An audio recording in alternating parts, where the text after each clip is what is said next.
We are finally back. What's up, guys? How's it going? Hold on. Refresh. Maybe. Let's see. Alright, the stream says it started. Oh. I just need to see if it's working for me. Oh, yep, there we go. Give me 1 second, guys. I'm trying to manage things on my end. Have to mute this. There we go. Hello, everybody. Welcome to the stream. I'm really sorry that I basically delayed the stream by about an hour.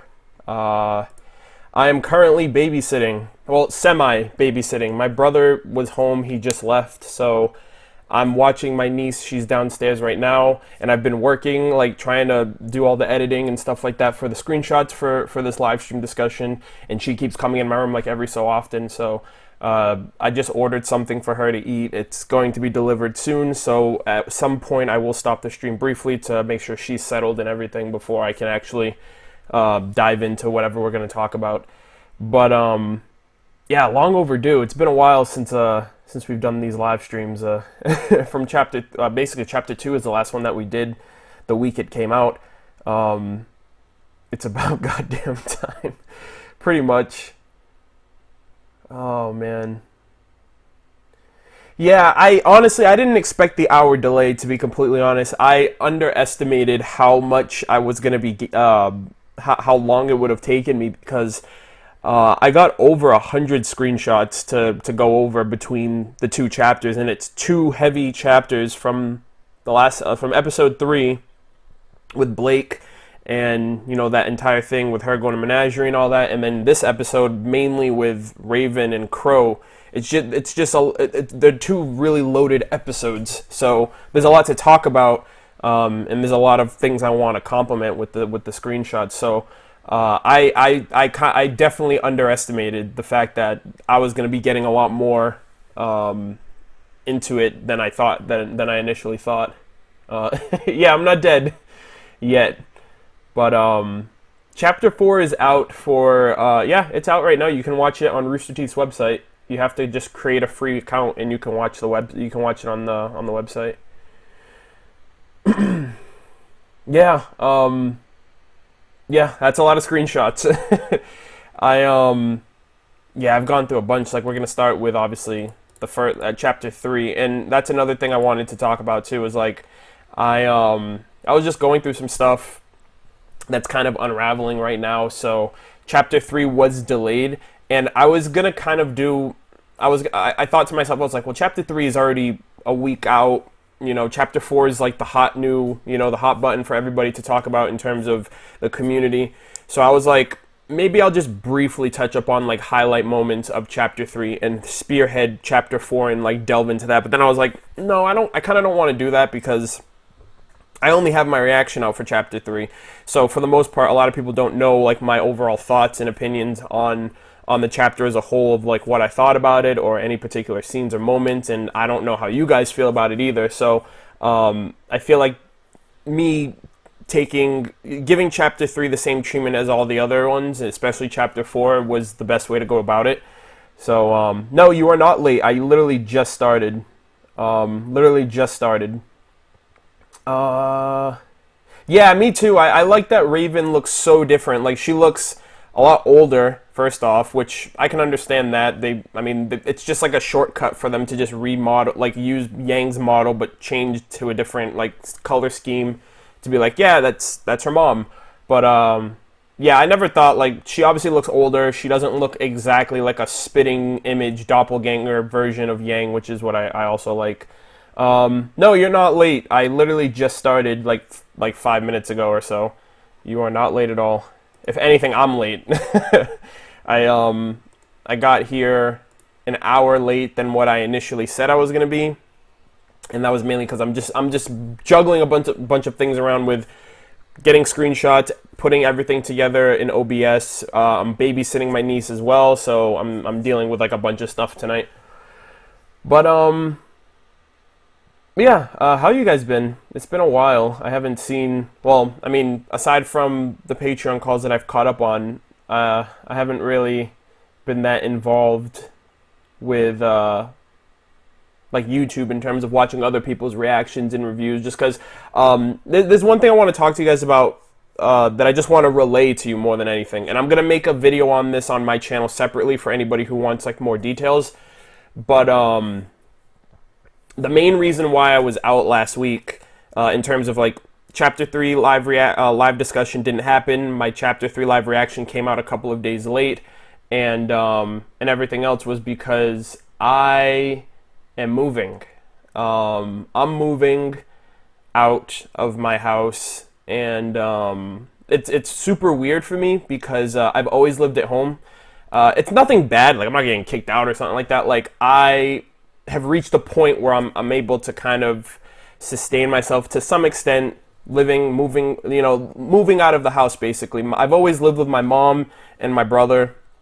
I've lived with them my entire life. I'm the oldest son on top of that. I have an older sibling, but I'm the oldest son, so that's kind of what I've been going through in the last week, and it's kind of been a jarring experience because my mom and my brother are also moving. So we're all moving out of this house. We've lived here for years. We lived here since I was in high school, basically. But I'm moving out. I'm roommating with a friend that I've known for 10 years. I met him freshman year of high school. I'm moving out with my friend Marco. I'm moving with my friend Marco because he has room for a roommate, and I've known him forever. So I'm moving in with him. But my mom and my brother are also moving. My mom and my younger brother are also moving. And that's happening within the next 2 to 3 weeks, which is super short notice, which is why last week I was like, oh shit, I need to figure out what I'm doing. I need to, make plans and arrangements and stuff like that. So that's the main reason why last week everything was kind of out of whack with my schedule and videos being uploaded and whatnot. And, and I'm also letting you guys know that because the move is mainly going to happen next weekend.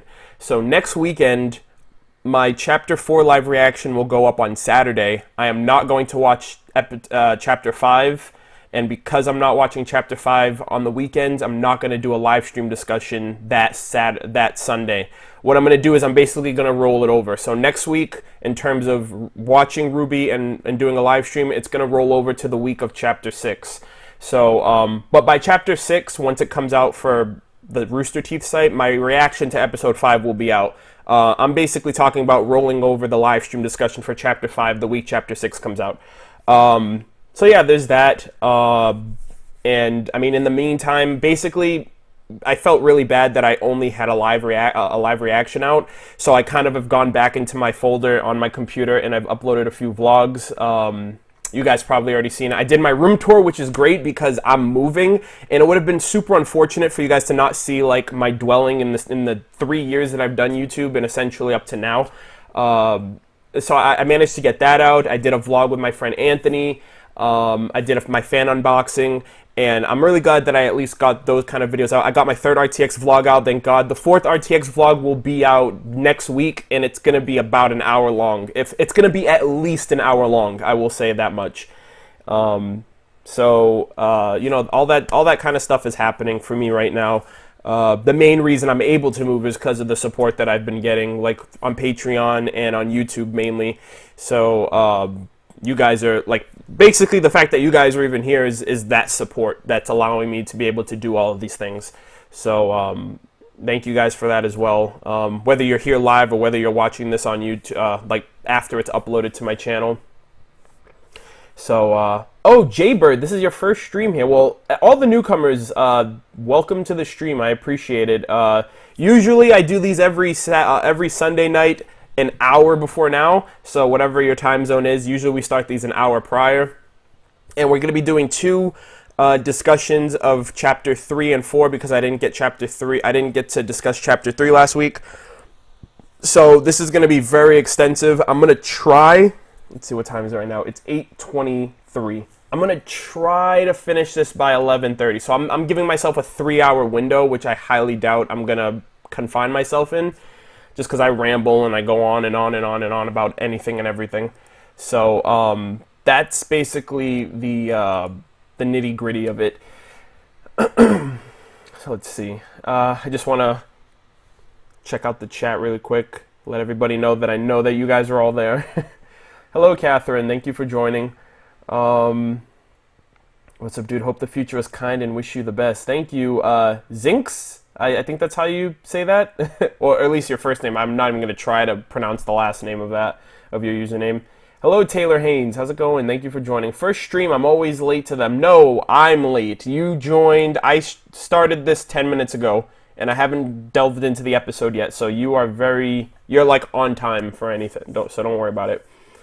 3 hour works for me. Sweet. Nice. All right, that's good. I know that there's going to be some people that aren't going to be able to stick around, but these will be uploaded to my channel immediately after the streams end. Well, they obviously take time to process, but this will be uploaded immediately afterwards, so you don't have to worry about that. Oh, and by the way, if you're watching this, I'm basically giving foresight, but essentially if you're watching this after it's posted to my channel, like if it's not live, I will leave a timestamp in the description and a timestamp in the comments. So if you want to know about Chapter 3, like if you want to know where the Chapter 3 discussion starts, I'll leave a timestamp for that. If you want to know where the Chapter 4 discussion starts, I'll leave a timestamp for that.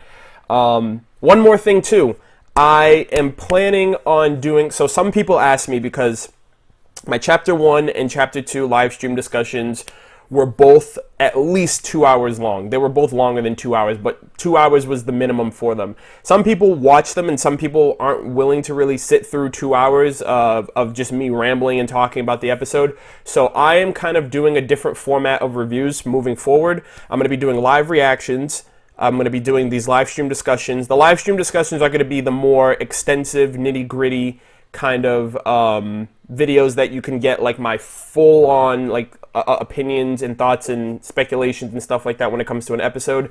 And then I'm going to have I'm going to be calling them TLDW, which is too long didn't watch. So it's going to be straight like bullet point, like it's just going to be like bullet point fashion of I'm going to talk about a scene, I'm going to give my opinion. I'm going to talk about a scene, I'm going to give my opinion. And those will be more of like a rapid review for people who just want to get, just get in, get off, get out for whatever they want for me to talk about. They're not going to be as extensive like my other reviews have been in the past, but I feel like it's going to be a split down the middle. But yeah, so give me 1 second. Someone's at my door right now, and I will be right back. Hold 1 second. Be right back.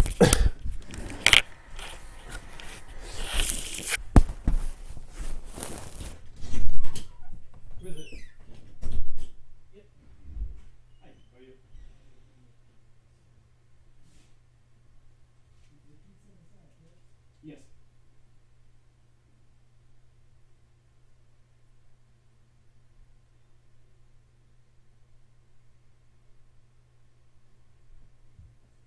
Oh, what?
And I'm back.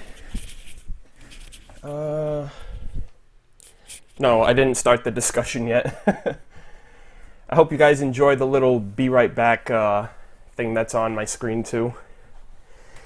Give me 1 second.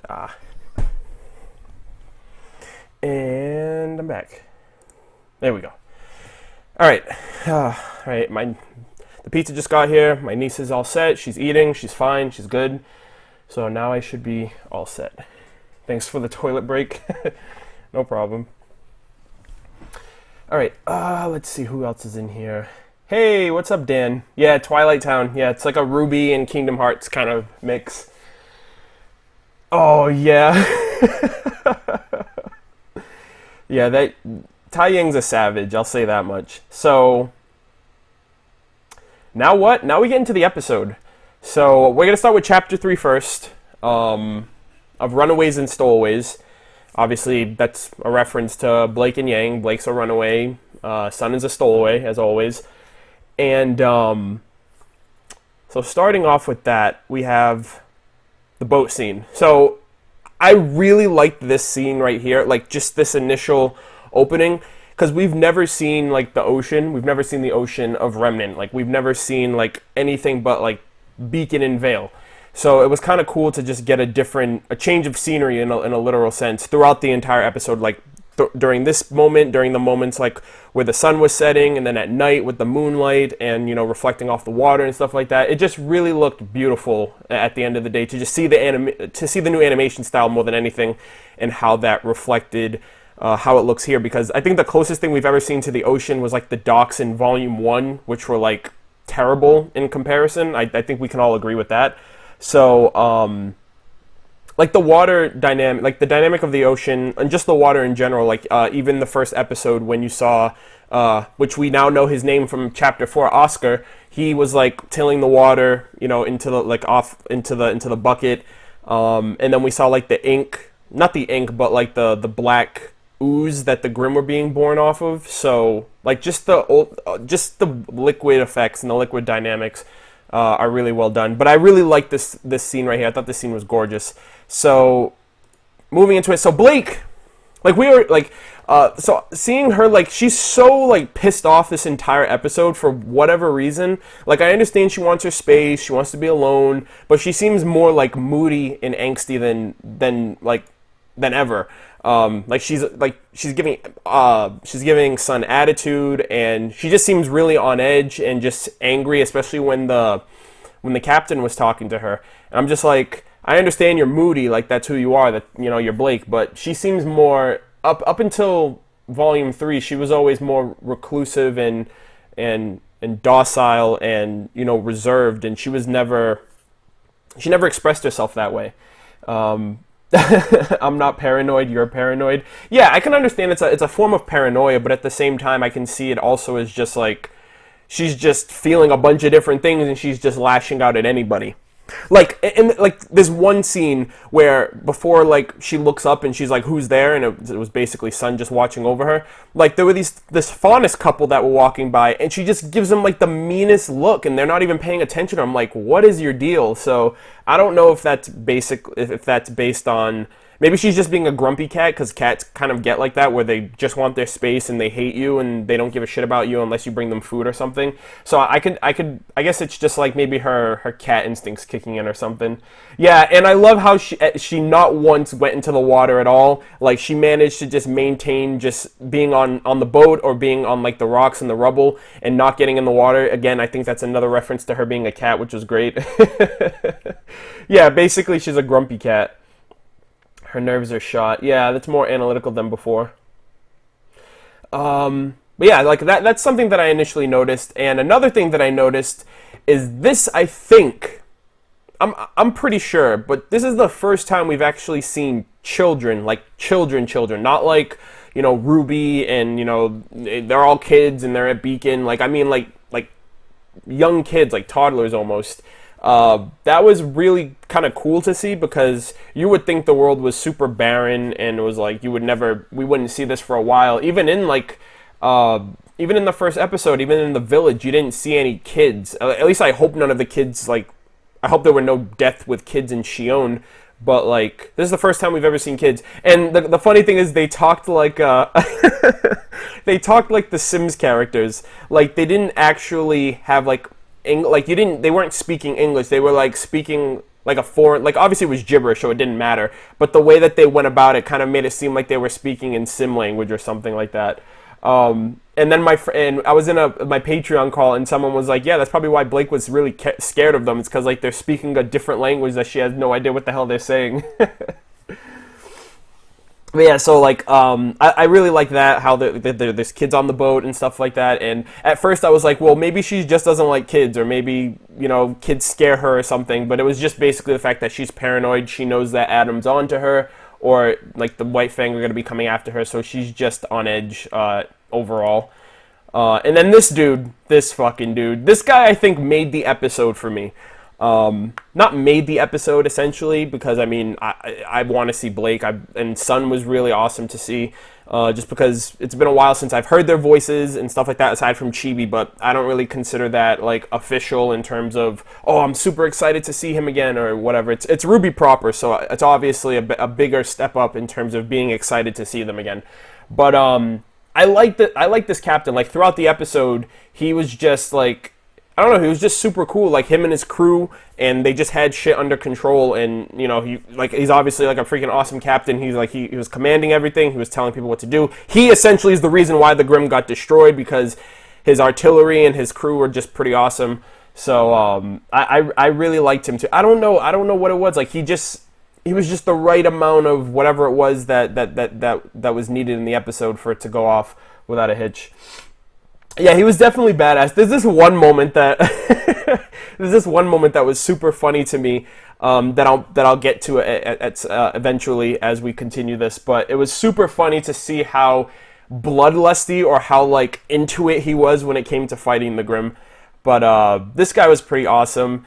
And so this scene right here, for those of you who remember Chapter 2, my Chapter 2 live stream discussion, I showed off this meme that I created, which was an Arthur meme, like the fist, like the Arthur fist meme, and it was of Weiss, and I think the caption, it was basically Jacques Cheny with his hand, like his fist, like in that same position, and I think the caption I made for it was, when all you care about, when a dust embargo has the potential to prevent a war, but all you care about is the millions of dollars lost. So, I discovered it in this episode too, and I was like, there's no fucking way, like, how is it in this episode too? I literally rewatched every single episode yet between yesterday and today, and this scene right here, like this image of somebody with their fist in this position, is in every single episode. And in some episodes it's multiple times. So, being the person that I am, I was like, I'm gonna start trending this. I'm gonna start trending the like RWBY Arthur memes, essentially. So this is one of the memes. This is one of the memes that I made today, and I made several memes that turned out to be pretty funny. A lot of people were like, "Dude, please stop. These are hilarious." One of my friends was like, "I have stuff to do today, and you're really distracting me with these memes." I honestly think this could be like because the Arthur memes like blew up this year, so it's like. It's so much of a coincidence, like every single episode this happens, and I'm like, I don't know, I honestly don't know, unless we get like verification, like yeah, we kind of put that in there for a reason, or maybe it's just because everyone's just so fucking frustrated, so everyone just has like a fist clenched for some reason. But you just made a meme. And the funny thing is, Rooster Teeth is doing a documentary on memes, which I just remember that today. Someone reminded me. But I'm not even a meme person. I think memes are funny. I've never been one to be like, oh, I'm gonna make a meme. That's gonna be funny. People, that's gonna catch on. That's gonna trend. But I was like, I couldn't miss the opportunity, especially since last week a lot of people liked that meme that I did with Jacques Cheny and the Dust Company and the similar thing. But yeah, when the captain of the ship knows all of your interesting stories, and then I tweeted also, Rooster Teeth must really love the Arthur memes, because at that point, after rewatching all the episodes, I was like, this has to be a reference to some extent. So So yeah, I thought that was really funny and just worth mentioning. When did the live stream start? This live stream started 25 minutes ago, but we probably started talking like 5 or so minutes ago, or something along those lines. So basically, you didn't miss anything. And I'm just checking up on the chat right now. You're gonna make me keep watching. I'm literally watching out for this, like, in my live reactions now, because I never realized any of these Arthur memes until after I watched the episode. Like, when I went back to rewatch it for like theories and stuff like that. Oh, and this is another one too. This is another reference that I noticed. So I'm like really weird when it comes to watching RWBY. Super unorthodox of how I kind of like break down the episodes as I watch them. So my first viewing of every RWBY episode is in the form of my reaction videos. So that's my first initial watching of RWBY. After I do my reaction, I immediately watch the episode again. I'm obviously not talking or anything like that because I'm trying to just completely... I'm basically hyper-analyzing at that point of just watching scenes, repeating scenes over, making sure I catch every line of dialogue, making sure I watch, I check every scene for any cues or any type of context. But then what I do is I rewatch the episode at half speed. And that's probably like the most unorthodox part of all of it, because it's like, well, if I'm rewatching episodes and I'm rewatching scenes multiple times, you would think I pick up on everything. I didn't notice this until I was watching it at half speed. I was watching on half speed on YouTube today, and I noticed this kid right here with his arms behind his back, and he was running, and then the girl behind him wasn't running like that, but she was running in a similar fashion. So I was like, you've got to be fucking kidding me. And it had to have, I was like, this is so Naruto. Like, this is a Naruto reference. Like, the kid's running like he's a Naruto fan, basically. And I noticed that I literally lost my shit. I was like, you've got to be kidding me. Like, I don't know why. Like, I just thought it was super cool that I noticed something like that. I just checked YouTube, could have missed Vital Analysis. Yeah, I just started streaming, so you didn't miss out on anything. And then I tweeted out about it, too. I was like, oh my fucking god, the little kids in RWBY Volume 4, Chapter 3 are Naruto fans. I know that running stance anywhere. And that was true. And then, like, some people were mentioning other things, too. People were like, well, Sonic kind of runs like that in his more recent games, and Inuyasha runs like that. But then 2 animators, Rooster Teeth animators, were like, I'm so glad you noticed this. So this was actually something that was implemented, like, oh, we're just going to put this, it's just kids being kids. But that's an anime thing. Like, if you watch anime, especially if you watch Naruto, you know that running stance anywhere. So I thought it was super cool that they put in a Naruto reference, essentially. Sonic is trash, though. Sonic, yeah, basically.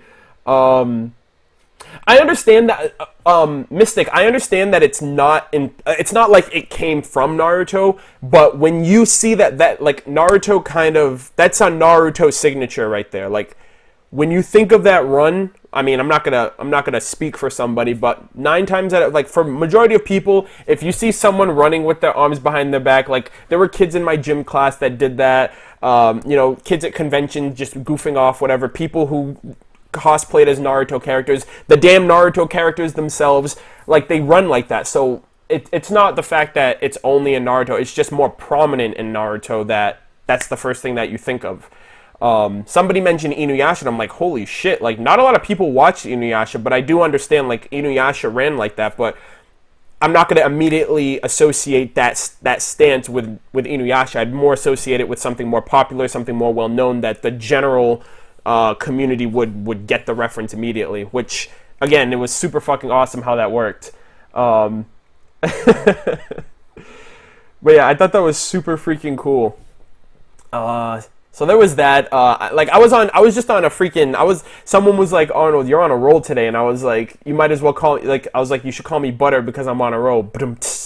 Because, like, I was just tweeting out so much stuff. I was rewatching episodes, and I kept noticing stuff. First it was the memes, and then it was this, and then it was noticing more things as time progressed. Like, Kim Newman basically voices the Higanbana innkeeper lady. Like, not the innkeeper, but the waitress, essentially. And I didn't notice that, too, until I rewatched the episode, and I saw her name in the credits, and I just lost my shit. But, yeah, I've just been noticing certain things over time, and I thought it was pretty cool. So there's that. Yeah, so this was just like the general talk of, she's paranoid and stuff like that.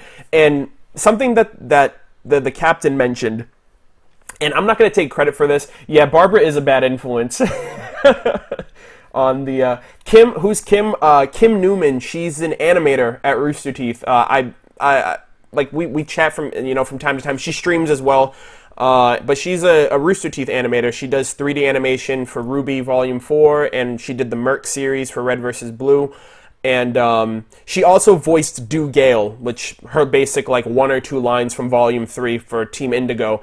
So I personally like know her from all those things. So I was really excited to see when she would, like, when I saw her name voiced, and then I went back and watched the episode, and I was like holy shit, like that was probably.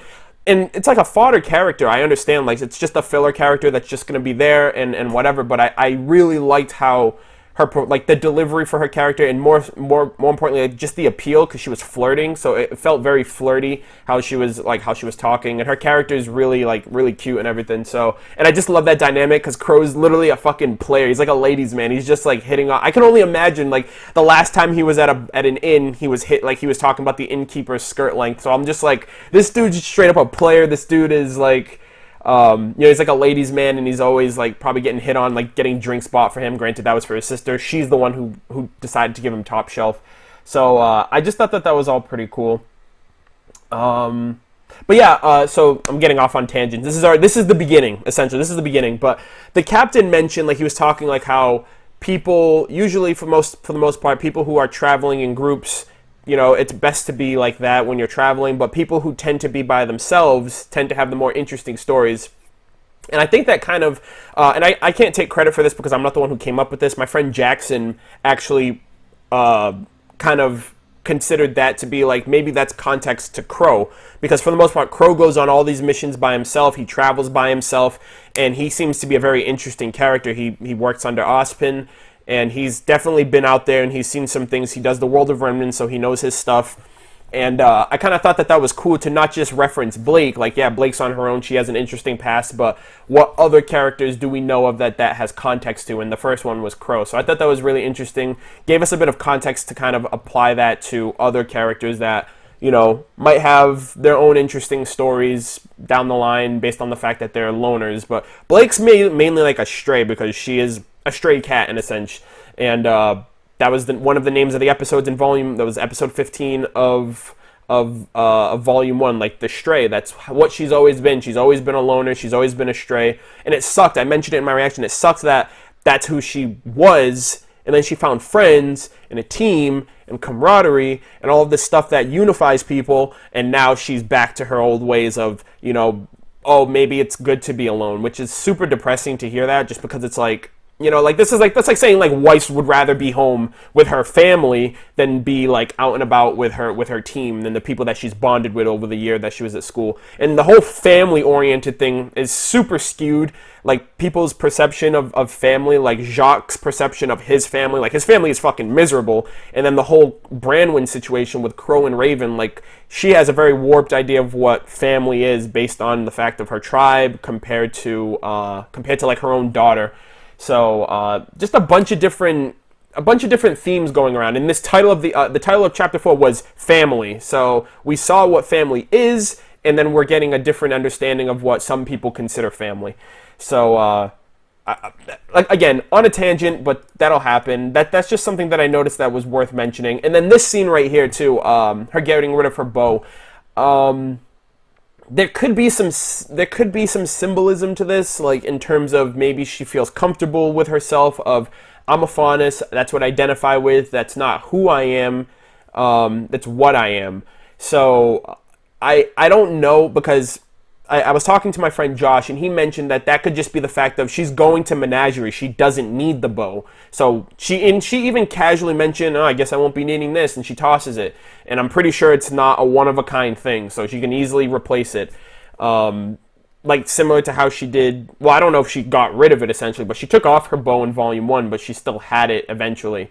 So I don't know. I don't know if this is like a turning point for her to just be comfortable in her own like persona as a faunus, despite getting treated differently from people, or if she's only taking the bow off. What do you guys think? Do you think she's taking it off just because she's going to Menagerie, whether it's mainly faunus, it's literally like a faunus continent and she doesn't need it? Or do you think that there was something more important there, like she's actually going to be going forward without it? What have I missed? Well, considering we're talking about Blake, you didn't really miss much. We're still on the boat scene. Get the vibe.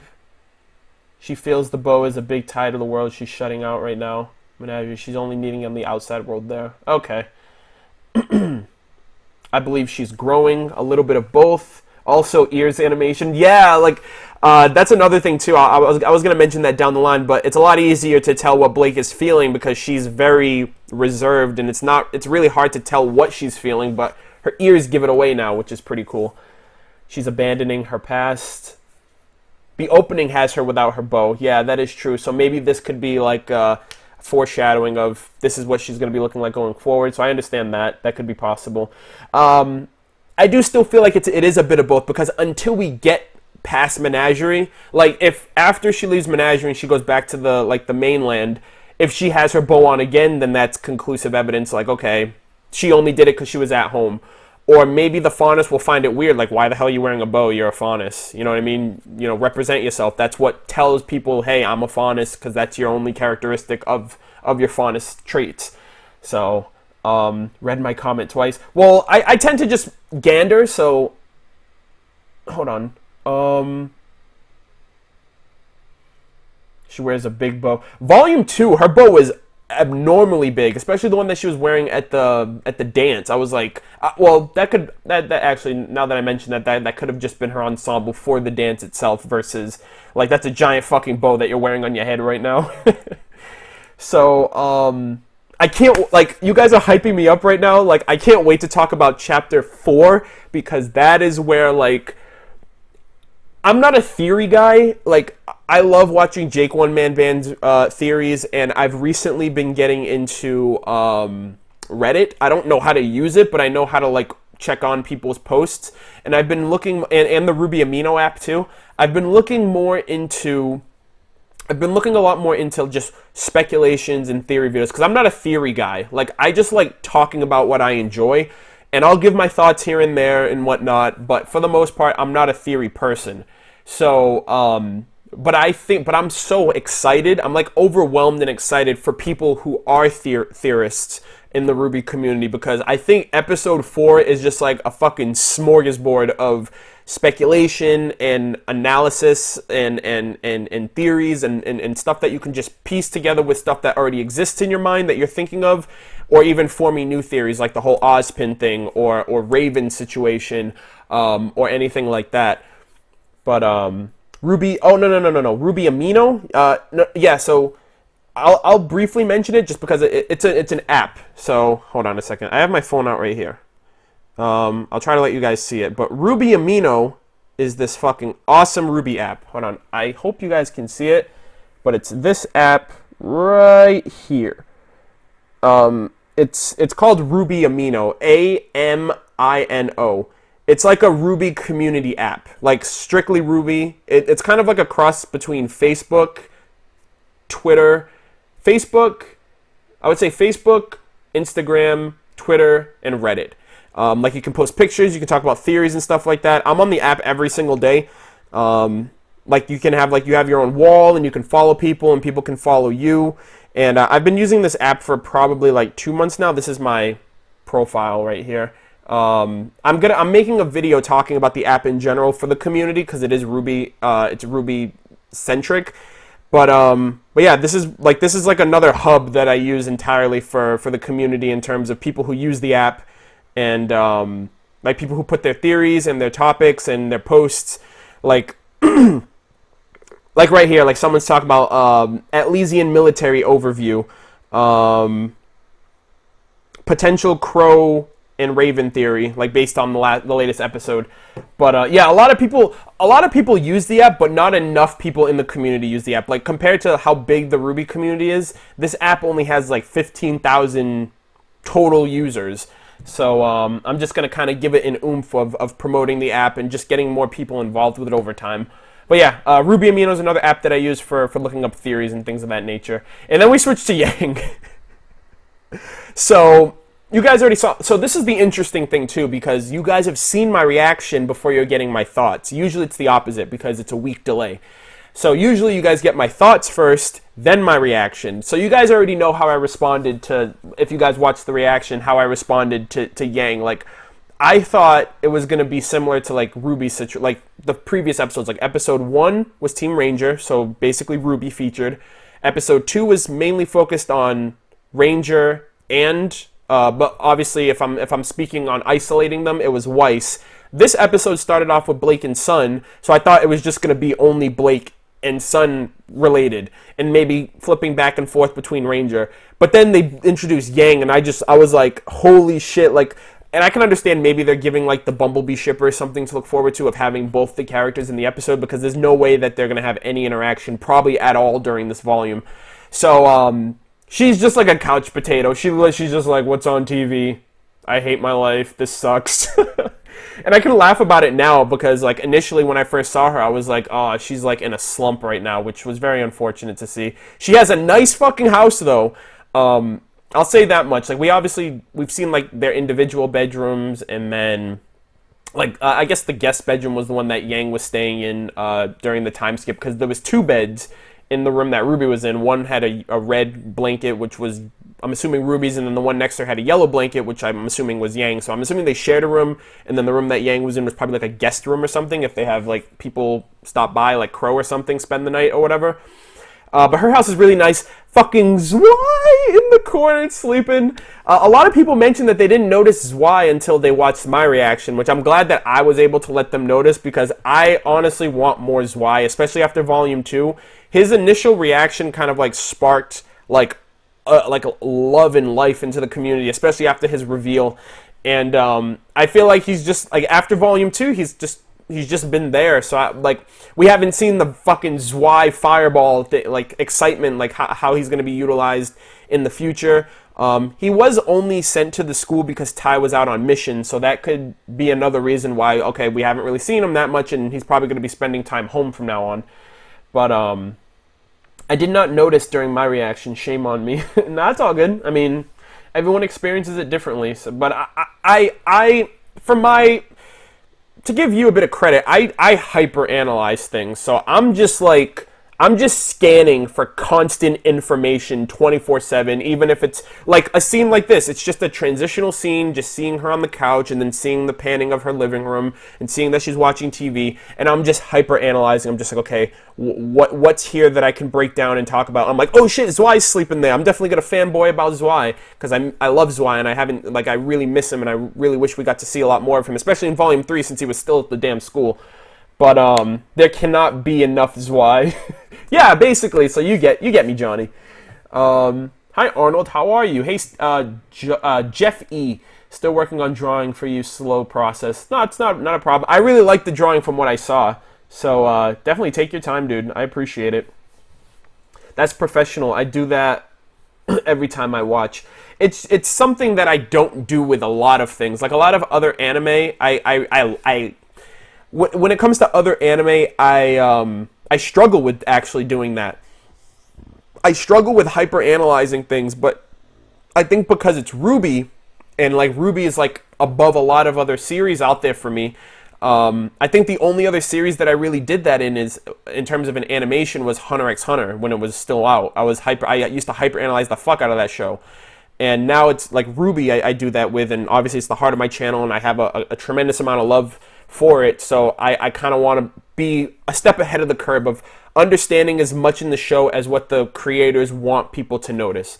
So and it's clear too, like the whole Naruto running thing, like the animators were like, oh, I'm so glad you noticed that, because it's a very subtle thing, and there's a lot of subtlety in the show, and if you miss it during your initial reaction, that's fine, because you can still go back and do it.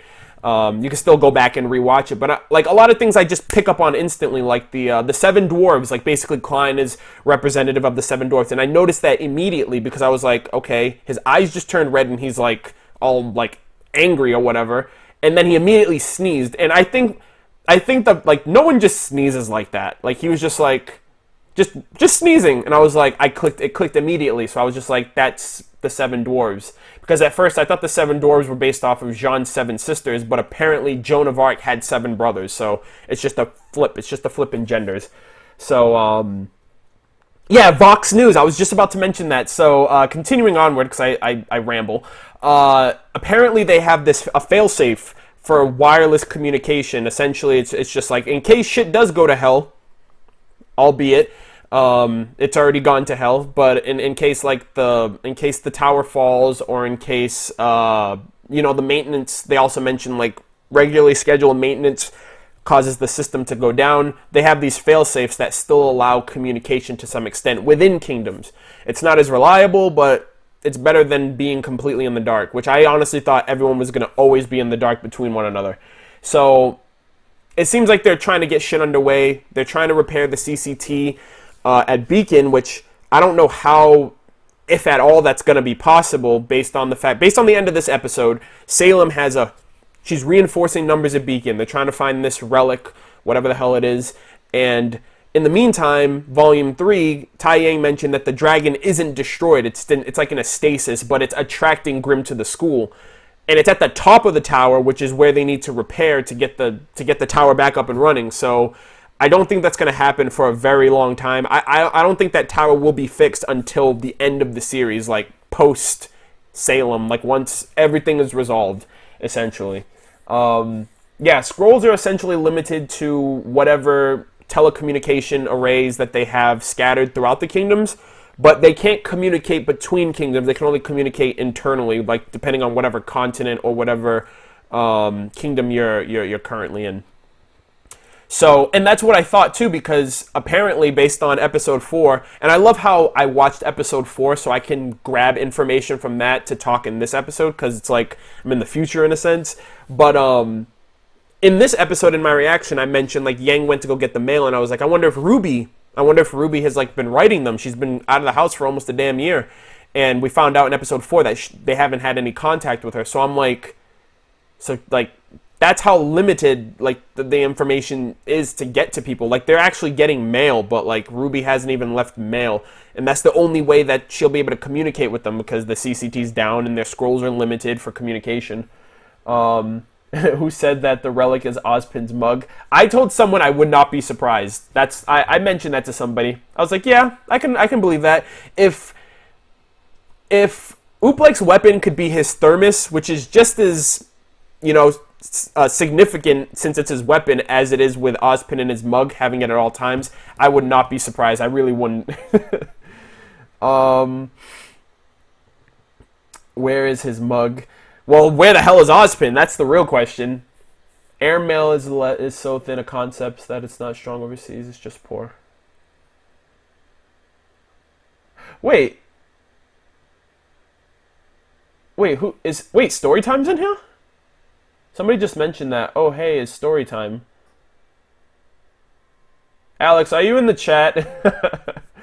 That'd be really awesome if you were here, though, by the way. Hey, what's up, William? How's it going, dude? Yeah, we're coming up on November 1st. Next month, we're going to have our chat. That's going to be great. Hey, what's up? Yeah, Storytime family. How's it going, man? Thank you for joining. I'm just rambling right now, talking about episode 3. Just getting into extensive stuff. So yeah, so this scene right here, like Vox News, which is a reference to Fox News, and then they do it again with Lisa Lavender. And that's basically just talking about, I guess Vale has this whole council meeting about transportation. Basically, the only transport that they're going to allow, like air transportation, is bringing people back to their homes, which is understandable. Atlas is going through a similar situation, but it's an embargo. And I don't know what else Ironwood was mentioning, because, and you guys clarified this for me in the Chapter 2 discussion, but the dust embargo was already in effect when they were having that talk. So he was like, okay, so what did Jacques say? Jacques mentioned, your dust embargo has already cost me millions. I can assure you I haven't forgotten. You're a trusted friend and ally to this family, James, but what you're proposing is absurd. So he's talking about implementing something else along with the dust embargo already being in effect, but I don't know what that is. It could be something similar to Vale, like we just can't have people coming here, which would again affect him financially because he wants to have a concert. Can't have a concert if people can't come beyond your kingdom, and everybody that's in your kingdom isn't going to be the concert isn't going to affect them. You're trying to affect other people who have like a scrutinizing kind of view of Atlas based on what happened in Beacon and Vale.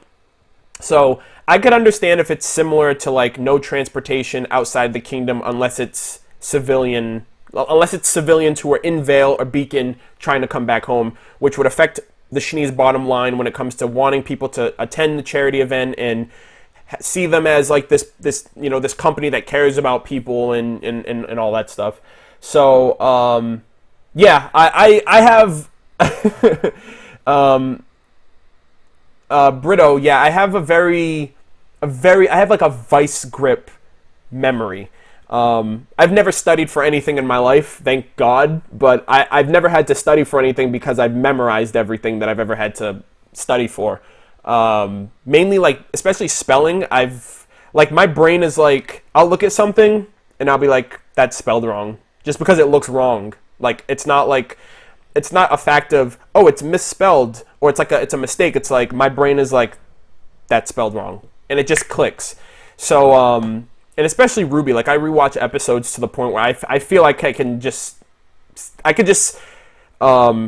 paraphrase not even paraphrase, I can probably say all the lines verbatim at this point. But yeah, that's how I remember things. I have to get the wheels turning. I have to start with one line, and then it goes into like phrases and sentences. That's how I have essentially remembered what Jacques ended up saying.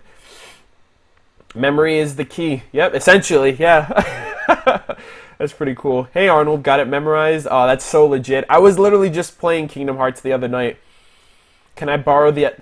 It doesn't work for foreign languages, I will admit, because it did help me in Latin, because I took Latin, yeah, dead language, and you know, what helped that? What luck that helped? Actually, I take that back. Me taking Honors Latin 1 through 3 in high school actually helped, because a lot of derivatives in RWBY are based on, like, Latin. Like, what was it? Petrogigas. That's the name of the Grimm from the first episode. Basically the giant golem Grimm. Petrogigas in Latin means, or in Greek means stone giant. The continent of Atlas is called Solitas, which Solitas in Latin means solitude, which would make sense because it's isolated on the top of the world compared to everybody else. So my Latin learnings in high school actually are becoming relevant in RWBY, which is pretty cool. But, hey, I've never catched your streams. Glad to be here. Glad to have you here, Owen.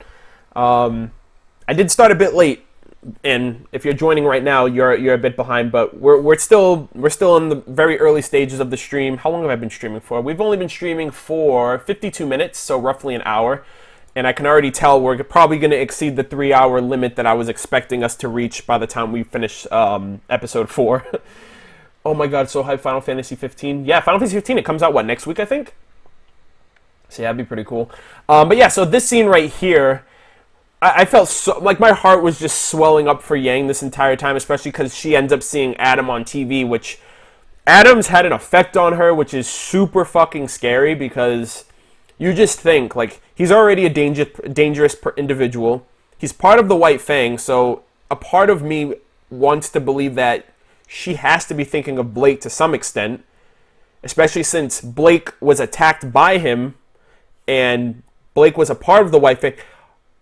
She probably knows that that's Adam's mentor now, because in Volume 2, Blake mentioned, she's like, I had a mentor named Adam, and she just found out his name. So she can either find out his name now to eventually kill him down the road, or she pieced it in her head that this is Blake's mentor. Like, this is the crazy, batshit crazy dude that she ended up fleeing from. Didn't realize that until just now. I was like, holy shit, she already had the connection of the name a while back, but now she can put the pieces together for herself. But Adam kind of like fucked with her mind, because that's the last thing she experienced at Beacon, was getting attacked by this dude and nearly killed losing her arm, which is a fucking major life-altering situation, and it's just shocked her. Like, she's going through trauma, she's going through like post-traumatic stress, she's having nightmares, and it's all coming back to this one guy. It's not even the fact of the loss of her arm, it's the fact of who did it to her. Because she seems a bit more content with, she's like, this is normal, I'm getting used to it now, you know what I mean? But when it comes to Adam, it's like she can't get over him and what he did, and that's overwhelming and crippling to her right now. Just got back from work and finished Volume 4. So many awesome things to return. Yeah, oh my god. I was losing my fucking mind in the episode. Mainly from, obviously, Raven. So seeing Raven, finally seeing what Crow looks like in the new animation style. I was like, Crow's one of my favorite characters, like, of all time. So it was great to see him. What else did I freaking nerdgasm over? Oh, just Port and Uplek. Uplek is my favorite of the teachers, I would say, with Ozpin, mainly for his mystique, because there's nothing that really is favoriting of Ozpin that I can really be like, that's why I like him as a favorite, because we barely know anything about him. But I always like Port and Uplek. They remind me of the Mario Brothers. Like, Port's red, Uplek's green. They're always together, and I think that's their shipping name too, the Mario Brothers. I think that's their ship. There's nothing more badass than learning a dead language. Yeah, I guess. I mean, it won't get me anywhere unless I decide to go into the medical field, which was the reason why that I initially took. That's the reason why I initially took Latin to begin with. I wanted to be an EMT when I was a sophomore, and then things ended up changing over time.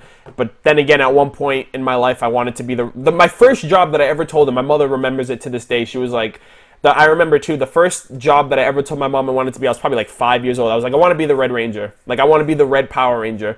And then years down the road, I was like, Power Rangers aren't real. Well, then I want to be one of the actors to be a Red Ranger in the future. Obviously, that never ended up happening, but the Red Ranger was like my fucking hero, dude. Like, Mighty Morphin Power Rangers, the Red Ranger was like my hero. Like, I was a Red Ranger for like 4 years straight whenever Halloween came around. But yeah, and like I wanted to be a garbage man another year and stuff like that. So, Power Rangers, oh damn, I'm sorry you had to find out this way. Somebody in the chat was like, Power Rangers aren't real? Question mark. That was good though. Oh man, that would be awesome if like someone told Ruby like Santa isn't real, and she's like, wait, what? Because I feel like Ruby's gullible to still believe, like she's still innocent enough to believe majority of things that aren't really true, but are just like solidified in kids as like something to give them hope or something to look forward to growing up. But yeah. Why would someone want to be a garbage man? I don't know. I guess it was just like, that's what your job is. Your job is to just take people's trash and get rid of it. Like, I don't know. I thought, no, the coolest part of it was they throw the trash into the truck and then the truck crushed it. I think that was the cool factor about it. Like, you just see the trash getting crushed in the truck before it gets like sent off to somewhere else. And as much as people will mention like why you want to be a garbage man, people will always need garbage men. You have to get rid of your trash somehow. And I think that's like a crazy elaborate system when you think about it. Like imagine how much trash there would be in like a month if there was no garbage person. Like, if there was no garbage system, if you just left your trash like out on the street, like a month basically. And I'm just pondering that now, so stop killing my childhood. What'd I do? Oh my god, you've gotta be fucking kidding me. Somebody said Power Ranger, like oh my god, like Ruby Ranger. Jesus Christ. That is awesome, but oh man, that was really great. I'll give you that. Barbara would be proud. But yeah, so moving on from that. Oh, and this is another thing that I noticed too, like the little circle here. VNN, which is clearly a reference of CNN, like the news network station. I don't know what the C stands for, but I think it's like something news network. So CNN, Vale News Network. I don't know what C would be still, just because it's like, if V stands for Vale, that's the city. What would the C in CNN? I don't know. Somebody in the comments, if you know, please let me know. I barely watch the news. So there's that I also noticed. I liked this scene right here. This is just like a casual kind of couch potato thing. Like, I don't feel like turning around to look at you, so I'm just going to lean my neck back and just be like, hey, what's up? So there was that. So, I will mention this. Oh, Cable News Network. Jesus, I'm an idiot. I'm an idiot. Clearly that's what it means. Jesus. Yeah, like the whole hey dad thing. But can we talk really quick, just briefly, because I'm definitely going to get into it in episode 4. Can we just talk about how savage Tai Yang is? Like, overall. Like, I know he's voiced by Bernie, and Bernie is essentially the dad of Rooster Teeth. Like, I was watching the episode, and I was like, I couldn't imagine anybody else voicing Tai Yang than Bernie Burns. Like, he's the dad of Rooster Teeth. He's always looking out for the community. He's always looking out for his workers, and he's just a genuinely concerned and caring individual. And, but, like, Chapter 4, I want to say, like, a part of church came out of him with the fucking the fire, the savagery, the dragon fire, like, that he was just spewing. And I was just like, I was at a loss for words. And I would have thought out of any moment that was the perfect moment to kind of hit Yang with, like, just not even hit Yang, but hit the community with some, like, comedic humor, would have been this scene right here. He's coming in with all of these boxes and bags, and the first thing I was expecting him to say was, "Can you give me a hand?" Like that, but I feel like, again, that would be too easy. Like, that'd be too easy. It'd be like, okay, well, yeah, you know, I saw that coming. Like, he's coming in with a bunch of stuff. I was honestly expecting that, to just see him coming through and be like, "Yo, can I get a hand?" And it's like, but I only have a hand. So, I just thought it was like, that's the first thing. I was like, okay, if there's any moment in time that would reveal to us that Tai Yang has that kind of humor to himself, I thought we would see it here. And because we didn't see it here, and he's been more timid, and I think he is referenced as the Cowardly Lion, like that's what his character alludes to. I'm still not too sure about that, because he doesn't seem all that cowardly. Yeah, he's gone through depression, and he's gone through, like, being reserved and staying at home and stuff like that, but nothing about Tai Yang gives any type of instinct that he's not courageous. Like, he definitely did a lot of uplifting for Yang in episode 4, but I still think, based especially on the color scheme, like yellow, the lion, stuff like that, I still think he is based off the Cowardly Lion. But, like, dude, the savagery, like, it was just, I wasn't ready for that, and honestly, and I kind of was taken aback, but I was like, are you fucking kidding me? And the reason why that was such a shock, like, the shock value for that was so overwhelming, was because that was the same reaction that everybody else in the room gave. Like, Yang gave that, Uplek and Port, they were just like Uplek dropped his mug too. I was like, are you fucking serious? You really just said that to your daughter? And then the tension instantly disappeared when, tension instantly disappeared once everyone had a laugh about it. I was like, okay. All right, like, I honestly was about to, like, I had a few choice words for Tai. I was like, that is fucked up. Especially since I didn't know if she was over it that much, or we never knew how much the whole situation of losing her arm affected her. We only speculated based on how she was acting. So, very good to see him end up breaking the ice there, but then obviously we see this right here. What could possibly be in the box? The one thing that everyone's been speculating since Volume 3, since she lost her arm, essentially, and since we got revealed of Ironwood's, like, whole cybernetic half of his body, essentially. Yang's gonna get a robot arm, she's gonna get a robotic arm, she's gonna get a metal arm, she's gonna get an aura arm, she's not gonna get an arm, she's not gonna go with it, all this other stuff. Clearly that's what it was. And then the insignia on the top of the box is the insignia of the Atlas Kingdom. So I saw that immediately and I was like, it's an arm. That has to be an arm. Just, it's coming from Atlas. Who else? The leading kingdom in technology, state of the art, all that kind of stuff. So instantly, obviously knew it was the arm. Automatic Full Metal Alchemist vibes right here. Like, clearly Full Metal. Like, that's the first thing you think about when, well, at least I think so. Like, you think of Automail. Again, another anime reference. I'm pretty sure there are other characters in anime out there that have metal arms, similar to how there's other characters out there who run with their arms behind their back. But to me, the first thing I think of when I think of the arm running is Naruto, and for this, Full Metal, and Edward Elric. The arm is shrimp tested, Edward approved. That is awesome. Shows a little about where Yang gets her sense of humor from. Yeah, basically. Yeah, I realize that. Well, yeah, that is true. She learned how to fight, too, from Taiyang. RWBY mentioned in the first episode of Volume 3, she was like, when she was talking to Summer Rose's grave, what did she say? She was like, what did she say?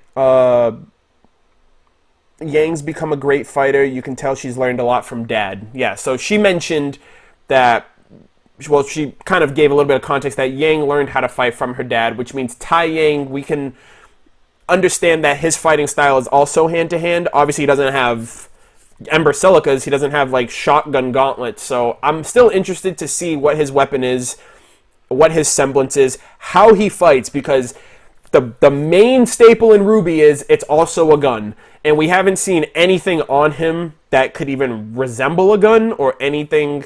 And I can understand, like, yeah, well, we didn't know Uplek's weapon was a thermos, but it turned out to be that was his weapon. So I'm still waiting to see that, because now it seems like at the end of Volume 4, that's where the whole training is going to be coming from. Yang's going to be getting back into step of things. Her dad's probably going to teach her a few things. I really hope they have like a sparring match, similar to how we saw like the sparring match with Pyrrha and Team Cardinal in Volume 2. I would really like to see like a one-on-one sparring match between like student and master, basically. Like Yang learned from her dad, so it'd be kind of cool to see like him test her and test the arm out and see like what she's learned and what he's able to dish out. I really, really hope that I really hope, like, I want to see Taiyang, like, the second I saw him, I was like, who do you allude to? What's your weapon? What's your semblance? What's your tattoo all about? Where'd that come from? And I want to know so much about the dynamic of him as a parent, as a father, as a huntsman, as a teacher, because he teaches at Signal. So, like, he's super intriguing, especially since he's voiced by Bernie. Like, that's even more intrigue, because he obviously has a sense of humor. He obviously has his serious moments. So, I just want to know so much about the dude. And we're getting little by little. Obviously, we know that he has a thing for sunflowers. There was one in the room upstairs in Volume 3. He was watering the sunflowers at the end of the end of the last episode, which was great too. And then here again, trying to cheer her up. And it's kind of odd how she's moping right now. And I don't know if the passage of time is like instant. Like if this was yesterday, and then Volume 4, and then Chapter 4 was the next day. Like, I don't know the passage of time, essentially. But, it's kind of crazy how she was very reluctant to kind of give the arm a test. And I'll mention it, too, as we continue onward, like, especially in Chapter 4, because I think the talk with her dad and the talk with the teachers and just hearing, the talks that they were having outside kind of motivated her to literally get out of her funk. Like, being depressed, being mopey isn't going to get you anywhere. Like, all that's going to do is keep you depressed, keep you mopey, keep you down, essentially. It's like, I really think it was Taiyang's, like, he was just being very blunt. He was like, when you're done being mopey and being depressed and you're ready to get out there, I'll be with you. I'll be there. I'll be there to help you. And I think that was it. I think that was mainly like, he's right. Like, until I actually get out of my funk, nothing's going to change. I can't progress. I can't move forward. That low shot is so emo. One thing that I did notice, too, which instantly reminded me of, like, the old school times, was the pose that Sun made, like, with the peace sign and the smile. It was kind of like a selfie kind of pose, but it immediately reminded me of MySpace. And I'm going to say that, I'm going to put a disclaimer for any of you guys who know what MySpace is, because I consider myself rather old to be referencing, like, MySpace is ancient, and some people don't even know what that is or have never used it, or they were born into Facebook or Twitter or stuff like that. So, but like the MySpace peace sign pose, like that everybody and their mother had as a profile pic back in the day.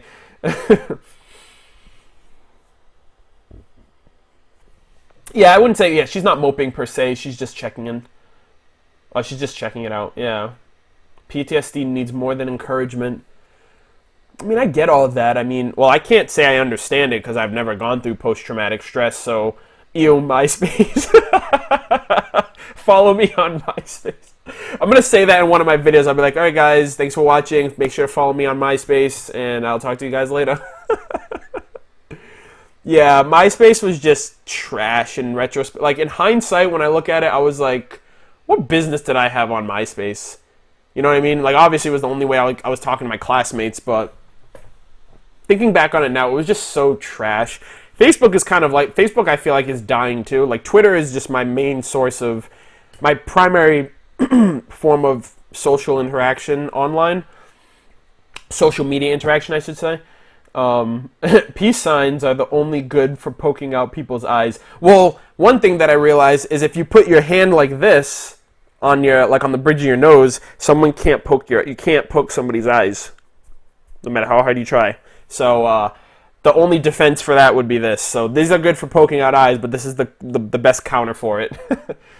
So, when are we going to see Raven? Or you mean when are we going to talk about Raven? That's a ways. So this is image 23 and 24. So the ones you're seeing right now is image 23 and 24. I have a total of 139 images for this live stream discussion. So we have over 100 more to go. And based on how I'm going about this, it's probably going to take a while, so I do apologize. Again, this was another opportunity to kind of poke fun at the fact that Yang is, you know, not poke fun, but just to make light of a depressing situation so everyone's not all doom and gloom. Like, at first I was like, okay, so they're showing her sweeping with one arm. I'm waiting for the broom to fall out of her hands. And then we see her getting the mail, which is fine. But it kind of goes a bit too far when she's doing the dishes. It's like, oh, I was expecting that cup to fall, and then the trigger. And I know post-traumatic stress can easily be triggered. A while back, I worked at Papa Gino's, and somebody mentioned, my manager mentioned how like if you're ever in the moment, because it's a food business, so it's very hustle and bustle, very hectic at times. And you're constantly going back and forth. You're bobbing and weaving in between people. You're sliding through people, all that stuff. And she mentioned like one of the key rules of being in the kitchen area was, especially if you have like a sharp object like a knife or something in your hand, inform somebody that you're about to pass behind them or something, like, hey, I'm behind you, like as you're passing by them, and to not necessarily put as much contact into that as possible, because I guess at a previous time there was a post-war veteran who like had a part-time job at a Papa Gino's, and somebody tapped him on the back and was like, I'm behind you, and that triggered like a post-traumatic event in his head, and he kind of like shut down like immediately. And it was like a whole situation, like they had to get people in to kind of settle him down and take care of him and stuff like that. So I understand how easy it is to have something. I can kind of understand how easy it is to have something trigger a post-traumatic event like that. And for her, it was just like the glass falling and breaking. It was like, holy shit, you know, that just took her out of her world for a minute, and it kind of just fucked with her. And that's really scary, because again, it's like Adam has more of an influence on her, which I'm hoping, like, it's easy for her to deal with this now and bounce back from it now, but I'm wondering how she's going to react when she's face-to-face with him again, or if Adam does something to one of her friends. You know, I don't want her to lose her way and become enraged, because her concept design kind of seemed more along the lines of angsty, revenge-esque, like her back was turned against, like the shot was a post of her back. Her hair kind of had like this effect like it was on fire, and she didn't look all that friendly, basically. At the end of the day, her concept art didn't look all that friendly, so I don't know what her motives are going to be from getting back into things. Especially when it comes to Adam, since like she knows his name, she knows his affiliates with the White Fang, so she's got all the pieces. If she wants, she can go after him. So let's see. Adam comes for Ty. Oh, that'd be. Oh man, I would think that Yang is a bit a bit closer to her dad. Maybe than Ruby. Not as close, but she's a bit more understanding because she's older and she's a lot more mature, so they have a better dynamic, a better relationship as a result. And also, again, because, you know, she's taught him, like, what she knows. I mean, he's taught her what she knows. And then, like, yeah, this whole thing right here with her just realizing, like, having that post-traumatic stress, like I mentioned. It's super weird to see her, too, like, to see her like this. I liked episode 4. Like I mentioned, I tweeted at Barbara too. I was like, I really liked her performance. It was unlike anything we've ever seen from Yang, because we've never seen her like that. You know what I mean? We know she's caring. We know she's nurturing as an older sister. She obviously played a motherly role with Ruby growing up. And for the most part, at least with her teammates and like her social life at school, she seems like a regular average teenager who's like interested in guys, and she has a team that she looks after. She's kind of like a party girl. She does her own thing. She goes with the flow. She's a thrill seeker, all this other stuff. So we've never really seen this kind of this more reserved side. Not reserved. What's the word I'm looking for? Timid. This more timid side of her, to where she just, I don't know. Her spark is gone essentially, and that's something that has always been burning ever since Volume 1. Even to Volume 3, she was actually looking forward to her fights and stuff like that. She was looking forward to the tournament, to fighting, and all of that, and then shit just changes instantly. So yeah, triggered. Oh my god. Yeah, it's definitely like a break from reality. Like our reality of Yang is spontaneous, happy, energetic, bubbly, and all this other kind of stuff. Like, the blonde party girl, stuff like that. Obviously, she's carrying it to that extent, but to see her in a different light, it's like I've known you as a character for the past 3 years, and you've never acted like this. So it's something that we're learning to get used to as well, at least me. So, there's that. And then obviously Ty, as a parent, there's only so much you can do. You gave her the arm, you tried giving her like some comforting advice and whatnot, and it's none of it's reaching her, at least not yet. So, and then we get back to Blake, and Sun's like a Jedi. Like, I don't know why he's making such an effort to avoid Blake. Like, are you tailing her like Crow's tailing Ranger? You know what I mean? Like, what's the worst that's gonna happen if you just appear? Like, obviously Blake was just like, she's honestly being a bitch the whole episode. Like, not to him and just in general. She's just being the grumpy cat, I guess, at the end of the day. Like, she wants her space, and someone's like annoying her. She's like, who is that? Why are you following me? All this other stuff. Sunwalker. Use the Force, son. Obi's son Kenobi. That one's actually really good. Oh man. Praise the sun. Oh my god. That is so good. Wow. That was fucking awesome, dude. Praise the sun. Dark Souls reference. That's like one of my favorite series of all time. Sun is following her. It's kind of understandable. Well, yeah, I mean, I get that, but it's like, why are you being elusive? You know what I mean? Like, just come right out and be like, hey, what's up? You going to Menage? And he's on the boat, so it's not like she can do anything about it now. Like he mentioned. It's like, I'm already on the boat. He noticed my post. I notice everyone's post to some extent. I can only respond to so many. Adam is Darth Vader. Oh my god. Don't even get me started. I seriously had a hard time believing he followed her for 6 to 8 months straight. That seems kind of absurd. I don't think that's the case either. You gotta think too, like, how long have they been on the boat? Because boat travel is obviously longer than... I don't know how far back they're going in terms of travel, because in the early ages, like, I don't know, back when, like, maiden voyages on ships were like a thing. I don't know how far back that was. Like, it was like boat trips took months. It took like months to like close to years to reach. Like, you can't, like, it's not like a cruise or like a speedboat or something like that. Boat trips took like long chunks of the year to make travels from one, especially from continent to continent. So we don't know how long they've been on this boat. Number one, we don't know the gap between her leaving and Adam and Sun tracking her down, because we only know that he saw her leave. So from that time he had to find out where she was, like how to track her down. And I feel like if it's inner city, like if she's in the city and stuff like that, obviously he's just gonna check in on her, but not be like a stalker basically. But now that they're traveling, he had to make a choice. Do I get on that boat and follow her, or do I just hope that she's okay wherever she's going?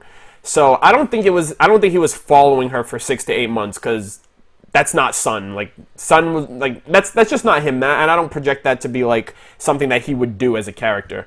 But, I think that maybe he was checking in on her every so often, but at the point of getting on the boat, he made the choice to go all in. He's confirmed stalker. How much of this episode has he reviewed? Talked about Yang. Talked about basically leading up to this part of the episodes, right before the Grimm fight. I talked about the episode. I've just been talking about everything else leading up to that. So, speaking of Grimm fight, I really liked how they kind of teased us leading up to this.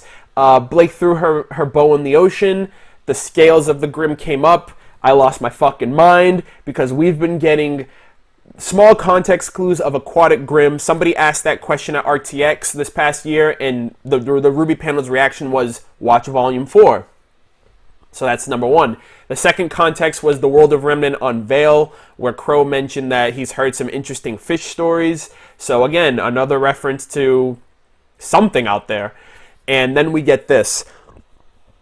It's not a Kraken. You know, it's not a platypus Grimm. It's nothing like that. It was so cool, especially to see this. And we got slight hints, again, referencing to religion.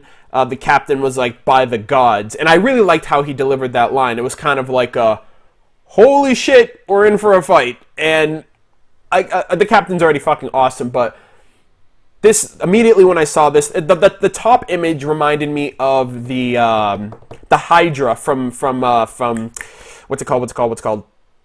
God of War. The first God of War, the Hydra fight. I know the Hydras have multiple heads and stuff, but the scaling and kind of like the spike, like just kind of like the outline of it reminded me of the Hydra, which I think that was like one of the first things that I mentioned before I actually saw it. The old gods or the new?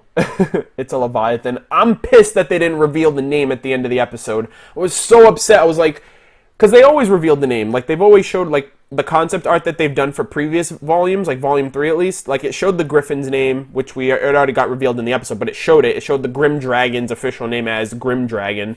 They showed the Seer in kind of, like, the transition of concept art, but we didn't get the name of it. Like, that's the only thing. Like, I really want the name.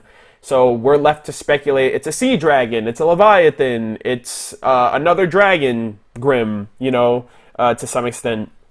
But I'm going to block the screen now. Like, you guys aren't going to see me because I definitely want to talk about... I definitely want to talk about this. Oh, no, not yet.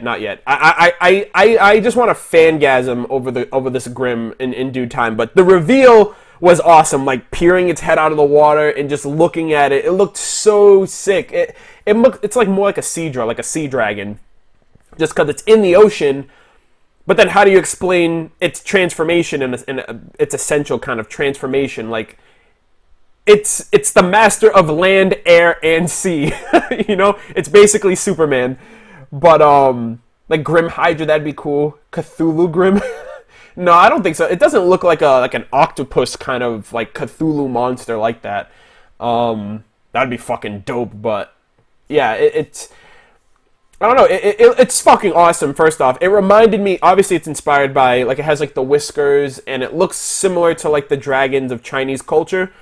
Mainly also because Sun is based off of the Monkey King, which is a Chinese novel, Journey to the East, or the West, I think. I know there was a Journey to the East reference in this episode, which that could also be inspired by that. He immediately reminded me of Shenron from Dragon Ball Z.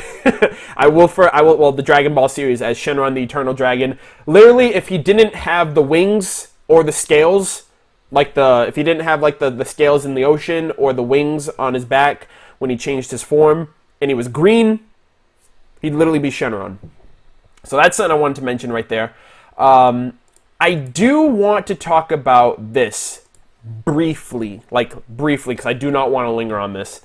Journey to the West, and he made a Journey to the East reference. Shenron Grim. Nagi, this is Nagi. The long-lost brother of Smog. The Unagi from The Last Airbender was an eel. I completely forgot about that. Holy shit. I'm rewatching Avatar The Last Airbender, technically, because I'm watching the reaction series with Blind Wave, so technically I'm rewatching it on a weekly basis with them. Such a fucking awesome series. Huh. He's Gyarados? Jesus. I think somebody mentioned that in my comments. We've never seen a Grim that size. We've never fought a Grim that size before. We've never seen a Grim this size before. So, I mean, I don't know if it's just them, because the Grim Dragon seemed pretty fucking huge. But then again, that Grim Dragon was dormant in the mountains, so again, that's not really all that conclusive of, oh yeah, the Grim don't get any bigger than this, because, I mean, there's Grim out there, like the Petrogigas, the stone giant, huge fucking, well, that wasn't his true form, so technically that doesn't count. But I will say this too, Petrogigas, stone giant, could be a reference to Regigigas, which is the rock Pokemon, like the rock golem Pokemon, which also plays a role. Miles mentioned that the name of the form is called Petrogigas, and it's called Petrogigas because it possesses rocks. So I'm wondering if its name changes based on what it's controlling. I don't know if it can control. Obviously, it has to control. I'm assuming it has to control inanimate objects. So it controls rock, which is like a basic mineral out there. So Petrogigas, and then like I wonder if they'll have because obviously there's Regice, Registeel, and then Regirock. I don't know if they're gonna get into the whole Avatar thing. Like steel is considered a form of earth, which is a form of rock or mineral. So would it still be considered Petrogigas? Or how would its name, what would it have to possess in order for its properties and its name to change, essentially? But pronto, Regigigas isn't the rock one. Regirock, yeah, I'm sorry. Regirock, Regice, Registeel. Regigigas is like the other one. I thought Regigigas was like the merging of them or something like that. I don't even know what the hell Regigigas is. I stopped playing Pokemon into Diamond and Pearl, so I never really got that much elaboration on that trio, but yeah, I fucked up big time. No, it's Regirock that Petrogigas would be based off of, not Regigigas. This is quite the tangent. Yeah, they happen. I apologize, but they do absolutely happen. We're an hour and a half into this, by the way. Half of the time that I said that we were going to be doing this live stream event, so I do apologize. But getting back on track, this chick caused a lot of, not controversy, just sparked up a lot of discussion with people who are basically like looking for any way of identifying the LGBT non-binary character of RWBY. Based on the fact that it's been mentioned that there is a character in the show, or there are going to be characters in the show that fit those kind of identifications when it comes to their sexual orientation. And I feel like at this point, everyone is just throwing every character they see into the hat when it comes to this. Like, she's a chick. She's on a boat. She's a sailor. You are a pirate. She's a pirate or whatever. But a lot of people, like, this character sparked a lot of discussion, a lot of heated discussions especially. Not Tumblr for me. I don't know how to use Tumblr, and I never go on Tumblr. But at least in the Facebook group, this character was mentioned a lot. That shit is stupid. It's It's like if a character's gay or lesbian, then they're gay or lesbian. It shouldn't be like a, oh my god, we win, this is a victory for us because a lesbian character's in the show and that's what we were looking for and hoping and expecting. I don't know if people want self-gratification if their sexual orientation aligns with this character, or if they want to just identify with the character if they are indeed lesbian, gay, whatever. But like, there's almost too much emphasis on just focusing on that, or pressuring Rooster Teeth to make a move and be like, constantly ask them, hey, you guys mentioned this in the past, or Monty mentioned this in the past. Are you guys going to still, hold that? Is that concept for that character still going to be a thing?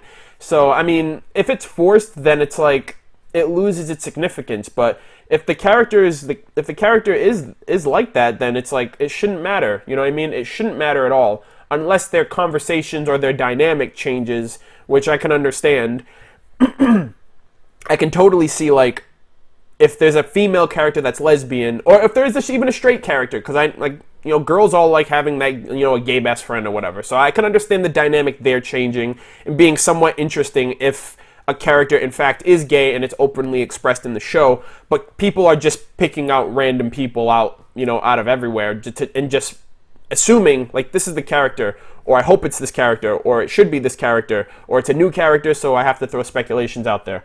So it does kind of get daunting over time, but yeah, to me, RWBY's always been about fighting the good fight. It's always been about good versus evil, protecting the world.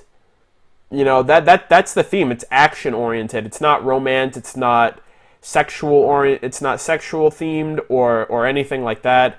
And it's focused on around kids and stuff like that. Not to say like anything that I'm saying like is not good for kids or whatever, because you know it is what it is. But I don't know. I feel like there's a lot of heavy focus on stuff like that when in the grand scheme of things, none of these characters are giving a shit about who they're going to be with at the end of the day, and no character cares about what other character sexual preference is, because at the end of the day, they're trying to fight to stay alive, to save the world, to keep darkness from prevailing, and, you know, at the end of the day, that's what RWBY's all about.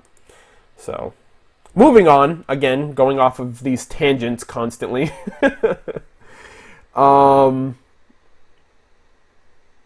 let's see. Yeah, it could be romance at the end, but I mean, we've barely scratched the surface of RWBY, I would like to think.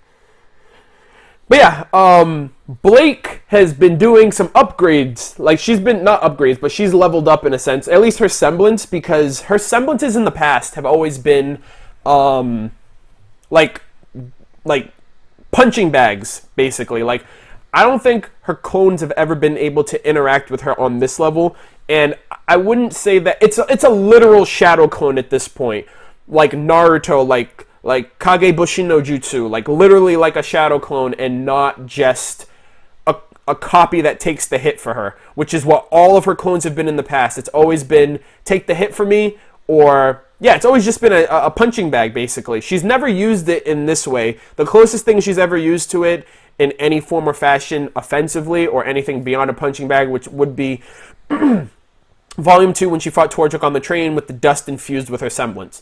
That's the closest thing that Blake's ever done with her semblance to that made her the aggressor. So I really liked this because in Naruto also like grabs his shadow clones and like throws them and uses them to fight and uses them in his combos. He's always done it ever since he learned how to use shadow clone jutsu.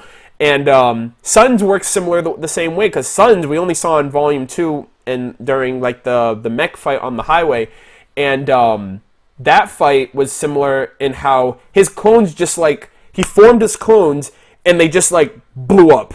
Like he used them as like an attack, but he couldn't be moving; he had to be stationary. But he projects his clones outward, but Blake's kind of doing the same thing now with the same way she's using hers. So I think this is a obvious hint that she's been doing a lot of training, her semblance is growing stronger, it's evolving with her also. She jumped off a clone to get to the Nevermore. Oh, really? I didn't realize that. I mean, at the end of the day, I still feel like, because this clone, its presence is still here. Like, she's actually touching it and moving around with it, and it propels her forward. So I still feel like this is, like, obviously she was younger then and probably wasn't as excelled with her fighting prowess or her semblance as she is now, obviously. But I thought this was super cool to see, and obviously it reminded me of Naruto when it comes to shadow clones, and Suns as well.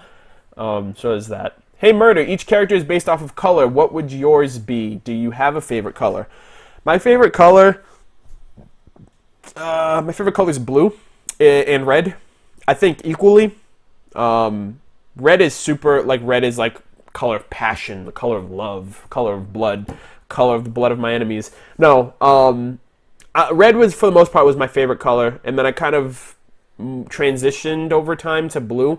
But they're like polar opposites. It's like a whole red versus blue thing. I don't know which one I prefer more. So red and blue would both be my favorites.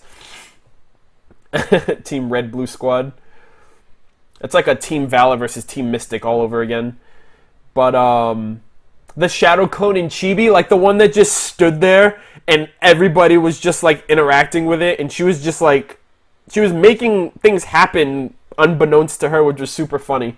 That was like one of the funniest moments. And then like Weiss was like, she was like, wait, who told you? Like, she's not even talking to you.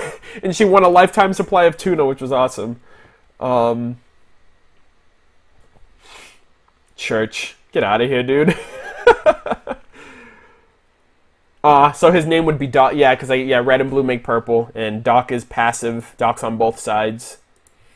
So that's something that I noticed that I thought was pretty cool. And then obviously she's fighting it, like actually going one-on-one with this Grimm. But the captain comes in clutch. Like if it wasn't for the captain, they would have for sure lost the fight. So this scene right here, I'm going to block my screen out because I'm now going to fanboy about how awesome this Grimm Dragon's design is. Like, this, dude, this is like so fucking cool. Like, it obviously already looks like, it reminds me of Shenron immediately, which is where majority of the fanboys, like my fangasms come from, because Shenron is just fucking dope. But then it's like, we know what a Grimm Dragon looks like from the Grimm Dragon that we've seen, but this one looks a lot more slender. It looks a lot more like, it looks a bit, it's not as powerhouse as the Grimm Dragon is, because the Grimm Dragon actually makes fucking Grimm, and it's more bulky, and it looks like it's more of a tank, and this one looks more like agile, and it's able to like bob and weave and zip and pull and all this other kind of stuff, and it flies, it goes underwater, and it's just more versatile as a Grimm of dragon lineage, I guess you would say. Fucking breathe, freaking lightning. I thought it was Hyper Beam the first time I saw it, but like it like projects lightning, which is fucking awesome.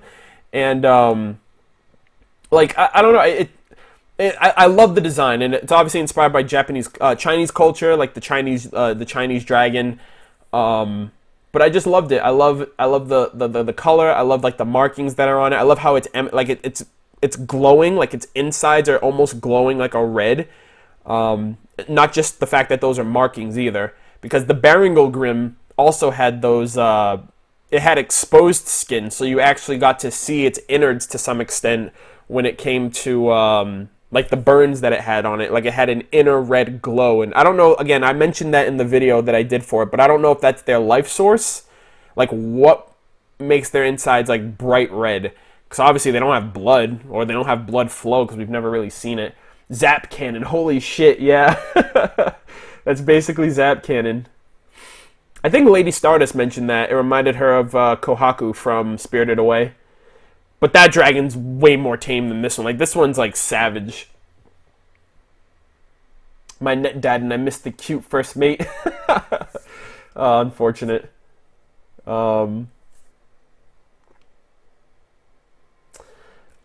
Let's see. So what type of mythical dragon is Eastern-based and has lightning qualities? I know its design is based off of, like, just the Chinese culture, so, I don't think the Grimm necessarily is based off of anything. It's just based off of the creativity that Rooster Teeth decided to put into it, which is awesome. Almost as savage as Tai Yang. Oh! Pretty much. Honestly, I think Tai Yang's probably a bit more savage than that. And then its transformation, obviously, has wings. It uses like a wing beat attack initially, and then it uses its lightning attack. And at that point, this dude fucking awesome. Like, best captain 2016. He's like, yo, not today, not on my ship. He's got the cannons. He's got like the super mega death cannon over here, the heavy artillery cannon. And I know like RWBY is a cross between futuristic and archaic. Like, they have telecommunications, they have scrolls, they have, you know, state-of-the-art technology. But then at the same time, they have like these ruins that are out in the world. They have these villages that are very primitive. And then they're using like artillery like cannons, which is like, who uses cannons anymore? Like even on ships. So I kind of love how this is able to get the job done. Like old style kind of artillery cannons are able to take down Grimm, or allowed to give them support to keep them alive in the wild. So like the world of Remnant definitely teeters on the, like, in the middle, like on the lines between future and like archaic rune path, like rune type of past. The ship is also a gun. Oh, that's awesome. I love that phrase, like, it's also a gun.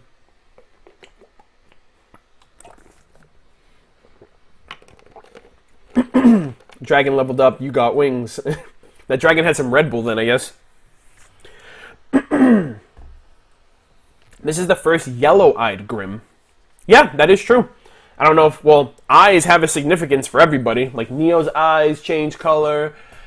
What's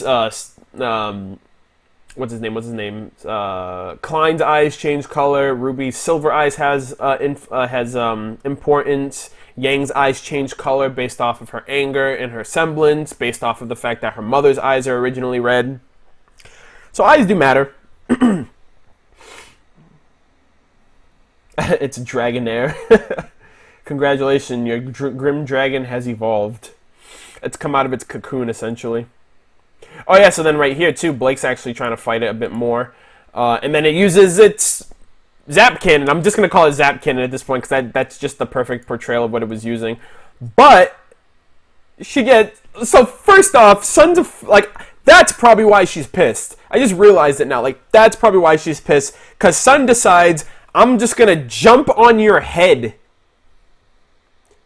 Jump on your head. Like, what the fuck? Like, I'm surprised he didn't, like, jump off and, like, smash her face into the freaking... onto the deck. But, like, he jumped on her head to, like, initiate a counterattack, which was super fucking funny. That face. It's like, what the hell, dude? Like, do you not know how to be a gentleman? Yeah. Super savage, dude.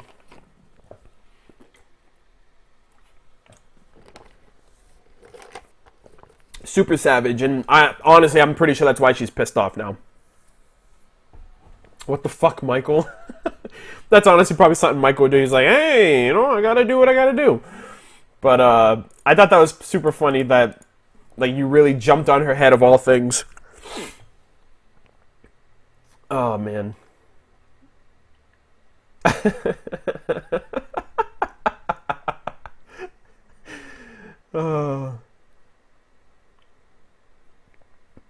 Mushroom stomp? Yeah, basically.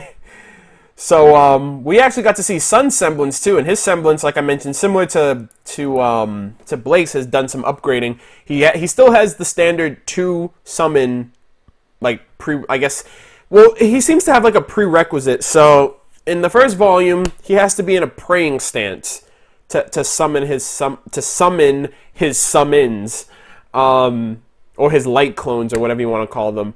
And, this kind of reminds me of Hunter x Hunter. Spoiler alert for anybody who ends up watching the series. One of the best anime of all time, my favorite anime of all time. I won't say who, but there is a particular character in Hunter x Hunter 2011 who uses a technique, but in order to use the technique, and it's also a summon to some extent, but it's not like this, but he has to go into a praying stance to use his technique. I don't want to say that that's the reference, but that's immediately what I think of. But, he always has to be in a praying stance. Like, in Volume 2, when he first used his semblance, he was in a standing praying stance, and then this one, he's in, like, a Buddha kind of stance, but he still has his hands together. And then again, when he uses it a third time, he summons three of them, and the second time he uses it, so he can summon multiple ones over time. I'm not entirely sure, but it's cool how he used, you know, the clones to divert the lightning blast, which was super cool. Let's see. Oh, okay. You can unmute now. You can unmute. I'm good. Someone was like, when can I unmute? You can unmute now. Sorry. Yeah. Oh, well, that's at least good that somebody muted themselves when I mentioned that spoiler. You said Hunter x Hunter is your favorite anime. Do you consider RWBY? Well, the main reason is Hunter's done. RWBY isn't done. So I never want to... Well, Hunter isn't done either. The anime is done because the manga went on hiatus, so they had no source material, so they had to stop animating. But Hunter, based on how it ended especially, is my favorite. Full Metal Alchemist would be my second favorite, and then like Death Note and Psycho Pass. RWBY is still young. I wouldn't even consider putting it on my list because I don't know where it's going to go. I don't know what's going to change about it. I'm pretty sure my love for it will never die off, but I need to see how a story comes together, and especially how it ends before I can start deeming something. I like this. This is my favorite, especially since I don't know what the hell's going to happen. So, like, if and to a lot of people, the ending of a series is paramount. The ending of a series can honestly make or break a series, so that there's also that to take into consideration. Yeah, I did see Lindsay and Michael are having a baby. They announced it at the they announced it on Extra Life. I watched the whole 24-hour stream. I was there for the whole thing. That's another reason why my reaction came out late. And no, that wasn't dabbing. I was coughing. Because I know some of you guys out there are like, he dabbed.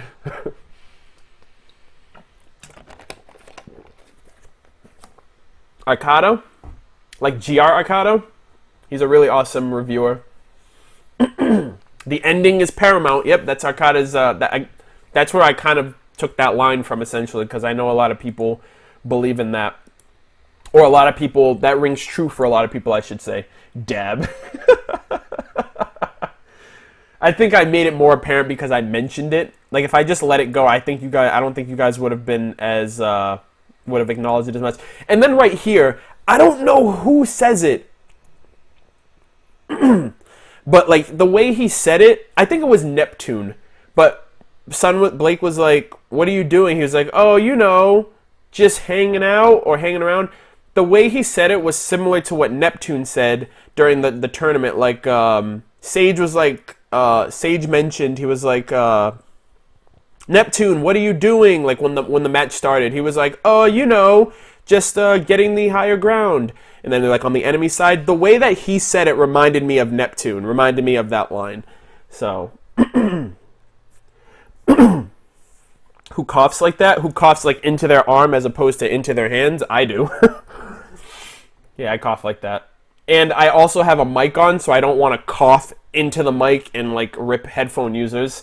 So trying to be considerate on top of that. So yeah, I kind of like that scene. It definitely reminded me of that. And then this again right here. So I will, hold on.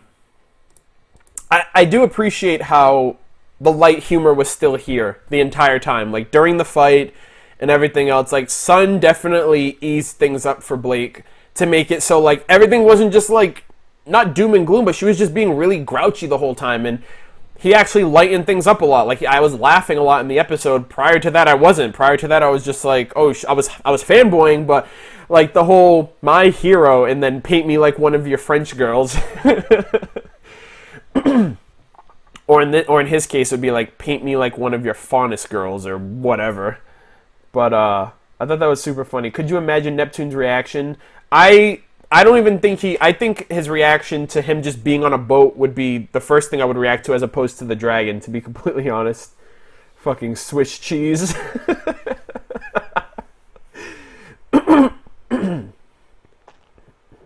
Did his jeans change? Well, it's from like the outer side version, so excuse me. I have the hiccups now too, which is god awful. Because I went to burp, and then I got hiccuped, so that really hurt. Like, I just got a sharp pain in my back just now. And I apologize if any of you guys, if that's really loud.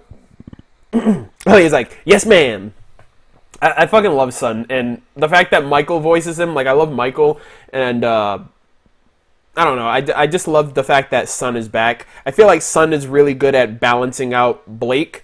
Because prior to this, like, the earlier volumes, like, she showed interest in him, and they showed interest in each other in terms of, like, relationships, and now she seemed like she seemed annoyed by him more than anything, and it was like, dude, he's just trying to lighten up the mood. He's just trying to, keep things like lighthearted, and you're just like slapping him and yelling at him and asking why is he following you and stuff like that. It's like, dude, like, chill out. He's taking care of you. He's, well, not taking care of you, but he's looking out for you. He's making sure you're all right. So Sun is my spirit animal. Oh man, where's his abs? Animation changes that comes with it. I'm pretty sure they couldn't have the abs as defined in previous volumes, mainly because of the animation change. I liked this scene right here too, mainly the lightning one. It looked like that picture right there. He looks like he's having fun. Essentially, he's just like, oh yeah, and his gun is more defined. Somebody mentioned it. I think it was my friend Josh in the Patreon call. He mentioned that Sun's staff looks a lot more like the shotguns than they did previously. Like previously it actually looked like a staff. Now when you look at it more closely, it definitely looks like shotguns just put together, or two shotguns put together, or whatever. One thing that I will admit that I have been not questioning, like I haven't been actively questioning it, like, can they do this or whatever, but one thing that I've just had on my mind was mainly to do with Sun was his nunchucks. We've only seen them in Volume 1, and that animation that was used for the nunchucks was created before RWBY was ever thought of. Monty created that entire fight sequence, like with Blake, with Blake, Torchwick, and Sun. That entire choreographed fight scene was created way before RWBY was created. Like, it was created based off something else, and Monty couldn't do with it, and Monty didn't know what to do with it, so he just put it away, and then when RWBY came out, he was like, hey, I have this, I want to use it to some extent. So he ended up using it on Sun. I'm wondering, and again, I'm not questioning the fact if they can do it, if they can't do it, if they're incapable of doing it, but I wonder if Rooster Teeth is going to explore more of the nunchucks, because I know that was literally like a Monty scene. Like, Monty for the most part was the one who handled Monty, like the fight scenes, when you saw them, you knew Monty did them, just because they were over the top fighting scenes, crazy choreography and all that stuff. But like with Rooster Teeth, like, they're not Monty, you know what I mean? So I can't expect them to be able to make all those flashy fights and animations and choreographed, fight scenes the same way that he did. So, and the one thing that I always think of, and the first thing that, like, one of the most craziest hype moments that I ever had was seeing those nunchucks and seeing how they were used and how intricate they were used and how Sun was shooting and swinging and reloading at the same time. I thought that was one of the fucking coolest things I've ever seen. And I'm just wondering, like, is Rooster Teeth going to be able to express those nunchucks, not in the same way, but just to express them? Because since then, we've only seen the staff. And I mean, on top of that, yeah, we've only seen him fight, and we've only seen him fight briefly. Like, we saw his fight in Volume. I mean, like, especially, like, we saw his fight against Team Indigo. He used his staff, but then for everything else, he was just being more environmental. He didn't break them out. And then here, he only had the staff again. So, I want to say, where did Sun put his staff? I don't know. It like folds out. So I think it's secure as the nunchucks, and then it folds out into the staff, or it breaks out into the staff. Because I know that's how it worked when he first took them out, when he first took out his staff in Volume 1. Like, they folded out into the staff.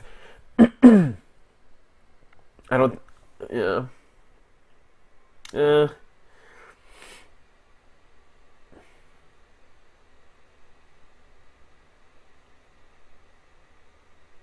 Sorry, guys, I'm just reading the chat really quick.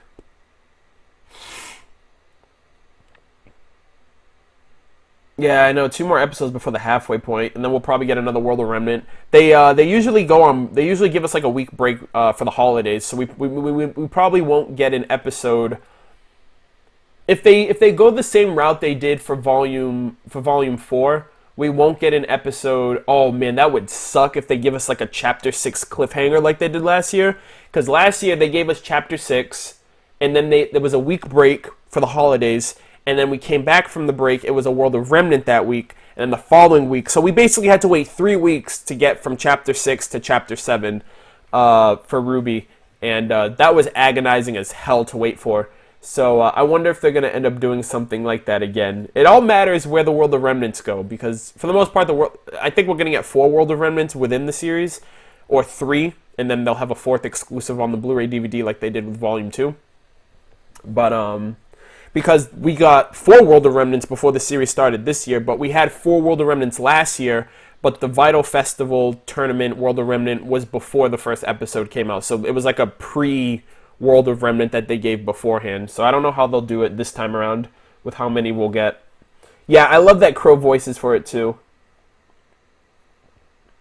Yeah. To be honest, at this point, I mean, not even at this point, like, the fighting, the animation, the fight scenes in RWBY were the bread and butter. Like, a lot of people consider the bread and butter of the show, but I could care less about the fight, like how people have a standard for the fighting scenes. Like, you know, they're not Monty. You know, Shane isn't with Rooster Teeth anymore. You know what I mean? But they still have talented people, and they'll do the best they can, and I'm not going to bat an eye if it's like, oh, the animation sucks because it's not what Monty did, or it's not as good as it was in the past. It's like, well, you got to deal with you got to deal the hand you're dealt. You know what I mean? And I'm not going to look at it as that. I'm not going to look at it as comparatively as other people do, because I know a lot of these people, and I know they fucking bust their ass for the show, and you know, it's a level of, not a level of ignorance. I know it's mainly a level of expectation, but for me, I'm a very content individual. At this point in the RWBY with Volume 4, the fighting is the last thing I care about. Like, the fighting is literally the last thing I care about in the show. I care about the plot. I care about the characters. I care about where the story's going, where this whole elaborate grand scheme plan is going. I care about the world building. You know, I probably couldn't say that when I first started RWBY, because when I first started RWBY, it was always, oh, are we going to get a fight just as good as Chapter 8? Oh, are we going to get a fight as good as Chapter 16? Oh, are we going to get a fight as good as, you know, the food fight? Are we going to get a fight as good as, you know, Pyrrha versus, you know, Team Cardinal? Like, I didn't want it to be like that. I didn't want it to be like, oh, everything else is good, but all I care about is the fighting.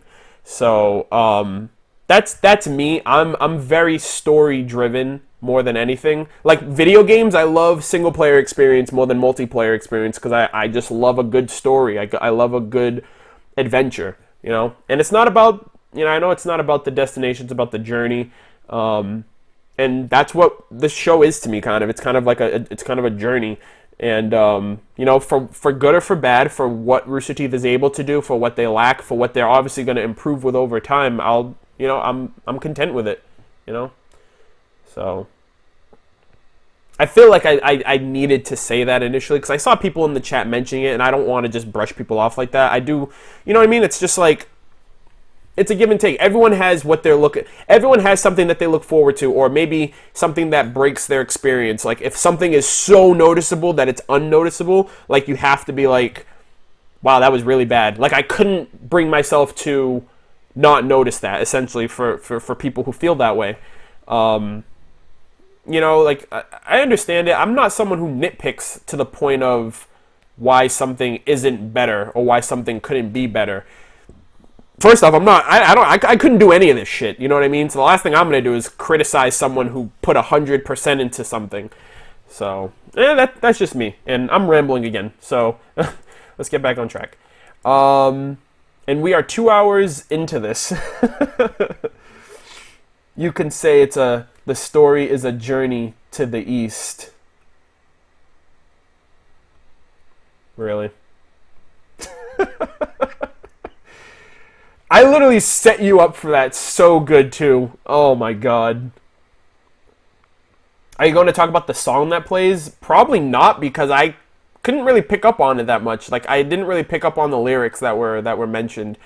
A lot of people think that's from Shadows Part 2, which would be fucking awesome, because we got Red Like Roses Part 1 and 2, Mirror Mirror Part 1, Part 2. I would really want From Shadows Part 1 and Part 2, and an I Burn from Part 1, Part 2. I would love to get a Red Like Roses Part 3 in the future. And I speculated that a while back. I think after I got the Volume 1 soundtrack, after there was a Red Like Roses Part 2, I was like, what about the other ones? Or what about a continuation of this from RWBY's perspective still? For Mirror Mirror, at least.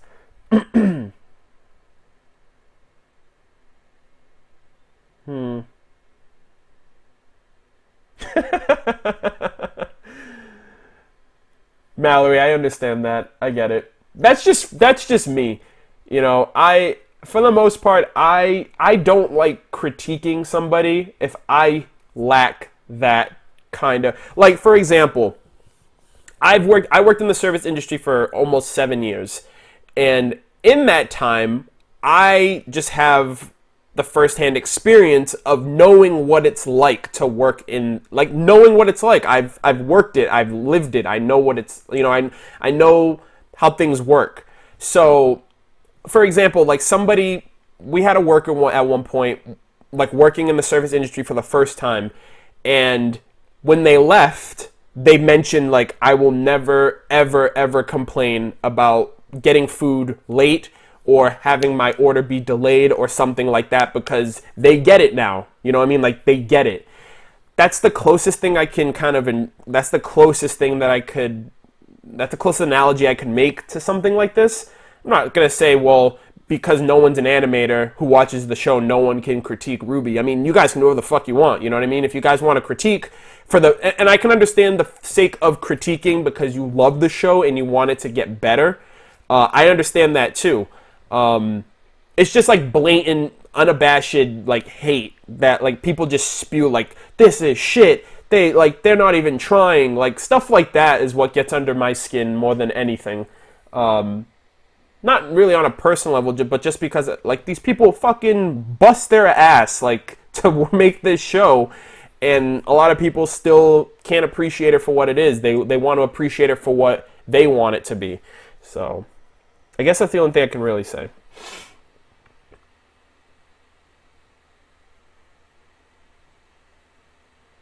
Oh, is somebody wondering if... Yeah, Chapter 4 is out right now on the Rooster Teeth website. Create a free username, email, and password, and you can watch it now. This is not sponsored any way, shape, or form, but it sounds like I have, like, a gun pressed up against my head. Oh, well... I literally said that, and then I looked, and the cannon is literally lined up with my head right now. So, in a way, it's like I do have a gun up against my head, and I'm just saying this ad to get people to go watch Rooster Teeth.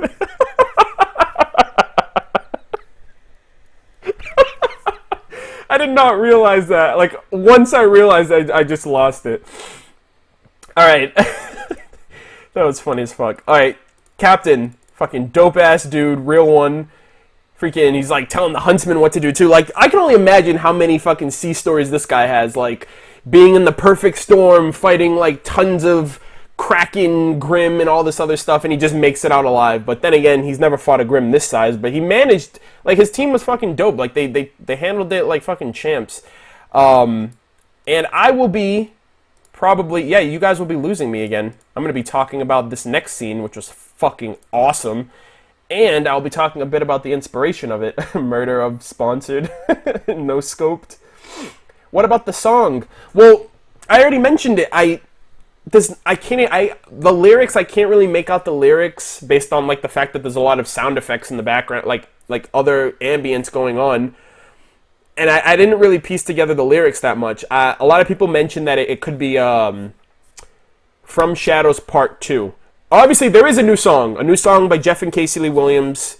Obviously, they're the pairing that does all the songs for RWBY. I'm looking forward to the Volume 4 soundtrack based on the fact that we have a new opening song. We got a new song in... Did we get a new song? Yeah, well, we got a new song in this episode, and hopefully if there's a concert, Atlas is holding a concert, maybe Team Funky will be a part of it, fingers crossed. But I'm expecting another new song from Weiss's perspective, sung by Casey, similar to Mirror Mirror. So, or what would be fucking awesome What would be so fucking awesome is if Weiss ended up singing It's My Turn to her dad at the concert. She's like, Dad, this song is dedicated to you because you're a piece of shit. And then she just goes off on him and then leaves. That would be fucking dope. Because that song in a way kind of is like she's like telling him off. Like, it's my turn to live my life and do what I want to do. And that'd be so cool. Like, it'd be like a cool way to like just show him up in front of everybody. But that would like hurt their family so bad to just be like, wow, this family doesn't even have it together and they're trying to please us. That would be so sick to be able to see that. Yeah, I would like that. And then Flint Cole with the mic drop. Ooh, actually, I don't think we'll see Team Funky because Flint Cole does not like the fact that the Schnee Company ran his father's company out of business.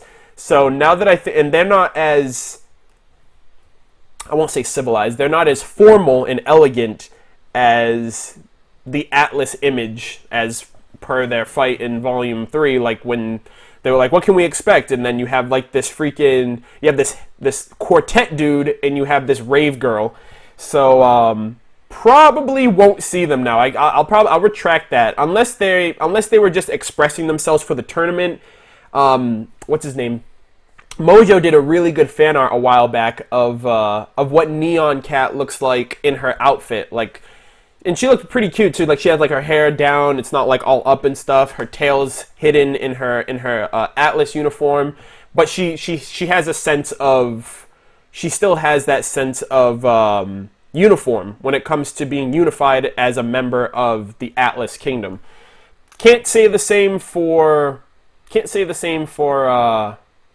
Flint, just because he holds a lot of resentment. Even though at the end of the fight he respected. I think he'll respect Weiss, but he'll be like, "Fuck your dad!" Like, he's a piece of shit. Like, I don't like him. So, some people are speculating that the concert will be. Oh, that would be cool. The only thing is, she's wearing her Part 1 clothes in that. So, and I wouldn't consider that I wouldn't say that was really a concert, to be exact. Like, it was, I guess. I don't want that, basically. Like, no, I think Monty already mentioned all of their trailers were pre-episode 1. So those were all flashbacks. So, and it was already referenced too. Like, Jean mentioned, like, in one episode, he was like, have you ever heard her sing? Which references the fact that she sung in her trailer, which was probably broadcasted around the world, and all that other jazz. Oh, Crow. Crow needs a theme. Crow needs, like, a drunken theme. But yeah, so, let's talk about this scene right here. So, Sun, like I already mentioned this before, but Sun's been upgrading his semblance. He can summon 3 clones now, not just 2.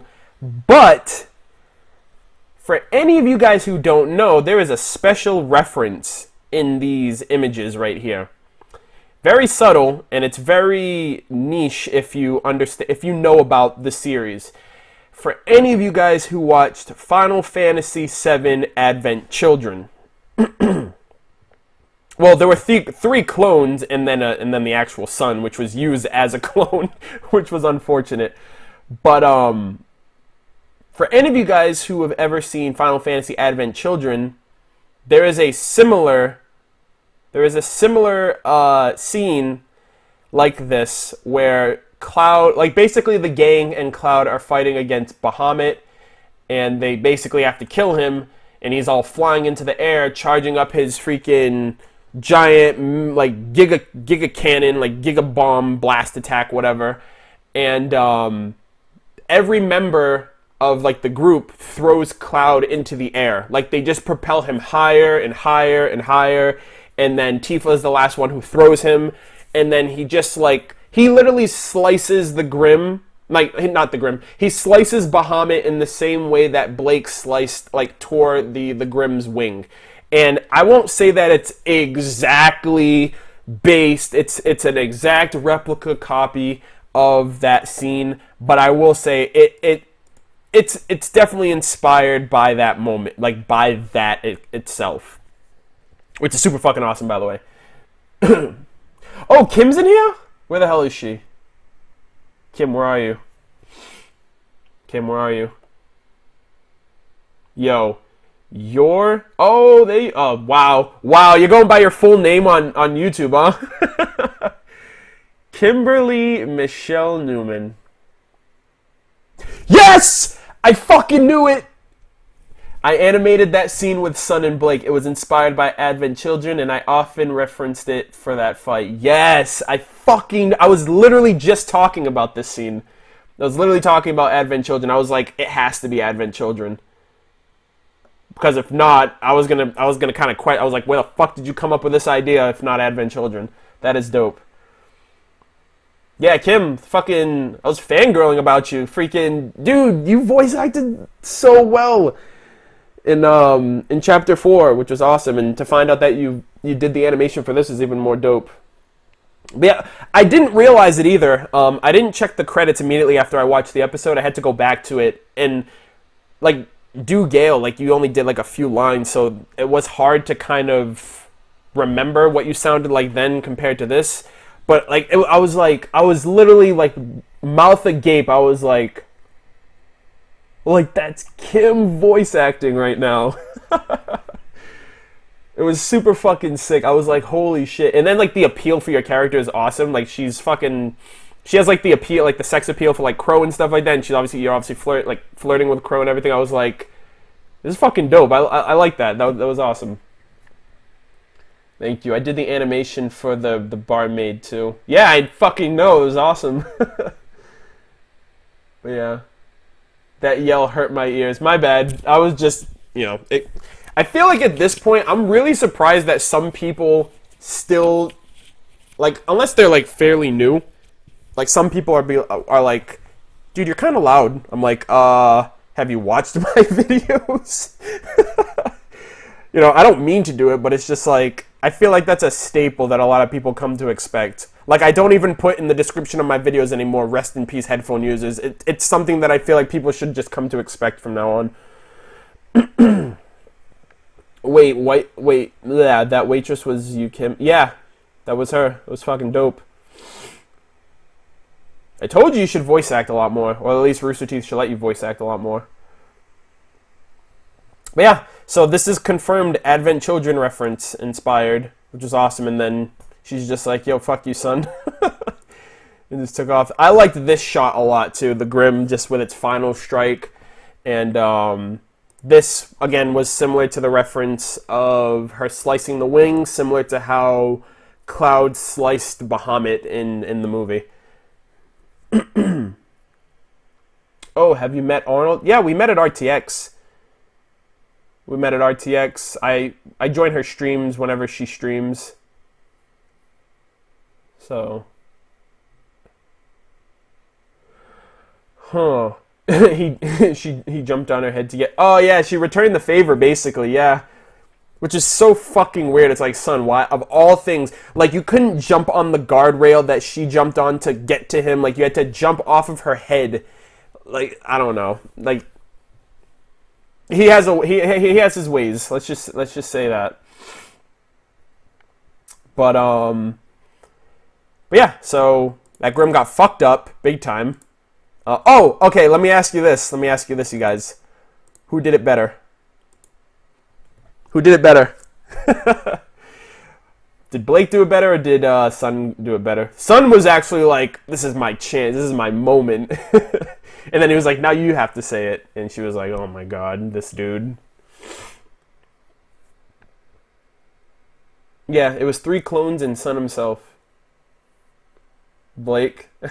Her flexible faunus spine made her an excellent springboard. So I was thinking that too. I was like, when she landed, like her back should have just been filleted in half. Like she should have just been folded like a lawn chair, essentially. But she's a cat. She's flexible. Blake's better for the bridal position. Now that's a katana. A lot of people are for Blake on this one. She's like the man of the relationship. Well, this time it seems like she is, because she's like, no fucks given. She's not taking any of his shit this episode. which is like before she actually showed signs of like blushing and stuff like that, like she was into him, and now she's just like, dude, I can't deal with you.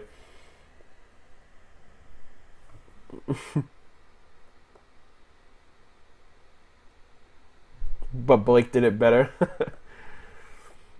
What would have been really funny is if like in a bloopers, if you guys ever did if you guys have bloopers for this too, like if they went to go catch it and they just fell, like no, they didn't catch each other, or one person didn't catch the other and just let them fall. I feel like Blake had to save him because he's not a cat. Her, on the other hand, she like got into the stance, the position to land, but he took it as an opportunity to like woo her, so she ended up getting caught by him. I want her boots, 10 out of 10. They go past her knees though, so that's going to be kind of hard for you to walk or like bend or anything. Getting upstairs will be really interesting. But yeah, so there's that. This fucking Grimm is awesome again. Oh yeah, so let's talk about how fucking savage this captain is. Granted, it's a Grimm, so we shouldn't care about the level of savagery. But this dude straight floored it. Speared the Grimm with the head of the ship, first off, which was already like, holy fuck.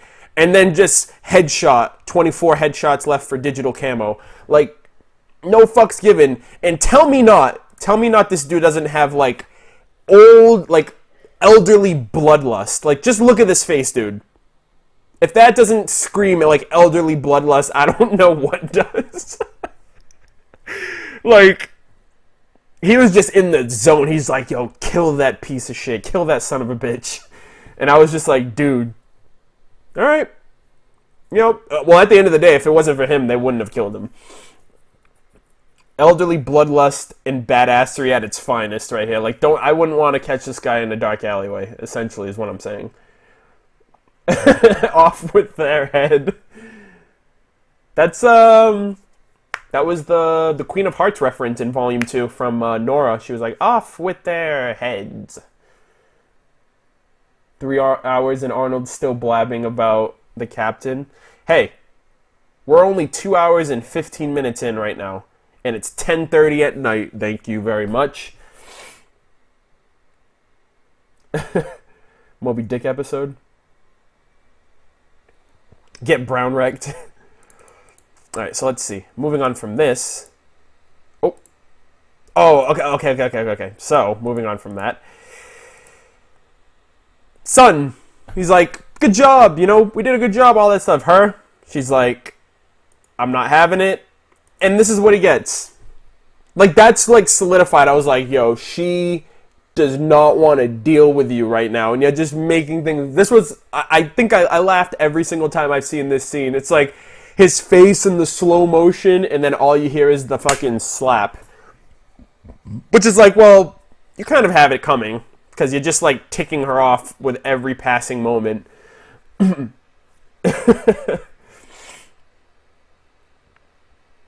Oh my god, Kim, please.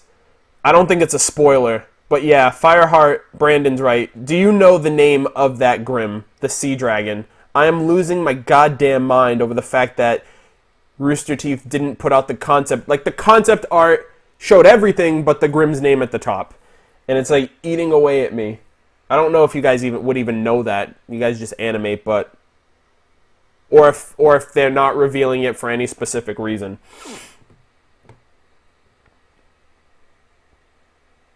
Oh, man. But yeah, he's just, like, not having it. And, Blake and him have, like, their little moment here. This is probably the best part to show off the fact that Blake's ears are a bit more expressive of her emotions. Like, they're down when she's pissed. Well, they're, like, sprung up when she's, like pissed off or whatever. It's certain moments they're like sprung up when she's like furious, and like right now she's angry, so they're like spiked down and out, and now she's concerned or like scared or whatever, so like they're just standard. But it's a lot easier to tell like a change of emotion when it comes to her. So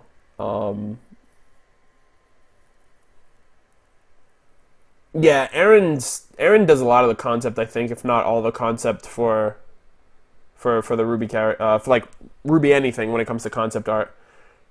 Characters and whatnot. I animated the thing for a week, but I don't remember. You don't remember the name. That's bullshit. You don't remember? That, like, I hate that because I, like, remember everything. So, like, when I hear that, I'm like, what I wouldn't give for you to, like, remember right now. God damn it. Yeah, the Sea Dragon is probably the best thing to call it. If it was something that generic, like Grim Dragon, it's like, okay, it's not as creative, but that's what it is already. It's a Grim Dragon. So, call it Shopkeep. Yeah, Erin's pretty awesome. But yeah, so this scene basically just shows off the change in emotion. Like, before, Blake was really hard to read because, first off, her bow covered her ears, which is kind of her giveaway now.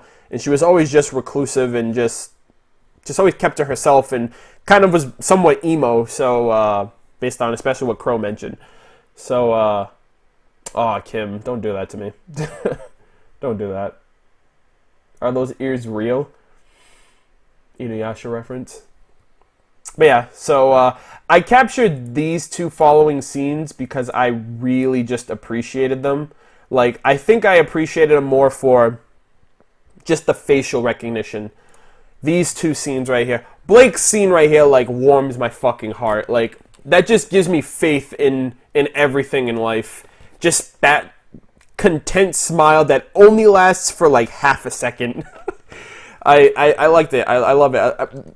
I think I like Sun's more, a little bit more, just because, like, she's, like, furious and pissed off at him, and he's just like, I'm just making sure you're okay, so that, like, he emotes that concern really well. And that's the one thing I would say out of everything in RWBY that's improved the most is the facial, not facial recognition, but the emotes that are in the face. Especially Volume 1, everything was really stagnant. Volume 2 was where it really shot, like, first showed, and then it's only gotten better since then.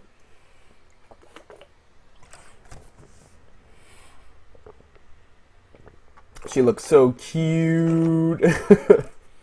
Kawaii face. Arnold, can I ask you a question? You just did. No, I'm just kidding. Do you think Blake would say my hero to Sun? Under other circumstances, yeah. Like, if they're just like flirty, like, if in a flirty sense, if this was during if events were different but gave the same results, where he would be like, "Now you have to say it," I guarantee you she would have said it. Wait, what? Wait, hold on. Shit. 1 second, guys.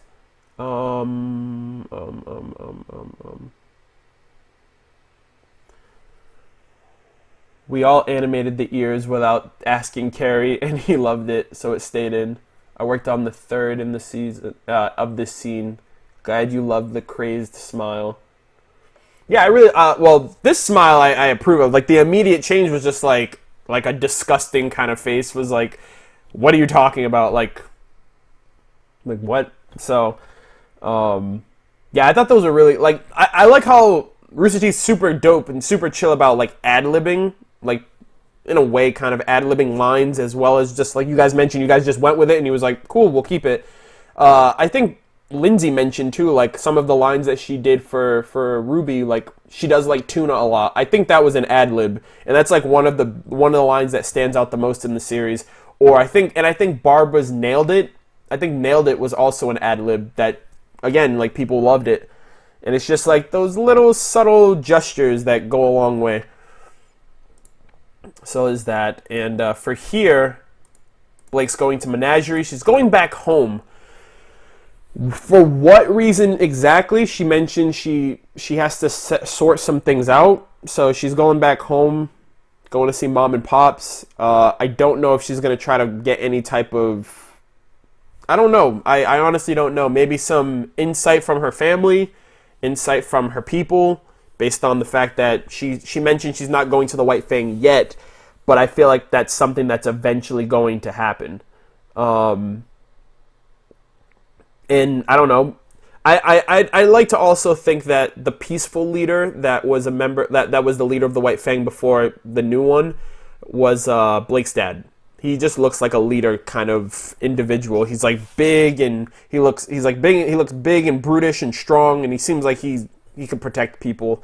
So and that'd be kind of cool too, to see like her dad was more peaceful, and she also advocated those peaceful protests and all that, and then for whatever reason for him to step down, because I want to know that. I want to know who is this new person and who was the old person who stepped down and not allowed it to happen, but kind of broke from, why did they step down? If maybe they didn't think things were working out, or they weren't making the progress that they were hoping. So, or maybe they were coerced to step down based on the fact that this new leader had a different idea of how to go about things. So yeah, Sienna Khan. I hope it's a female. I don't hope it's a female, but the name kind of the name sounds very feminine. And that'd be very interesting, too, if it was a female Faunus who was the leader of the White Fang. That'd be pretty interesting. Wow, almost 600 viewers. Well, first off, because I don't think I really mentioned it at all, but thank you guys all for sticking around for, almost 3 hours now? I know this was I'm playing catch-up right now. This was supposed to be done last week, but I've already explained the situation to you guys for the most part, and you guys were super understanding. But, we're almost done. Almost done. We have a few more scenes left from this episode, and then we're going to be getting into episode 4, which is going to be very exciting. Now I have to change my OC's first name. Geez, 3 hours? Yeah. This is the non-TLDR version. I will be making TLDR reviews of the episodes because these are going to be super in-depth, nitty-gritty, in the trenches discussions with you guys and just my overall thoughts.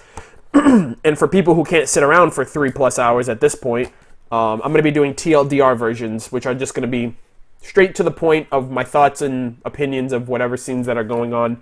And it'll be including everything. I haven't started them yet because I've only been focusing on the reactions and the live streams. And I already mentioned to you guys, and for those of you who don't know, I'm moving soon. I'm going to be moving in the next 2 weeks. So I'm not going to have a live stream discussion next week. I'm going to roll Chapter 5's live stream discussion with Chapter 6. So that's going to be the same thing for those of you who joined after I mentioned that. But yeah. Let's see. So 4 more hours. Yeah, I'm moving out. I'm moving, but then my mother and my brother are also moving. So we're kind of going our separate ways. We're still going to be fairly close to each other, but I'm going to be living on my own, not with my family, essentially. But yeah. What am I drinking? I am drinking aloe water. Mad good. It has little grape chunks in it, and it actually helps because when you talk for 3+ hours, you kind of need something to drink. And these are kind of like my guilty pleasures every so often.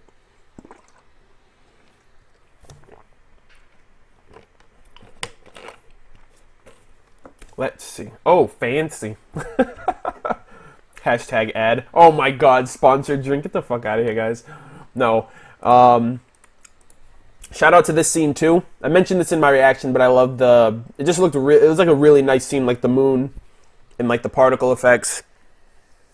And at the end of the day, scenes like this really show off the new animation style and the switch in software. It just looks a lot better. The scalability is way fucking better, despite what people are willing to say if they think that the earlier volumes... go back and try to watch Volume 1. And I say try to watch Volume 1 because it's so fucking drastically different. I don't know. I think, it's not hard for me to go back and watch Volume 1 because I've seen it, a million times. But, when you see Volume 1 and then you see this, it shows, how far it's come in such a short time. Alexander Animations. Hey, Murder, how are you? From America. I'm doing good. We're brushing up on the ends of the live stream discussion for Chapter 3. And I'm pretty sure a ton of people are... Well, you know what? When you think about it, I think people will understand why this live stream is so much longer, but I've never spent 3 hours on just, no, 2.5. Yeah, this is actually pretty standard, because my other live stream discussions on just an episode alone have been about 2 hours. And I'm still forgetting that I have another episode to do. But when you split the time, if I talk about episode 4 the same length I talked about episode 3, it's on average. But because there are 2 episodes, that's why it seems overwhelming. Yeah, this is solely chapter 3. I'm about to start chapter 4 in a little bit. I'm probably going to take a short intermission just so I can like grab a snack or something, because I've just been sitting in this chair for 2.5 hours. Blimey, I missed it. Well, this whole thing will be uploaded, and I'll leave timestamps for people who want to know what point is Chapter 3 a discussion and when Chapter 4 becomes the discussion. So either way, you will be in the know. So we got this scene, which I wasn't expecting. I didn't think we'd be seeing Salem and them again so soon. Tyrion, Watts, and Hazel are kind of already out and about making moves. And this scene was very, very, very, very, very interesting, because it's like, a lot of people mentioned it too, and I didn't initially mention it, but I did notice it.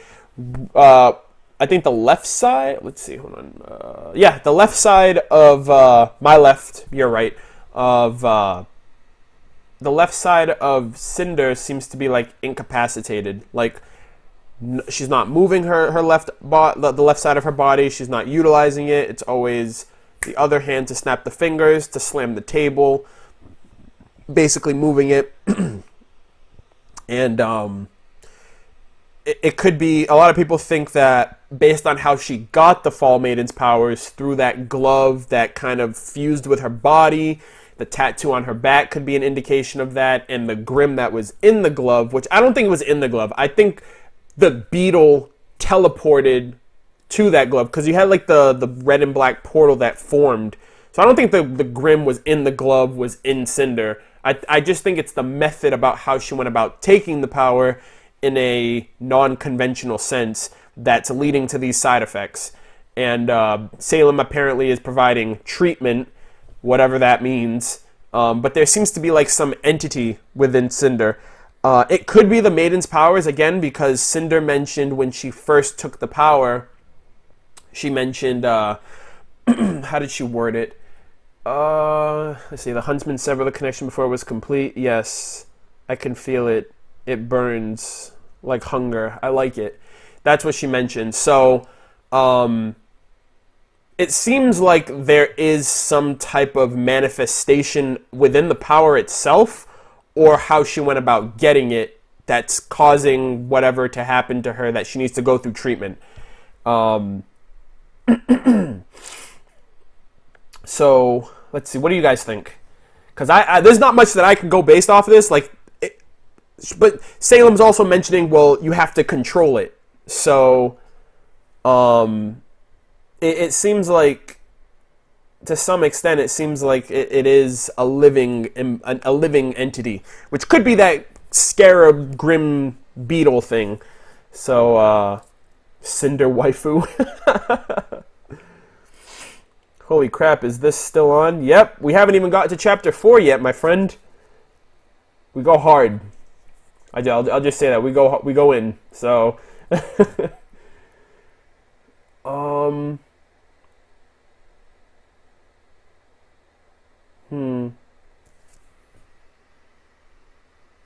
think it was the glove. How could a bug give off the power? Well, the bug seemed, the Grim Beetle seemed to be like the middleman, basically. It was just like the transferee of power. Because there was no other way to get it. So, that Journey to the West reference. Yeah, I noticed, I mentioned that. Rolling deep, boys. Yeah. So yeah, that's going on, and then we get this motherfucker right here, the Seer Grim, S-E-E-R. Hold on, give me 1 second. I'm actually gonna Seer. I actually didn't look this up, but a seer, the definition, is a person who is able, through supernatural insight, to see what the future holds. So basically, this Grim is like it seems to be a communicative type of Grim, and a friend of mine. Well, I had my Patreon Skype call yesterday, and the backers in there. We talked about this Grim in particular, and how this Grim seems to be relaying information to Salem, to where Salem mentioned like the following about where's Ozpin? Did you kill Ozpin? Essentially, one cool thing that I really liked about it was the fact that we see the Grim we see what the Grim see, like the Grim's point of view, its perspective. I don't know if this is how all Grim see the world, or if it's just this Grim in particular, but I thought this was super cool. It seemed really eerie, like you see Emerald and Mercury, like, oh shit, like, get the hell away from me. So, oh yeah, Metroid, oh god. Yeah.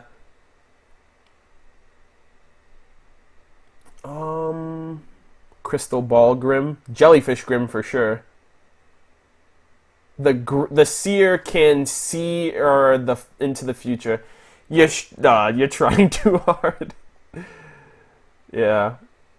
Merc is irked. Yeah, he's no longer Smircury, he's Urcury. I guess. I don't know. But yeah, so like we see the Grim's point of view, which is kind of interesting. I don't know if all Grim, like I said, I don't know if all Grim see like this, but then we get into some heavy discussion. It seems like the Grim is communicating. We hear it, like we hear like the audible noise that's coming from the Grim. So I don't know if that's the Grim language, or if that's a representation of just letting us know that these two are communicating. Is it telepathically? Is it a unique dialogue or a unique sound that's only able to be perceived from Grim? But whatever the Grim mentioned to Salem caused her to question Cinder and what Cinder told her regarding Ozpin. My thoughts are that they're looking for this relic, whatever the hell it could be. Personally, I feel like it is Ozpin's cane, but then again, we don't fucking know. For all we know, it could be the Deathstalker stinger that Jean thought was the relic in Volume 1, or the freaking chess pieces, or whatever, I don't know. My thoughts, it's the cane. So, the Grim are clearly looking for it. The Grim can't find it. So this Grim relays the information back to Salem. Hey, we can't find this relic that is supposed to be at Beacon. Leading Salem to think, well, Ozpin has the cane. Ozpin has the relic, or Ozpin knows where the relic is. If Ozpin is truly dead, we should be able to find it. Leading her to question, did you kill Ozpin? Because if you killed him, it should be there. She mentions, yeah, I killed him. And then, which leads her to be like, well then double up numbers, go back and find it, because it's there. Now, a cool kind of idea for the Seer Grim itself, and like I said, this idea spawned from the discussion I had last night, was that this Grim, like, I forgot who mentioned it, and I apologize in advance, but somebody mentioned it. I don't know who, but the idea rose in the chat, in the call last night, that what if this Grim is acting as like a receiver? Like, what if there's a Seer Grim here, and there's another Seer Grim at Beacon, and somebody is talking to her through the Seer Grim? Basically, what if the Seer Grim act as Salem's personal CCT? Like, giving her communication between long distances, because they don't have the towers, the network's all down, so how is she communicating over long distances? I highly doubt this Grim traveled from Beacon all the way to wherever the hell this place is, just to deliver a message of, well, the relics isn't there. Well, then go back and tell them that to look harder and bring more Grim with you. So yeah, I honestly think that would be super cool. And then the point of view that they showed us, like the Grim's point of view, maybe it shows what the person sees as well. Like maybe that point of view was whoever was on the receiving, like the sending end of the Seer in Beacon or Vale or wherever the hell. It could be Sauron, the Eye of Sauron. Yeah, pretty much. So, I don't know who to give credit to. I guess it would be like a collective effort. I think it was Max. I don't know. Basically, it was just a combined effort of just all of us talking, and we bounced ideas, and someone came up with that, and we expanded and came to that conclusion that would be a kind of a cool theory if that's what this Grimm turns out to be.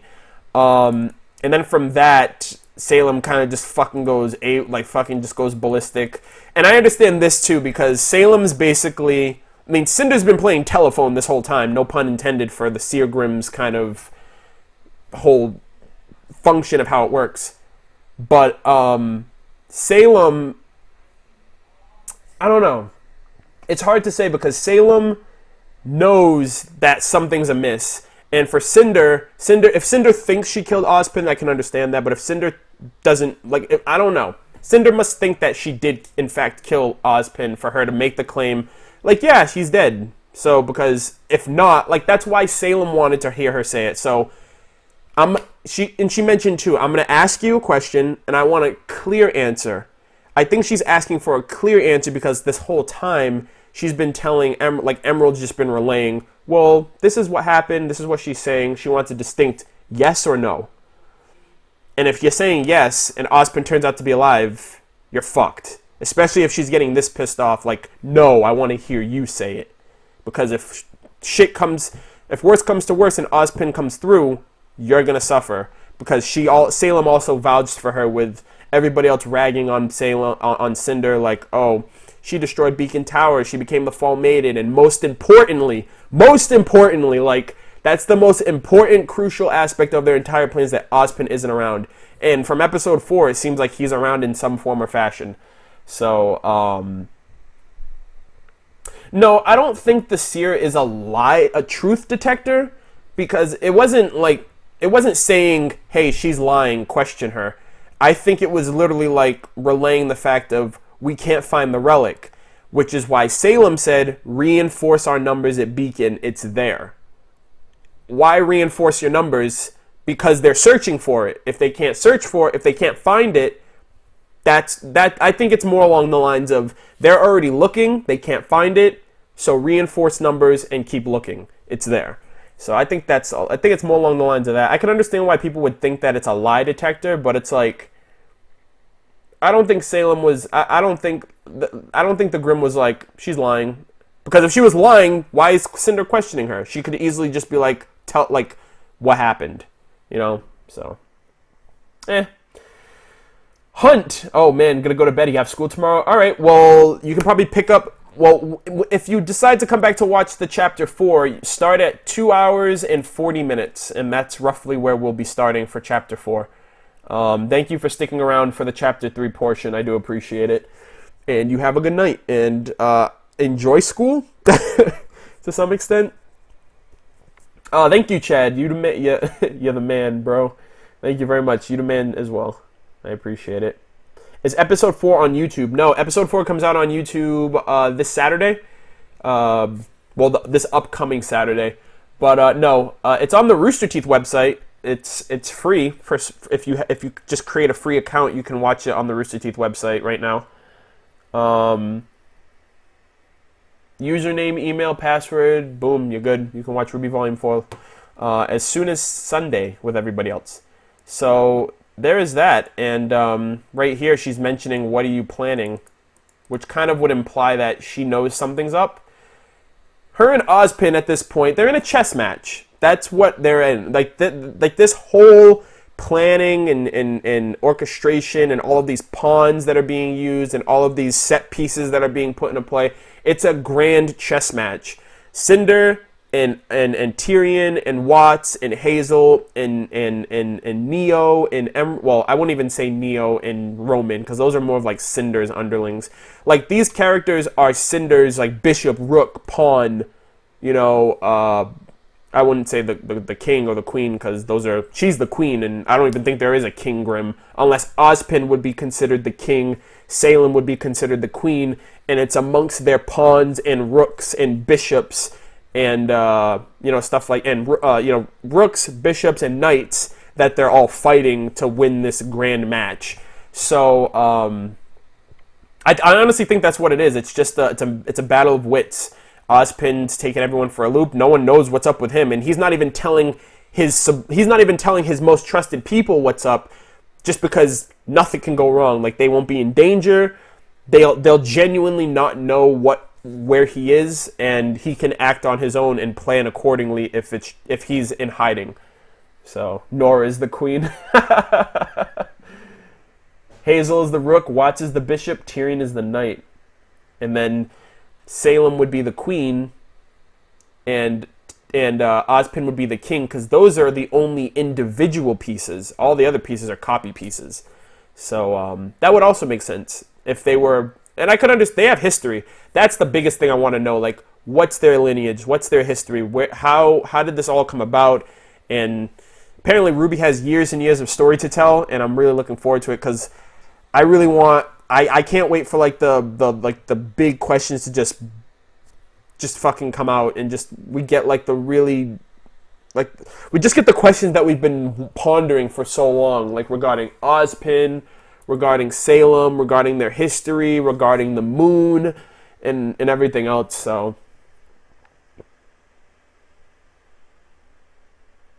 I've been sort of thinking, what do you think Salem's weapon? And Salem doesn't need a weapon. I'll say that right now. I don't think Salem has a weapon. I don't think she needs one.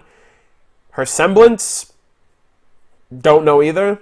I don't think she needs one. She is so mysterious. I assume she can do anything at this point. Let's see. Sorry, I brushed by a question. I gotta go back to it. Hold on. I've sort of been thinking about the possibility of somehow Ozpin sealed himself inside the cane, or somewhere this relic is, and this is why she's hunting for it. Well, from episode 4, he's somehow in the mirror that the kid's talking to, that the kid was examining, which I'm going to get into that in a second, which kind of would make sense too, because the Wizard of Oz, wasn't he he was a projection, but wasn't he also like a mirror in the Emerald City? I could be wrong. I haven't seen, actually, where is it? I have the Wizard of Oz right here, actually. So I've been meaning to rewatch it so I could draw more conclusions and inspiration for any theories that I have regarding Ozpin and any of the other characters in the show. So I actually I'm gonna have to go back specifically and just analyze Ozpin and just figure out what we could extrapolate from the source that gives us the Ozpin in the show in RWBY. So yeah, Oscar. Yeah, Oscar is the first name of Ozpin. Is the first name of the Wizard of Oz. It's a very long. Oz Pinhead is basically the acronym for the syllables in his full name, which is a lot.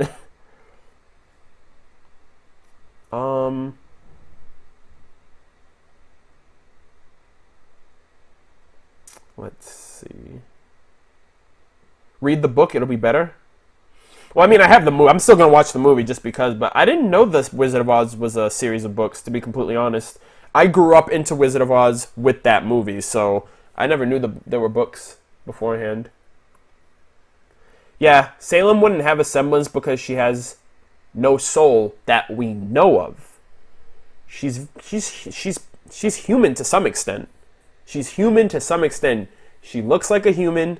She talks like a human. She speaks the human language. She looks like a human that has grim characteristics more so than a grim with human characteristics, which again only time will tell.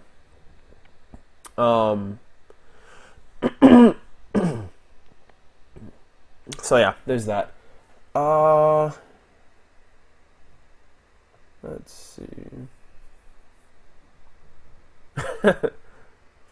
She's been grimified. In a manner of speaking, yeah. My favorite language, human. Well, when you get into species and forms of communication, yeah, I guess. It's clear that the Grimm communicate, but they don't speak. I don't want to say English, because it's not like the Grimm can pick up Spanish, English, Portuguese, and all these other type of languages. So it's like, I would just say the human language, because there's a multitude of like, for what we know, they only speak English in the world of Remnant. So human is just a category that I'm putting under language. So if they're a human, they can speak these variety of languages. If there are any other multilingual, if there's multilingual, aspects of RWBY. Let's see.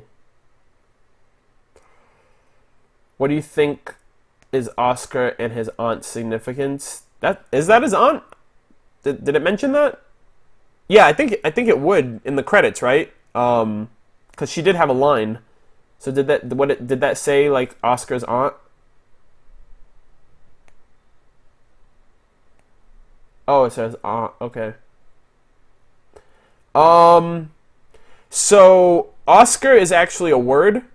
It's a fish, I think. I think that's what Jackson said yesterday. It's a multicolored fish.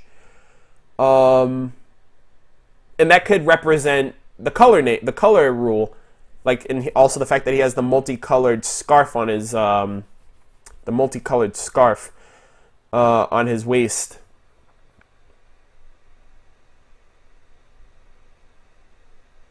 Oscar is Dorothy. So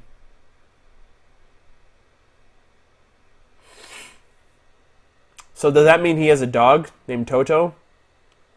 Or would that be Zwei? Would Zwei be considered the dog? Which then would mean that RWBY would be considered the true Dorothy. In the grand scheme of things.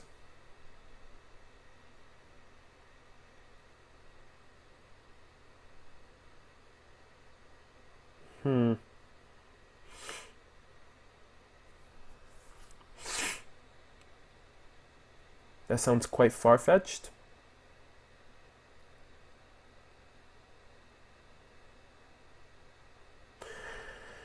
Alright, guys. So, we have made it.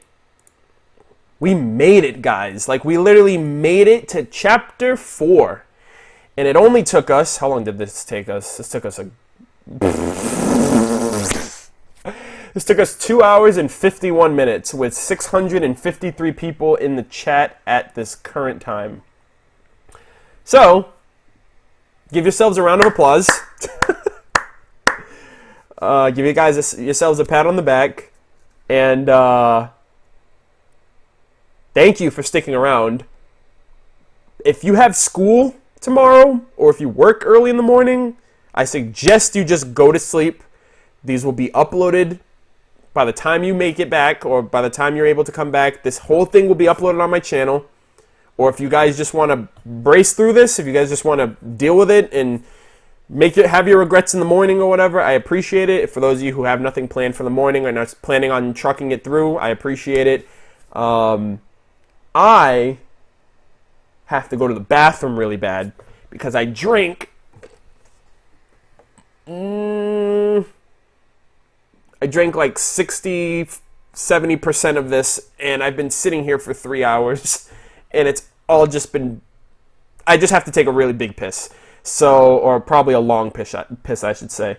Yeah, any of you guys who feel that know you have to leave, because I feel like this is going to go on for at least another 2 hours, and I don't want you guys feeling like you have to stick around. I'd much rather prefer you guys go to sleep, get your rest. Just know that if any of you guys do plan on leaving, you guys can start the video at 2 hours and 50 minutes. That is when we're going to be transitioning to Chapter 4, since you guys stuck around for Chapter 3 discussion. And then for everything else, I'm just going to... I'll have a timestamp in the video. I'll have a timestamp in the description and in the comment section for anybody. But yeah, I really have to go take a piss. So actually, I'm going to check my phone really quick. And as you guys can tell, my voice is getting a little pitched because it's it's very, you know what it is? Subconsciously, because I've been preoccupied with talking to you guys, the urge to use the bathroom is minimal. But now that I know that I have leeway, my brain is I know that you don't have to do this. I know, you have some free time, so I'm going to force you to go to the bathroom now. So, Let's see.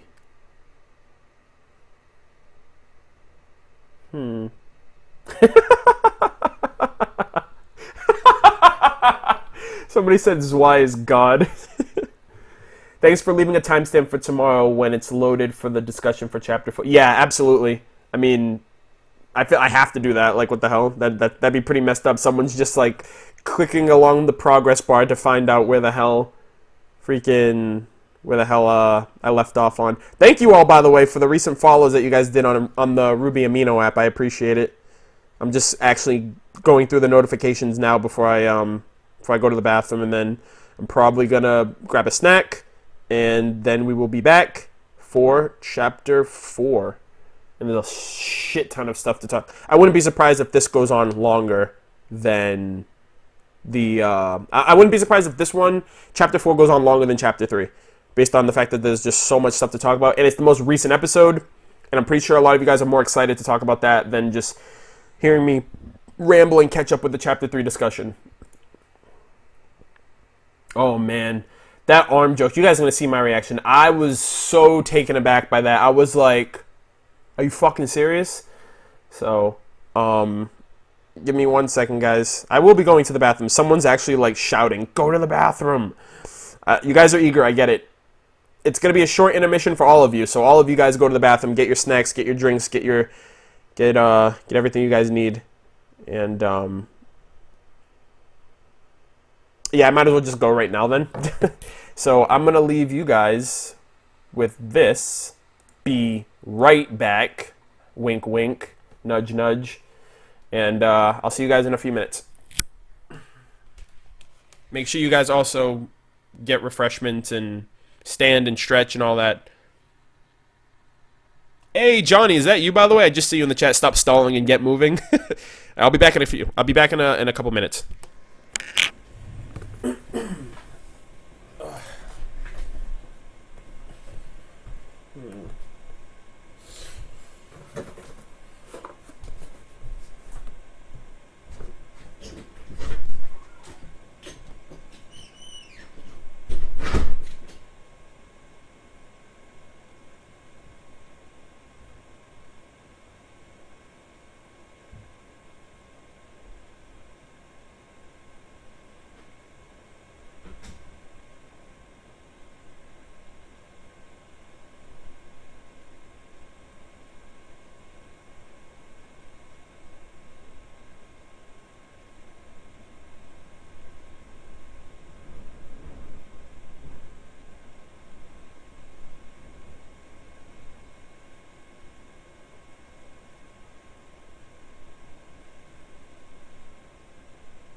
We are back, guys.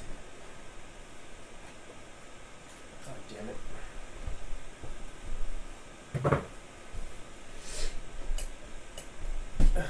What did you miss? You missed like 3 hours of streaming. I can hear Senpai. Give me a second, guys. I'm still like unraveling before we get into this. I'm gonna move my mic up here a little bit so you guys can hear me a bit better. Guess who's back? Back.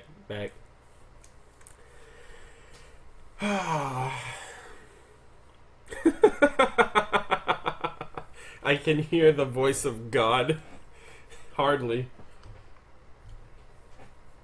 I'm no deity, that's for sure. Senpai, please notice me.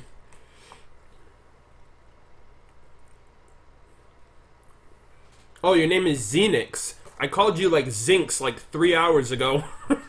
My bad, dude.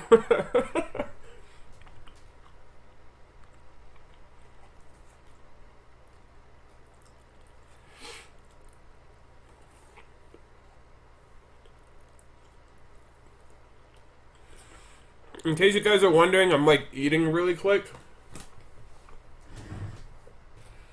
I just have something small before I go on another 3-hour rant.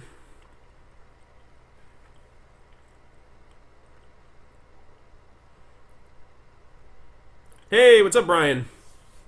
See you in the chat now.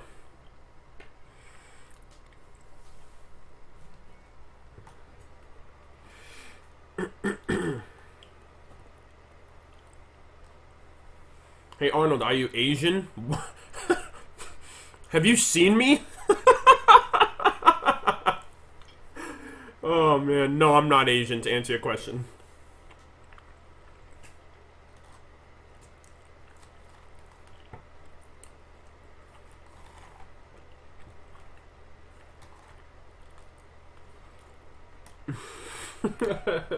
That's a first, honestly. We weren't totally talking shit about you while you were gone or anything. I wouldn't expect it any other way, honestly. Hey, missed the first 3 I was decorating. Now, don't worry about it. You don't have to apologize. Is you blind?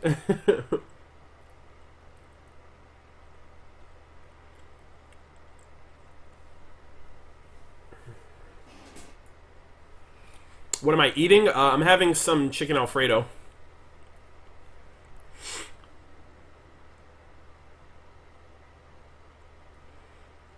Yeah, I only got a small thing of it, but there's like a whole pot downstairs, so I got what was left because my nieces are over for the night, my brother's home, my sister's over, my mom's coming home from work soon, so it's probably not going to be there by the time I finish my stream.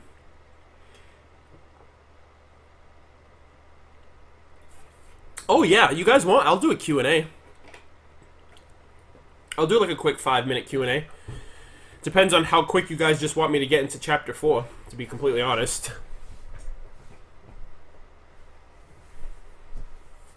Oh my god, I needed that. I'm so freaking refreshed. I'm ready. Alright.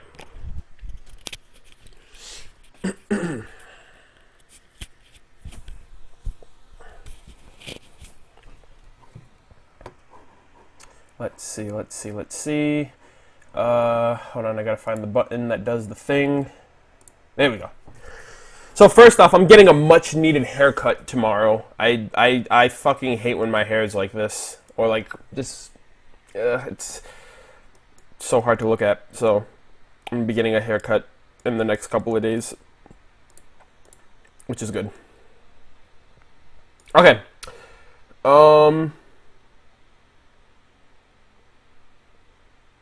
Chapter 4, then Q&A. Where's that P.O. box? I haven't. I'm moving soon, so I have to wait. I'm gonna wait until I move to open the P.O. box where I'm moving, because you know it's just the smartest thing to do at this point. Yeah, I'll do chapter 4, guys. So Q&A will be. I'll do a Q&A for anybody who's gonna be around to take part in that. just for the sake of, I know that there's, oh geez, I don't want you guys to see that. Not yet, at least. I need to find out which. Here we go. Okay. Chapter 4. Oh my goodness. So we got Farm Boy again. The first thing I said in my reaction to this chapter was he's either Ozpin to some extent or he's connected to the Spring Maiden somehow. And those have been the two popular theories going around in the community. That he's related or linked to Ozpin in some fashion based on his appearance. His eyes are apparently around the same color as Ozpin's in the wizard from the story. A lot of people were talking about this reincarnation theory, that Ozpin could have been reincarnated as this kid. I briefly chimed in my episode reaction for episode 1 that he was doing a lot of the things that the Spring Maiden was doing from like the fairy tale. Like he was basically a farmer, like, but he was, I don't know, I feel like it was a lot more than just like, oh, he's farming. Like, why would you just show a random kid like this? So I was under the impression that maybe he was influenced by the Spring Maiden to some extent. Like maybe he's the kid of the Spring Maiden, or the Spring Maiden has helped him, learned how to farm, or till the land, and do all that stuff. So it was always between those two. It's always been between those two things. Now it's more along the lines of Ozpin. His name is Oscar. Oscar is the first name of the Wizard of Oz from the fairy tale. It's the first name in a long line of his alliteration. Not alliteration. The acronym for his name. All of his initials spell out Oz Pinhead, and Oscar is his first name, and then all of them are like middle names or whatever. So Oscar, that's clearly a reference to the Wizard of Oz, which is a reference to Ozpin. So again, further connections between the two. And I'm going to be looking back and forth in the chat, especially now because this is current, and I'm pretty sure a lot of you guys are mainly surprised for that. So, Oscar is Ozpin's Horcrux. So we had a theory, not a theory, it was just like a fucking random thing that we just thought of. But like, we were thinking, okay, what if, like, okay, so if Ozpin is related to the Wizard of Oz. So, well, let me start even sooner than that. So, to give context to some extent. So, statistically speaking, there are about 7 billion people on Earth, which we can't give the same amount of numbers for Remnant. Just we don't know the scale of Remnant. But there seems to be like so you share amongst 7 billion people, you share your name with about 10 million other people in the world. So if that statistic is consistent with the world of Remnant, let's just, for all intents and purposes, let's just say that. So there are 10 million Oscars out there. So I was talking, we were in the chat yesterday, and I was like, imagine Ozpin has a connection to every Oscar in the world of Remnant based on the fact that he is the Wizard of Oz. I was like, that'd be kind of funny. That was just something that I just threw in. I was like, dude, imagine, like, that's his semblance. Like, he reincarnates, or he is connected to another Oscar, or whatever. I just thought that was super funny. Oh, 6.987 billion. Really? I could have sworn we passed 7 billion at one point. Unless people are dying faster now. But anyways, that was just a random thing that I threw out there. But yeah, so we get this interaction going on. Okay, I just need to make sure, because that next thumbnail is something that I was in the call and somebody was talking. So Jackson is mentioned, and I've mentioned this in the past too, and it's kind of relevant as time goes on, that it's considerably, the opening theme is considerably accurate in RWBY 2 volumes ahead. So there's or not necessarily 2 volumes ahead, but any of the previous intro songs allude to the themes that are going to be occurring in the show as a whole. And if you go to any of the songs and you pick out a line to some extent, that event or that theme will have been represented in the show so already. And I've kind of tried to do that. I've tried to pinpoint, okay, Time to Say Goodbye is mainly like, when is shit going to get to the point where our characters aren't going to be kids anymore? They're going to have to say goodbye to, innocence and youth and being kids and mature fast into adulthood for the fact that they want to be huntsmen and huntresses. You had This Will Be the Day, which was very uplifting of, saviors fighting, for good and fighting for, to protect people from darkness. That everybody in the show has a greater purpose, has a greater destiny. And Volume 3 was literally foreshadowing like what the reality of the world is now, which is shit's going to hell, or it's already happened essentially, and this is like the aftermath of it. But there's one scene in the Volume 3 opening that I did my analysis on it in when I watched the Volume 3 opening. And I didn't know what to piece. There was nothing that I could have referenced it to. I was like, what does this line mean? This line, okay, so, and how that comes back to here. So we have this kid like looking in the mirror, and at first it's like, has he never seen a reflection of himself? Because that's what it appeared to be. It was like, why is he like so intrigued by what he looks like? But it looked like he was seeing something that we couldn't see, or maybe his reflection wasn't what he was seeing. We were seeing him, but he was seeing someone else, which could be Ozpin. And it's a part of the mirror, essentially. And there's a line in the Volume 3 opening that says, "Mirrors will shatter, crushed by the weight of the world." And I literally, my mind just like exploded, because I was like, Ozpin. Like, Ozpin's in this scene. The mirror is shattering. Now we have a mirror scene that's somehow connected to Ozpin, and the first things we hear immediately was, "Hello, my name is Professor Ozpin." And I just lost my goddamn mind. I was like I was in shock for probably like a good 5 minutes. Like, everyone was discussing it, and I was like, they're talking about it, and I'm like, guys, I cannot believe, because one guy was talking about the music, and we were also talking about this scene, and I had like a brain blast. The first thing I shouted was, "Mirrors will shatter!" And he was like, yes, that's exactly what I was about to say. So I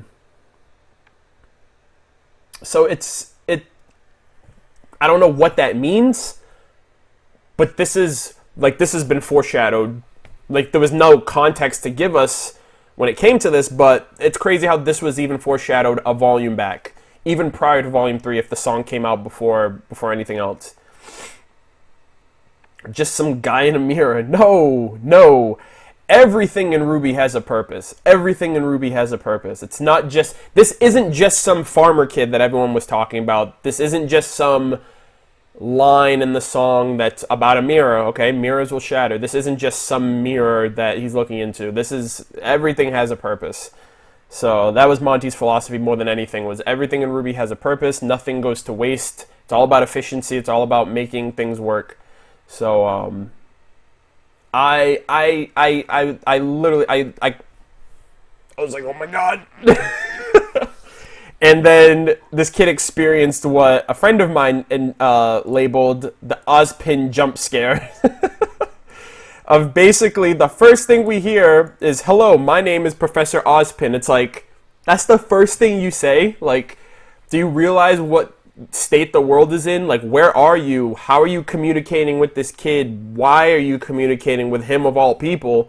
And what happened to you? Where are you? So, it's very interesting to just see that this kid does have greater purpose. This kid is destined for something as well. We don't know what. We don't know if he's acting as a hub for Ozpin, if he's acting as a a vessel, if you will, for Ozpin for the time being, because we don't know what happened to Ozpin, and I don't know. I don't know why Ozpin chose this kid. I don't know. Like, we don't know. Time will tell, obviously. In due time, we'll find out all of these. We'll find out everything that we want to know about it. But I screamed when I heard. Yeah, I was stoked. I was like, "Oh my god, that's Ozpin!" Just because Shannon's voice, like, we haven't heard Ozpin's voice since obviously Volume 3, but if you don't count Chibi, but it was just great to hear him again. Ozpin is an AI. I'm like, so I'm under the impression that the Ozpin that we know is not the true Ozpin. That's another thing that that I mentioned in the call last night was Ozpin was the true wizard. Like, everyone had this image of the Wizard of Oz based on what they heard about him, based on what they saw about him in the movie or the books or whatever. I'm gonna be going based off the movie because that's what I know. Like, of this freaking floating green presence or whatever, and it turns out that was just a projection. That wasn't the real dude. That wasn't the real Wizard of Oz. It was some random dude in the back doing whatever. And it was like, I think we haven't seen the true Ozpin. Now, apply this on top of that. Apply the fact of, hold on, give me 1 second, sorry. Apply the fact that you have this kid who's going through something like this. Apparently, Ozpin died in the fight with Cinder. Events transpire that we have no idea of, and all of a sudden, Ozpin is connected with this kid. This kid is going through some type of experience where where he has a link or a connection or a contact with Ozpin. And I'm thinking, if this is happening to this kid, okay, let's just say, just so I can make better sense of it, let's just say Ozpin is assuming control of this kid, if that's what ends up happening. Or if this is like a reincarnation phase that Ozpin's going through with this kid. That would mean, if Ozpin has survived for all of this time, if Ozpin is as old as the maiden story, if Ozpin is the wizard, that would mean that he's been doing this for so long. Which means the Ozpin that we've seen isn't him. The guy that we're seeing is basically what this kid's going to eventually go through again. Or what Ozpin's going to go through again with this kid. Which means the Ozpin that we've seen in the green suit, the white hair, the glasses, the cane, and the mug, the image of him, that's not what he really looks like. That's not his quote-unquote true form. Or that's not what... That was never really him. It could have been a projection of him. It could have been a stand-in. Or it could have been like what's going on right here. He's like that body or that person is acting as Ozpin's vessel. The man with two souls. That could be the same. That could be the case as well.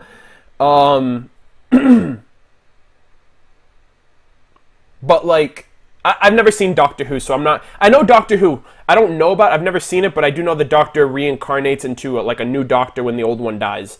So that could be a thing as well. I mean, we don't know. Like, this isn't even my final form. That would kind of make sense too when you think of what is it? What song is it? Sacrifice. No. Divide. That's from Salem's perspective, and Salem's constantly talking about what if all those plans you made were not worth the price they paid, even with the lives you stole, still no closer to your goal. I'm more along the lines of thinking that Ozpin's just assuming control of people.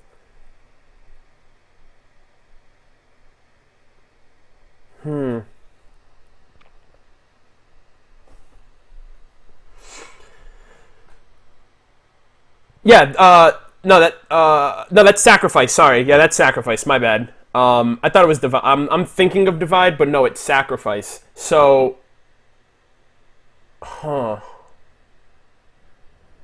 mean, to this extent, it's like I am assuming direct control.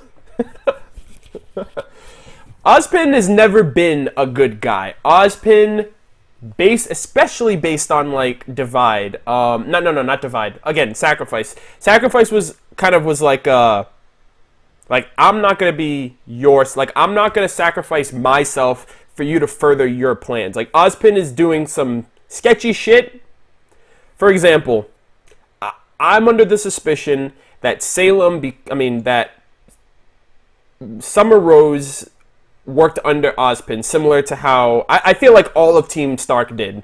Like Crow still does it now, but I'm under the impression like because Summer took missions on the like around the kingdom and stuff like that, and I wouldn't be surprised. She has silver eyes. Ozpin knows about the fairy tale. He knows how valuable she is as a warrior. He's going through a war with Salem, and she's a valuable asset to his war with Salem.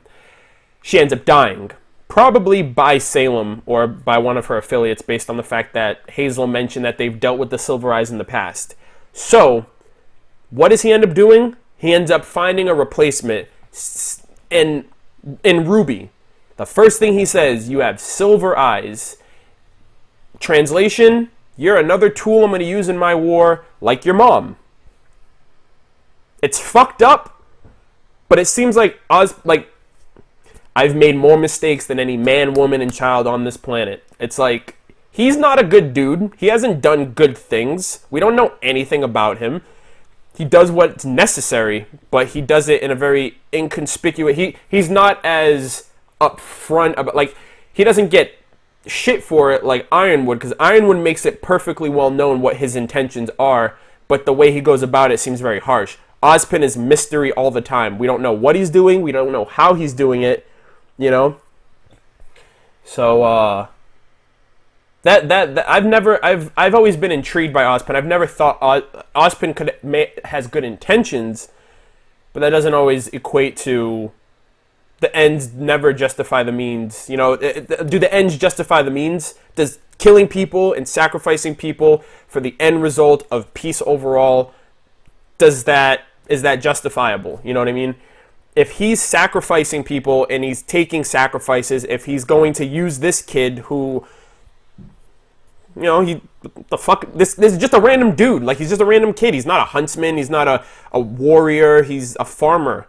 And he's working the land and just making an honest living or whatever. So, like, I know that there's like a spectrum that you would put him on, like chaotic good, neutral good, I don't know what the other ones are, but it's like neutral, chaotic, and then like good, like benevolent good or whatever. So yeah, that's yeah, the need of the many or the unlawful good. There you go. So I don't really understand how all that works anyway. Like, I know chaotic. Like, we were talking about that too, about like where Raven would fall on on that spectrum, based on the fact that she has good intentions, but she's going about it a bad way. So yeah, that was initially how this first episode was, like the first few minutes of this episode followed suit. We got Ozpin back, it's official. And I really liked this scene too. We got word of his, I guess that's it's his aunt. Does it say like aunt or Oscar's aunt in the credits? Because I didn't check the credits. That's the only thing. I checked it when I saw Kim's name, but I didn't double check for the voice actress for Oscar's guardian or whoever was talking to him. Yes, it does. Okay, all right. So it's his aunt. Huh, that's interesting. So he does have family. He doesn't have mom and dad? I don't know. Neutral evil. Yeah, I think that's what we came to the conclusion of yesterday for Raven, at least. Raven is my wife. Shut the fuck up. You're trash. Your wife is trash. Adrian, really? Is that your auntie? No mention of Aaron? Wait, what do you mean? Oh, the voice I don't know who that is, to be completely honest. I did see the name, like Aaron something that starts with a D. Dismook, I think. I didn't really get it, but I've never. I don't know who that. I don't know who the voice actor is for. Like, I don't know him as a professional. Aaron is wait, Aaron is like Al, like Alphonse. Full Metal or Full Metal Alchemist Brotherhood? Because I'm pretty sure Alphonse's voice was done by a female in Brotherhood.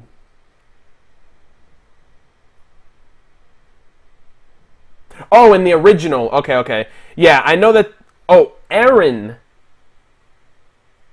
Wait, Aaron or Aaron? Jeez, you guys are confusing me.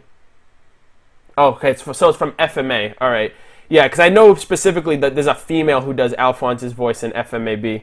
So, FMAB, it's a new voice actor because puberty. Yeah. I loved the voice actress for Alphonse in Brotherhood. So well done. So yeah, I liked this shot too, just because it's again another shot of the environment and the sun setting in the background, and the animation just makes everything look gorgeous. So I kind of always want to compliment it. Oh, and then right here too, we get Yang's dream sequence, which I feel like I took it home during chapter 3 because I was going very much back and forth with things that happened in chapter 3 and chapter 4 because I've seen chapter 4 already and I haven't done and I was behind on chapter 3, so I was bouncing back and forth between the two. But obviously she's super influenced mentally by Adam, like to the point of PTSD, to the point of trauma, to the point of nightmares, of being like terrified of him. And it's super clear too because it's like she has essentially been, she's essentially been dealing with it in her own way. But what made it super crazy was like she was punching him. Actually, let me transition this real quick because this is kind of like she doesn't realize what's going on either. She's punching him. Like, she's shooting at him, and the shots are going through him, but she doesn't realize that. She doesn't realize I'm dreaming because it's that much it scares her that much. Like, he's, like, the shots are going through him, he's drawing his blade. I really like how the light, like, the glow on him is. It looks really, like, ominous and like, terrifying, essentially, because I correlate that glow with how the Grimm are, like, the new kind of, the revamp work of the Grimm. I kind of like that. And, like, she looks super fucking terrified and everything, and then, like, she realized she's, like, losing her arm, and, like, before she had her arms, and she thought she was able to fight him, and now it's gone, and it's like, what do I do? So that's, like, again, all back to the internal struggle of, wait, Hasagi? What's that? I see a bunch of people saying Hasagi in the chat. Adam equals super douche. Hey Arnold, I'm really tired. I have school tomorrow.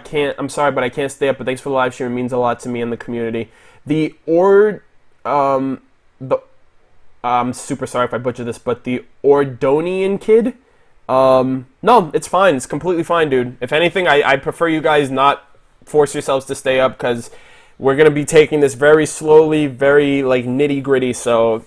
If you want to catch up where you left off, just make a reference point of where we left off, and thank you for sticking around, especially for all of you. I know it's a school night and it sucks, and I hate the fact that I backed this up a week because, and on top of the fact that I started an hour late because it ultimately just affects the flow of being able to get all of this out in a timely manner. So I do appreciate you guys all still willingly. Wanting to stick around.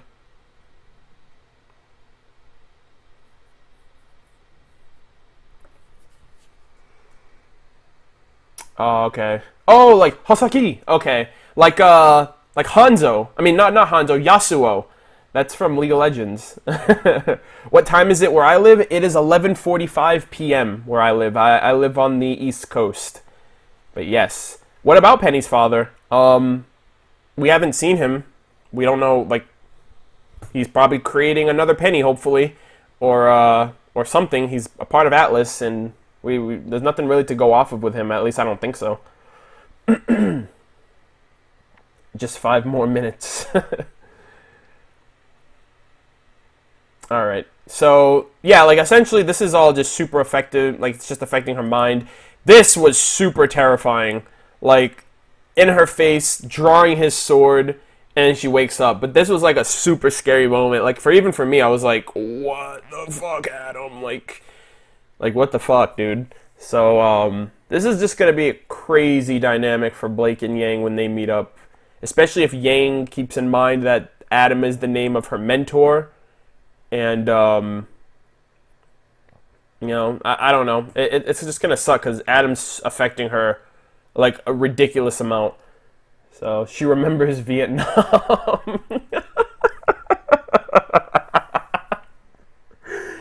Oh, man. That's pants-soiling terrifying, I guess.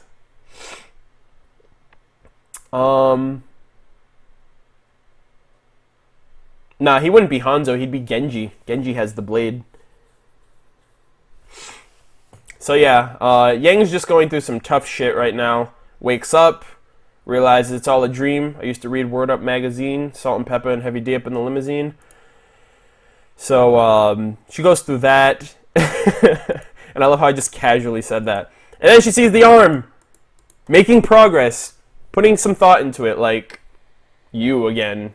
I'll come back to you later. Like, it's there and it's not going anywhere, and obviously it's gonna help you no matter what, but I still feel like the comforting conversation with the teachers, with her dad, with Oobleck, with Port, really pushed forward her choice to stop moping and stop being a curmudgeon and just give it a shot and move forward however she feels she needs to. Biggie Smalls. What was your favorite part of Chapter 4? Oh, man. It was probably between the interaction between, you know, probably the interaction between Crow and Raven, or the scene coming up with Port, Oobleck, Tai, and Yang. Like, Tai, Yang, and Yang, obviously. Like, this was just so awesome. Like, I was flipping out when I heard them. Like, Yang was walking down the stairs and you could hear them talking. And then when she comes down the stairs and you see, like, the doorway, you see Port and Oobleck, like, you see a piece of Port, you see Oobleck sitting on the table. And I'm just like, oh my god, the teachers. Like, Oobleck is my favorite teacher, my favorite professor of all the teachers thus far. So seeing him and just hearing his voice acting by...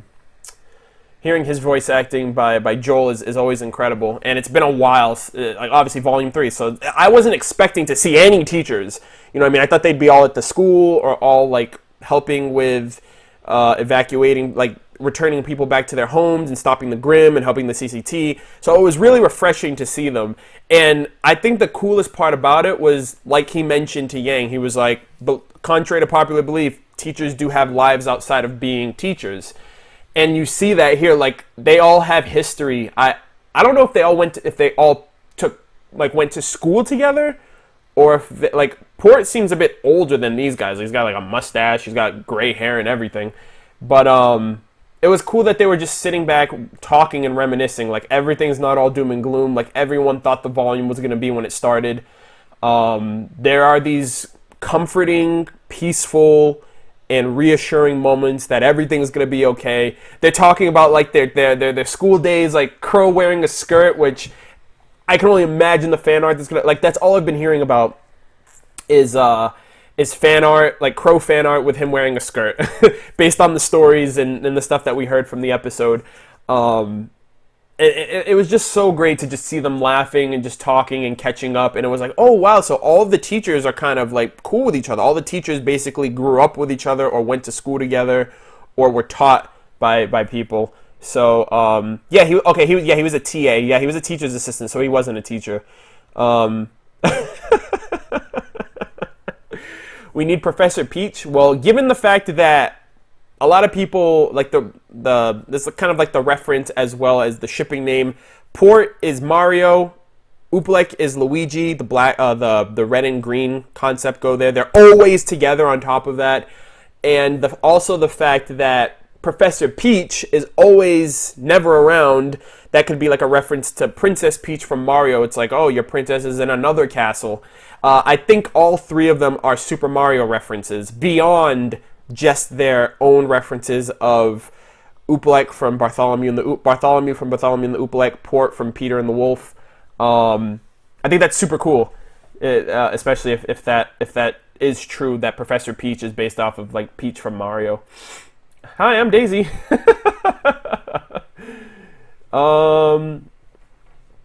Why do I release my reaction a week after the episode comes out? Because that is by request of Rooster Teeth. And Rooster Teeth is awesome, and I don't want to... And obviously I want to respect the fact that they allow their fans to react and use their IP for their channels and their content and stuff like that. And if they're just like, hey, just wait a week, that's a small price to pay. Especially since it just sucks for people who want to watch my reactions as soon as possible. And that would also affect, it's also based on their change in policy for animated series. Animated series come out a week earlier before the public on the Rooster Teeth site. 24 hours later, it comes out for anyone who uses the Rooster Teeth site, free account or paid account. So it's basically a means for them to kind of generate the most traffic to their end of things before it's distributed everywhere else. So, don't worry, you're welcome. Yeah, always good to inform people. I get a lot of that on top of, so I mean, for the most part, I feel like I made an individual video talking about that too, because I already knew that was going to be something that people were going to wonder about. But I kind of like that format, because it gives me an extra week to not really have to worry about being pressured to watch the episode. Well, the only thing is, I do my own things. Like I do my own Patreon calls for people who are Patreon backers who talk to me about RWBY on a weekly basis, and then I do my live stream discussions for everybody else, the general community, for people who are able to join. So at the end of the day, I still watch the episode at my earliest convenience. So who's Yoshi? I have no idea, my friend. Yeah, Tai Yang, dude. I fucking love Tai. Like, I want to know everything about him. Like, absolutely everything that there is to possibly know about this guy, I want to know. Like, he has the scarf around it. Like, he has, like, the little... I don't know what it is, but it's like a little cloth around his arm. It's orange, and Yang has one around her leg, like, for her boot, and it's purple. I wonder if that's, like, a thing that they did for each other, or, like, a means to remember each other, or like, a memento from one another. He fights hand to hand. He's got that glove, which I doubt that glove is also a gun. So there's that. Unless that cloth is protecting something, like a wound or whatever. But maybe it seems like it's more like for like it goes with his attire. He's hand to hand. He taught Yang how to fight, so he's hand to hand as well. Not sure what his weapons are. His tattoo looks interesting. I wonder if he's also from a tribe or from outside the kingdoms, or if he like was raised in the wilderness, because it seems like everyone has been at this point. Like Ren and Nora have been. Blake was raised outside of the kingdoms. From what we found out, Raven and Crow were raised in a tribe, and that tattoo looks very tribal-esque. So I wouldn't be surprised if, or it has to have some significance. I don't know.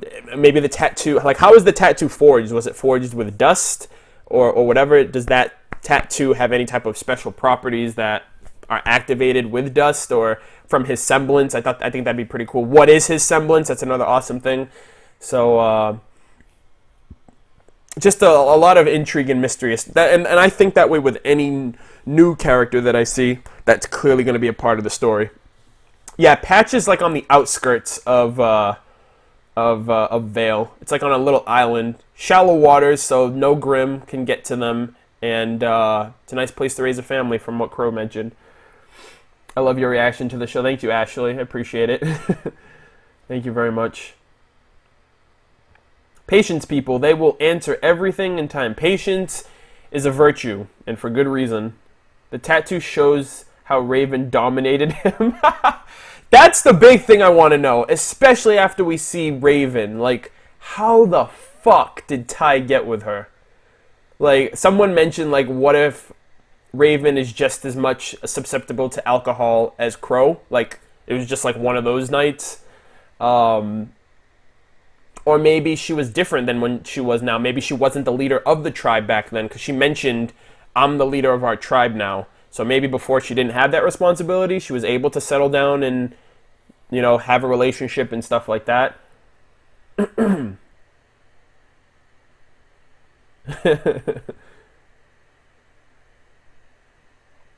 This got skills. Ty got skills? Yeah.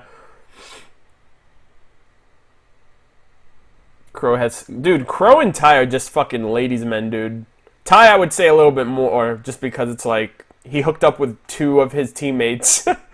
And apparently, with all the fucking memes that I've seen, apparently Crow too, like, every teammate, like, I've seen that meme so many times.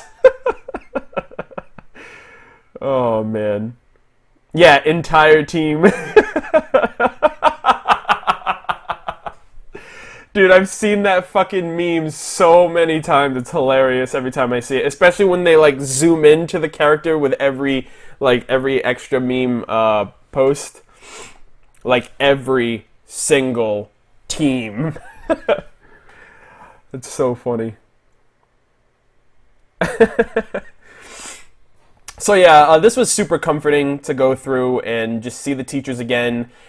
See them catching up and really not being teachers, being people, which, again, they've always been very focused on the students, like Uplek with his history lessons, Port with, just his bombastic stories and stuff like that. And then when shit hit the fan, they were very authoritative when it came to getting people to the evacuation sites and being teachers, essentially helping out their students, keeping their students safe and out of harm's way. And I just loved seeing them. I didn't think we'd see them this soon, which is why I was very excited and happy. And another thing too, and this is probably super weird, I really like how those fruit are just like they look really good. I don't know why. It's like the bowl and the fruit in it, like just the style, the animation of it itself is just it's just really well done, and it shows that, like, the detail. It shows like the grooves on the fruit and just the shading of the bowl on the table. It's very small detail, but I look at it every so often and I'm like, that looks really well done. So that banana though. Yeah. Let's see. I noticed you have an accent. I never noticed my accent, and that's just because I've lived here my whole life, but I'm from Boston, Massachusetts. I'm a Bostonian, if you will. Team fruit. Well, there's an apple, an orange, and 2 bananas, so you have AOBB to work with. Bleh. The banana is the relic.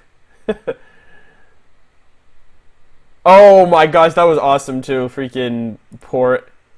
Yeah, and then Yang comes in. She comes in like giggling, and they're like, "Oh my gosh, Miss Xiaolong, please pull up a chair." Like I thought that was pretty funny too. Like he was just super like pull up a chair.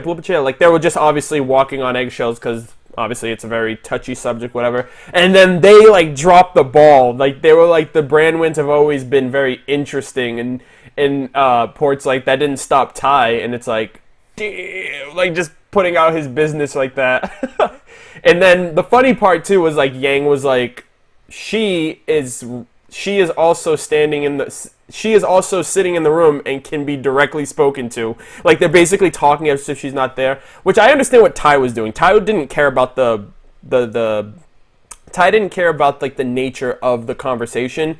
He just wants to prevent Yang from, like, at this point I understand why Ty doesn't want Yang to get caught up with her mother. Like, Raven literally doesn't care. Like, she really does not care. She cares about her tribe, and Crow is right that she has a very skewed perception of the word family. Like, she's like, oh, can I catch up with our family? And the first thing the first thing she says mentions is family, and she pretends Yang doesn't even exist. Yeah, she saved her once, but it's like, you've never been around. Like, what the hell?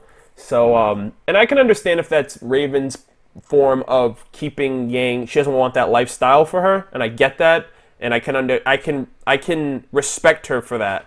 But if that's not the case either, if it's just like I have more important things to worry about, these people who raise me and depend on me are more important than my daughter who has her father to look after her and her sister to keep her comfort, like to give her comfort or whatever. She doesn't need me. So, and it's not like Raven hasn't been keeping an eye out in general, because a lot of things happened that she knew was going to happen and gave people information, gave the word out. Like, I told you this was going to happen, it did. I told you this was going to happen, it did. So, she is very edgy, but it's very much like, I don't know, it's like, yeah, she's not the mom of the year because she's, you know, the best mom or whatever, but she's tough.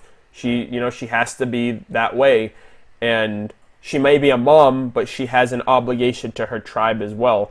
I guess based on how she was raised, and she seems to think she owes them more, being the people that raised her versus Crow, because Crow just dipped.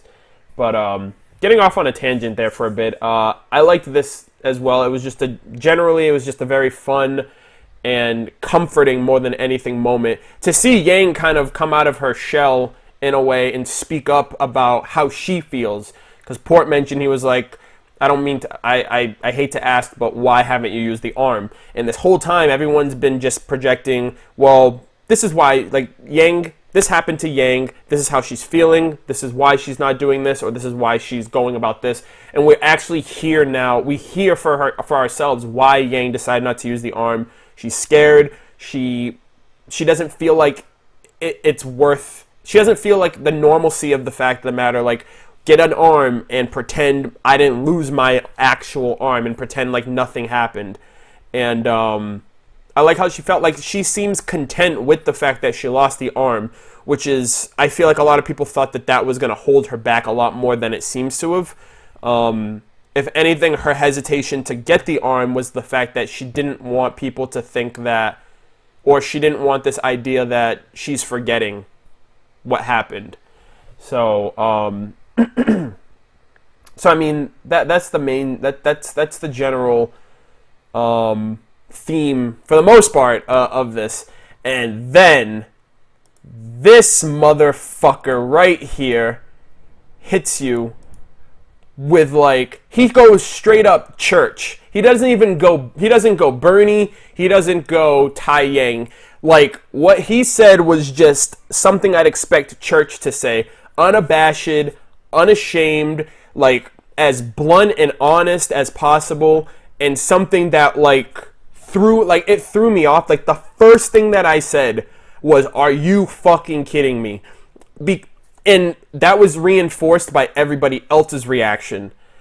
Like, he was literally and they were already escalating their argument, so it felt like he meant that. Not that he meant that, but the fact that he said something like that, it felt like it was, you know, like you say something in the heat of the moment that you don't mean, because it seemed like the argument was escalating, and then he said that, and everyone's like you see fucking Port's, look at this shit, you see Port's fucking eyes for the first time ever. I thought he was legit Brock, no eyes, just lines, and you see, Oop, drops his fucking cup, and Yang's just, she gasped, and that was my reaction. I was like, how could you say that? What the fuck is wrong with you? And then, 2 seconds later, she's like, you jerk, and they start laughing. I'm like, oh my god, I'm so happy that everyone's cool with it. Because I wasn't cool with it for the sake of them not being cool with it. If that hurt her, that would have hurt me by proxy as a viewer, and, as someone who cares about the damn cares about these characters. It was I was like, what the fuck is wrong with you? But they're cool. And honestly, I felt like that, the arm joke would have come a lot sooner. Like I mentioned in chapter 3, he's carrying a bunch of stuff in, the perfect opportunity. Hey, can you give me a hand? Versus, oh, if you think you're ready to go out there, then you must have lost a couple of brain cells along with that arm. It's did that just really happen? No wonder her theme song is I Burn. That should have been Crow's fucking theme song, because that was a fucking, oh my god, that was so bad. It was good, but I'm so glad that they responded to laughing immediately after. And it was Yang that kind of broke the ice, because them two, they were fucking Oop, like, mouth agape, dropped his cup, like, which he always has on him. It's like, what do you say to that? You know what I mean?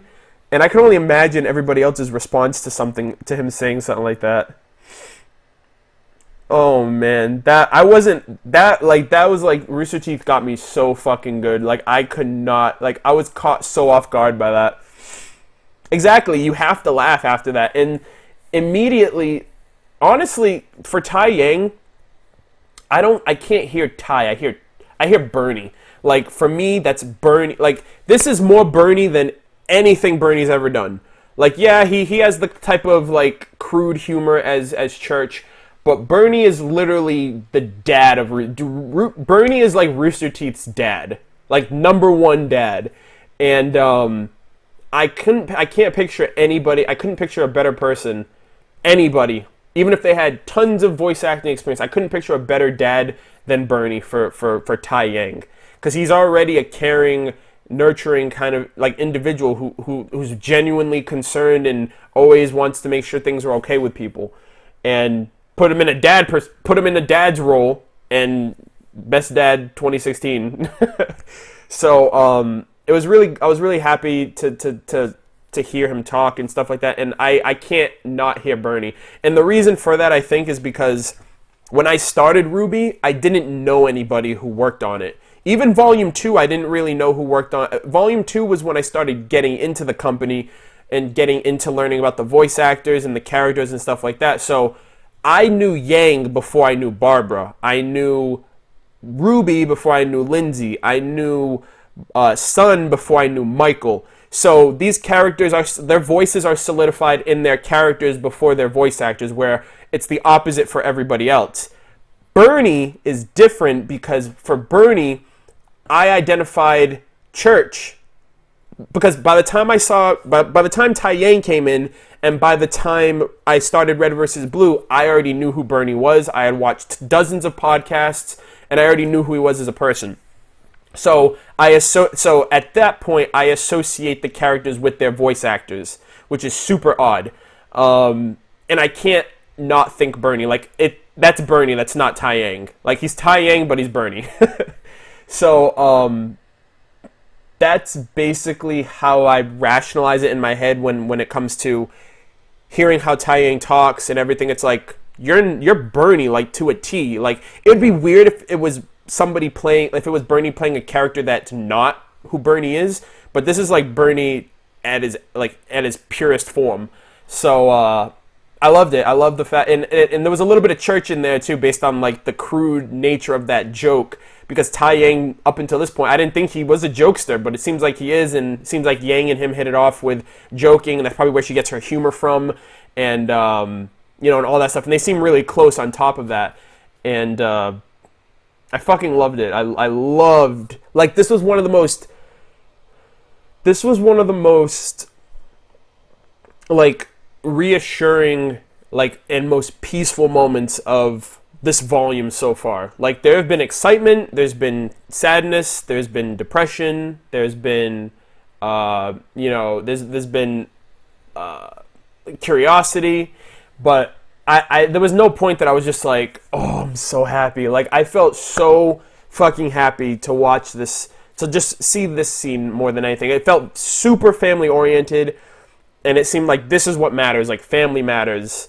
No pun intended, because there's actually a show called Family Matters.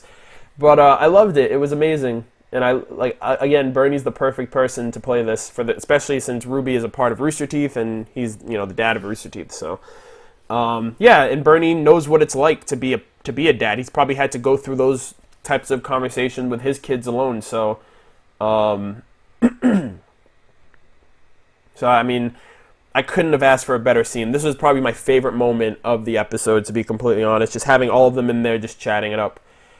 So there was that, and this was the other thing too, the follow-up to that. Like, I loved the fact that he called her my sunny little dragon, because Yang, that's the translation of her name is Little Dragon.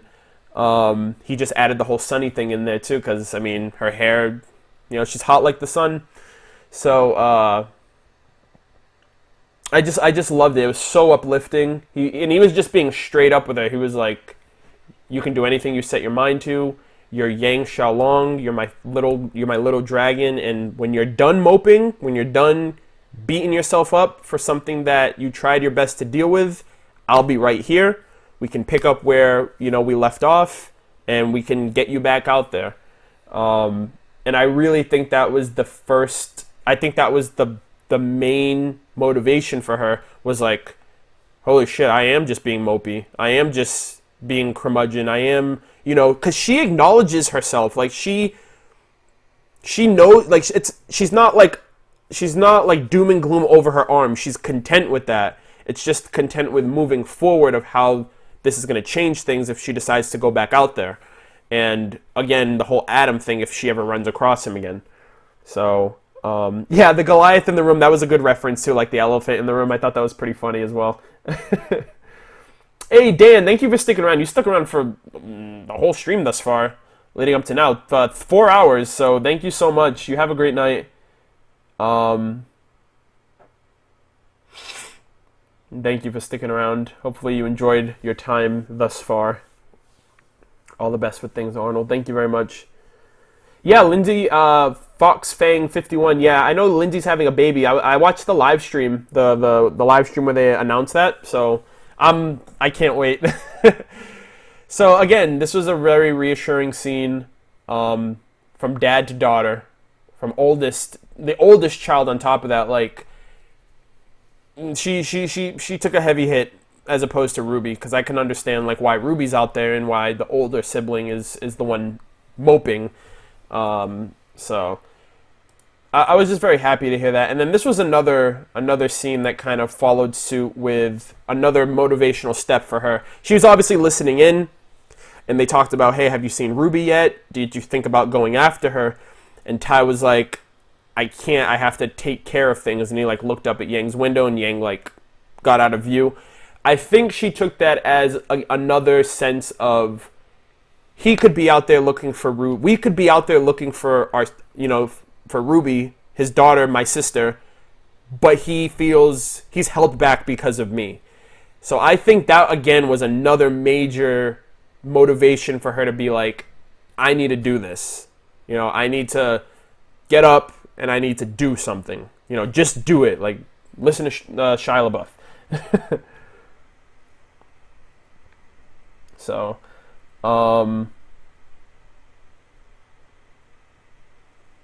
holy Kim, you've been here the whole fucking time. Are you serious?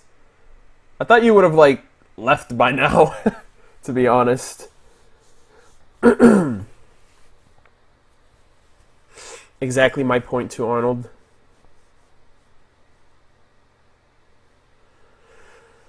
I'm gonna head out. School tomorrow. Anyways, looking forward to the reaction when it's uploaded. Yeah, it'll be uploaded this Saturday. So, thank you very much, and have a good night, dude. Or gal. Oh, you're playing Pokemon? Oh, nice. What starter did you pick? You picked Litten, obviously, because cats, right? I do like the final form of the grass type. I don't have the Pokemon game yet. I don't know if I'm going to get it, actually, just because I've fallen off with Pokemon a lot. But I don't know yet. I might end up getting it. Have we discussed the ending? No, we're still getting into like the Yang Xiaolong, like scenes with Tai and stuff like that. And this is the meme that I created. So I've been creating memes all fucking day today. And this meme was inspired by this screenshot right here. And it says, when you want to go looking for your daughter, but you're stuck at home taking care of your mopey little dragon. Dude, the meme game is...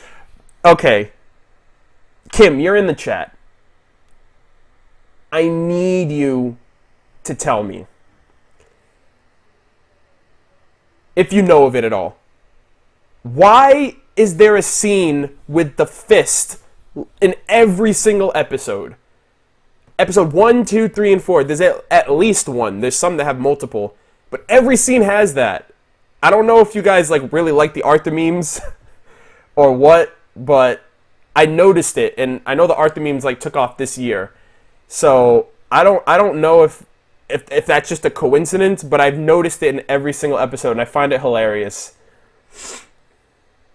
But if it's like an internal kind of thing, then that'd be fucking awesome. Hashtag triggered.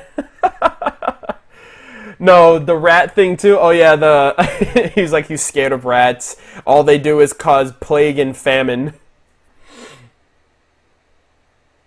And he's like, don't even get me started on their tails. Oh damn, that was savage. Dude, I have more memes that I'm probably gonna post tomorrow. I'm probably gonna make a video too, like RWBY Volume 4, Arthur meme edition, like once Volume 4 ends.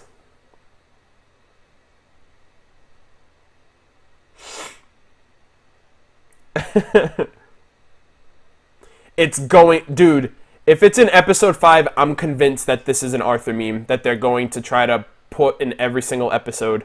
This is in every single episode so far. It's hilarious. It's funny. It's fun as fuck. But it's still like I don't know. Like everyone's just expressing frustration in the scene of their fist, and it's so funny.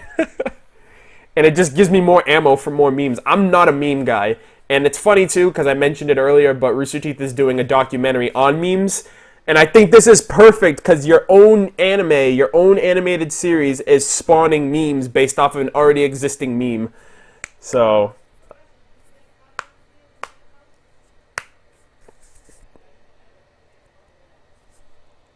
let's see. Arthur and RWBY crossover.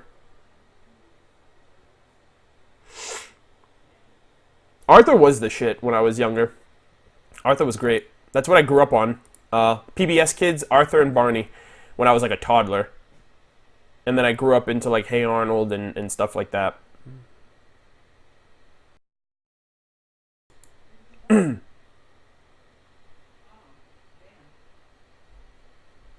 Memeception. It's coming back. Oh yeah.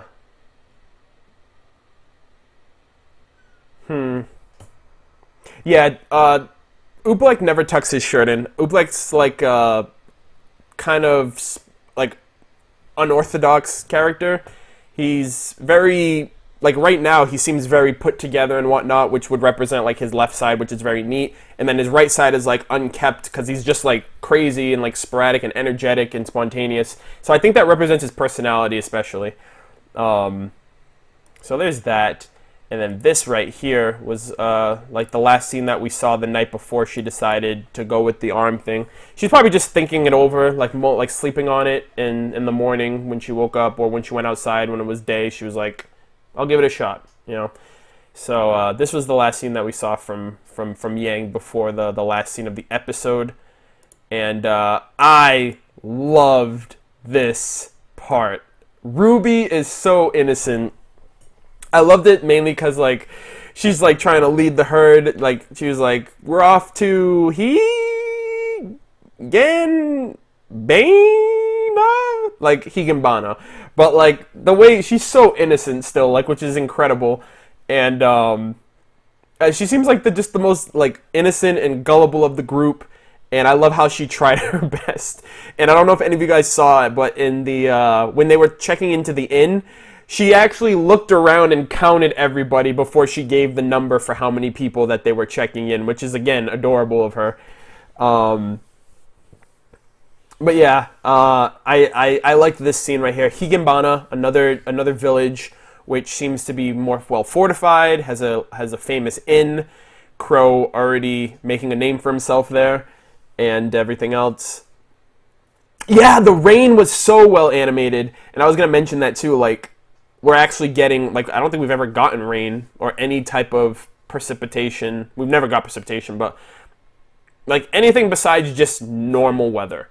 Like, no snow, no storms, no rain, no windy weather, or anything like that. So, again, more variety. We're seeing more environments. Like, we saw the ocean, we saw, like, the plain, like, the grass plain land, like the farmer land, like the rural area. We saw the jungle area.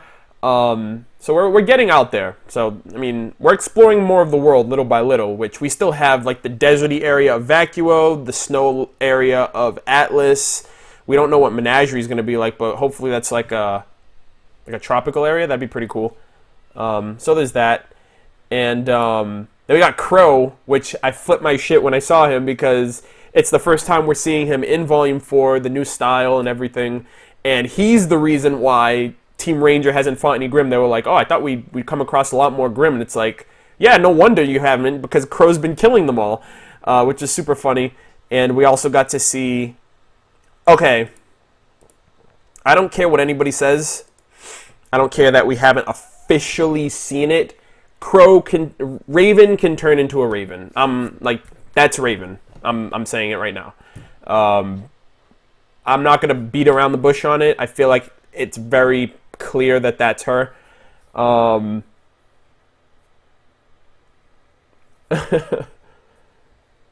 Oh, hold on. Somebody just asked me something. What did you ask?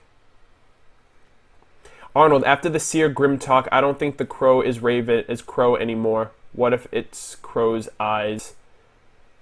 I initially thought that too. But, that wouldn't, like, why is he looking? He'd be looking at himself right now then. So, I'm not entirely sure about that. So, let's see. It's not a crow, it's a raven. Well, for the sake of their names, Crow can turn into a crow, Raven can turn into a crow, but it would make more sense for Raven to be able to turn into a raven just based on their name. They're both siblings, too. I think they're twins. So, that's even cooler that they both would they would share that link based on birth. From birth, essentially. So,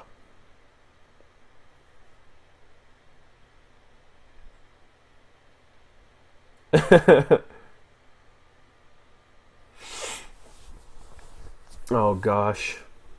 It's also a gun. Hereditary semblance. Well, I'm still questioning what this is exactly, because what was that gleam in that twinkle in Crow's eye when he got hit? He got hit by by Winter in Volume 3, and that triggered kind of like the semblance that like Yang has. Like, he got hit, and then he dished back like a giant crater attack. Like, he returned that power back, which is similar to what Yang's Yang's semblance is. But then what's a semblance? Is that like a special technique or an art that he's able to do? Does he have two semblances? You know what I mean? Like, that's the only thing. I don't know which one's the semblance and which one is the other thing that we don't know about, or if it's like a special thing just between them. They are a part of a tribe, so maybe the tribe has their own type of rituals. I don't know. It's super hard to say. But one of them are the semblance, and the other one is something else. Or unless you can have two semblances, but then would that mean you'd have to have two souls to have two semblances? Because they're both radically different. One's a transformation, and one's a transformation, and one's literally like a semblance ability similar to what Yang was. I'm more along the lines of saying that the twinkle in his eye, like the return damage, is his semblance, because Yang inherits that, and that's her blood uncle. I would say maybe the ability to shapeshift is maybe something exclusive to the tribe. But then again, they weren't born into the tribe; they were taken in by the tribe. But all tribes usually have specific practices or rituals. They usually have a certain like a code that they live by, and also have a unified not like an outfit, like attire. Like right now, Raven's the only one that we've ever seen with like a grim kind of mask.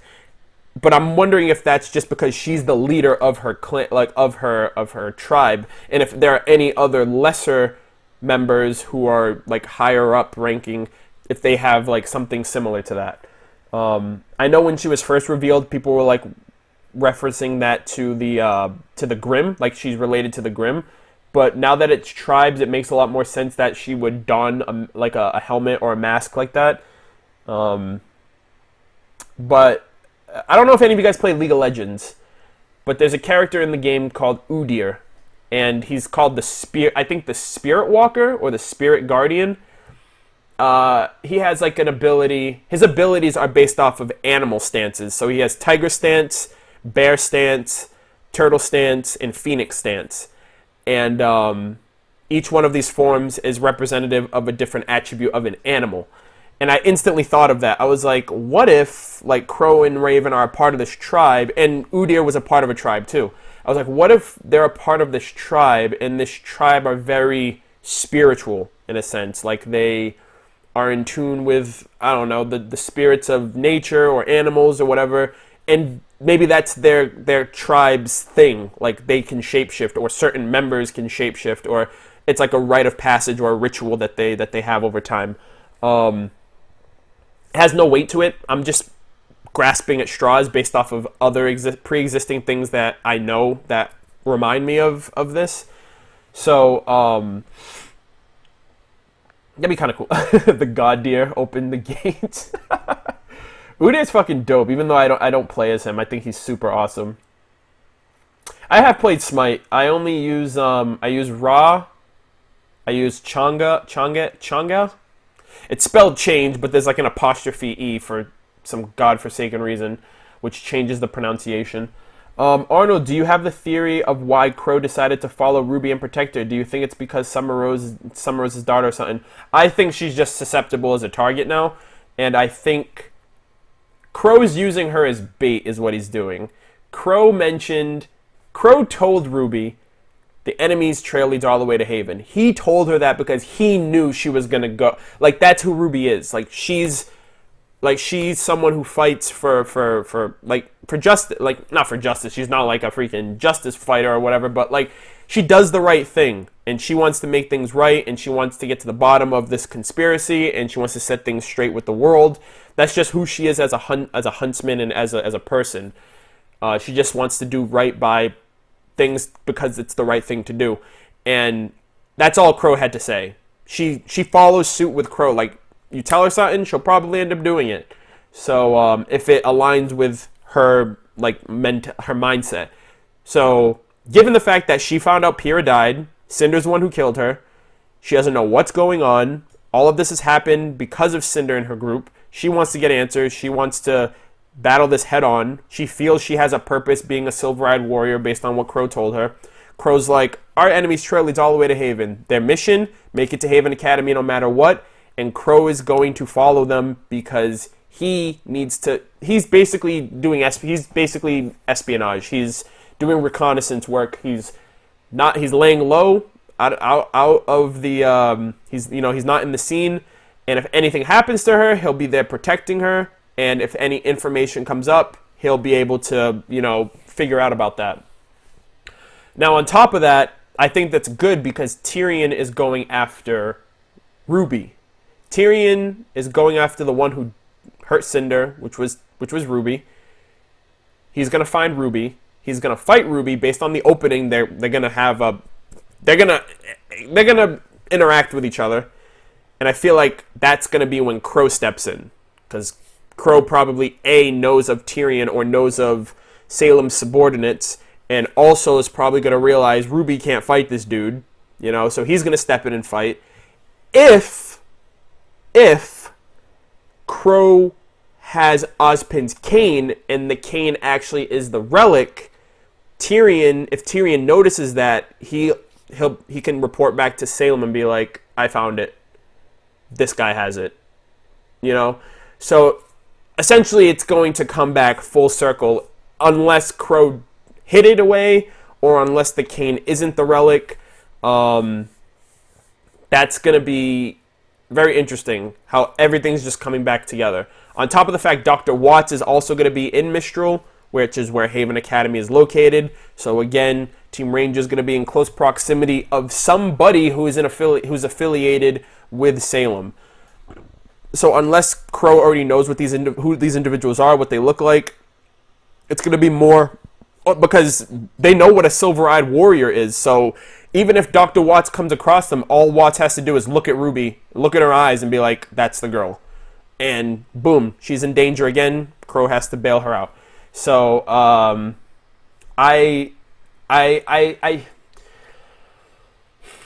I don't know which one will happen, because Watts is going to meet with somebody, an informant, in Mistral. Tyrion is actually going to find Ruby, like he's actually hunting her down. And you know, Crow's just keeping watch, keeping them safe. That's what he's been doing. Like that's why he's following them. He's keeping them safe, fighting Beowulfs and stuff like that. But he's also doing it for his own agenda of eventually weeding out the people. Because if Cinder made it out alive, and he has to also think, well, Cinder made it out. Cinder's gonna tell Salem about Ruby, about the Silver-Eyed Warriors, because that's pretty much why. Crow told Ruby, he's like, I have to tell you, because if not, you're gonna have people hunting you down and you're not gonna know why. So he did it to keep her safe, but he also did it to forward whatever Ozpin's overall goal and plans were. Is Ruby gonna die? I have no fucking idea. I hope not. I really hope not. Zwei is the relic. Oh jeez.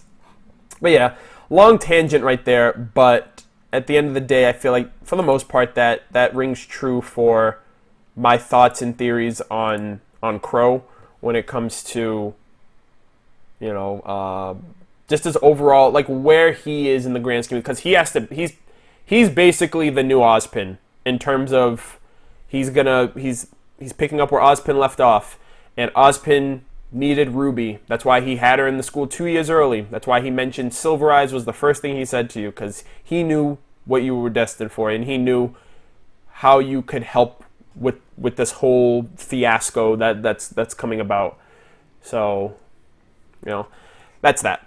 Let's see. Moving on from there. Yeah, so shout out to the fucking rain. I don't know if you're still in here, Kim, but shout out to whoever did this rain animation.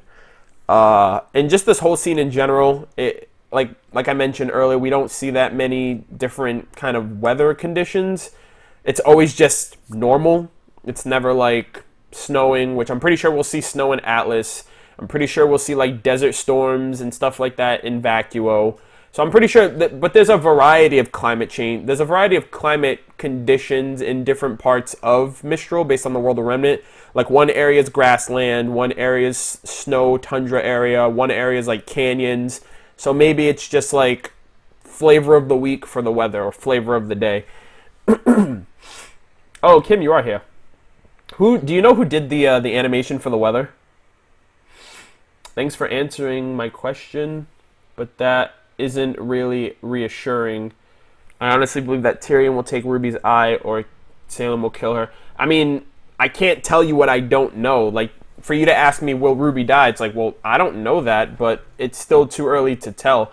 And in regards to the whole eye thing, I don't think that was I don't think that was supposed to be taken literally.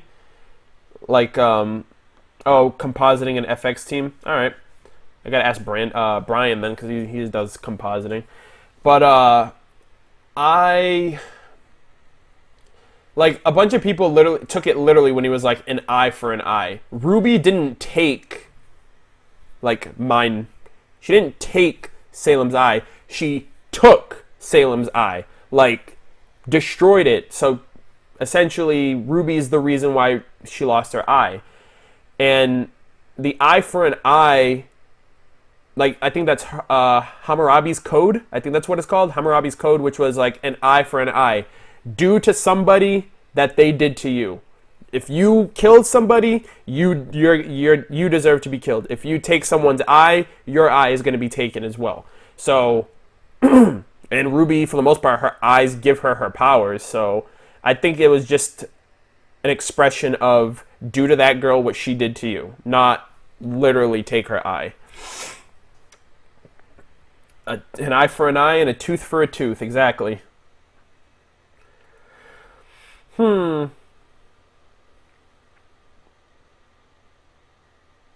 Because if that's the case, then we're getting into some Naruto shit with the whole Sharingan. Like, everybody and their mother just grabs one and pops it into their eye with no form of surgery whatsoever. And it just works.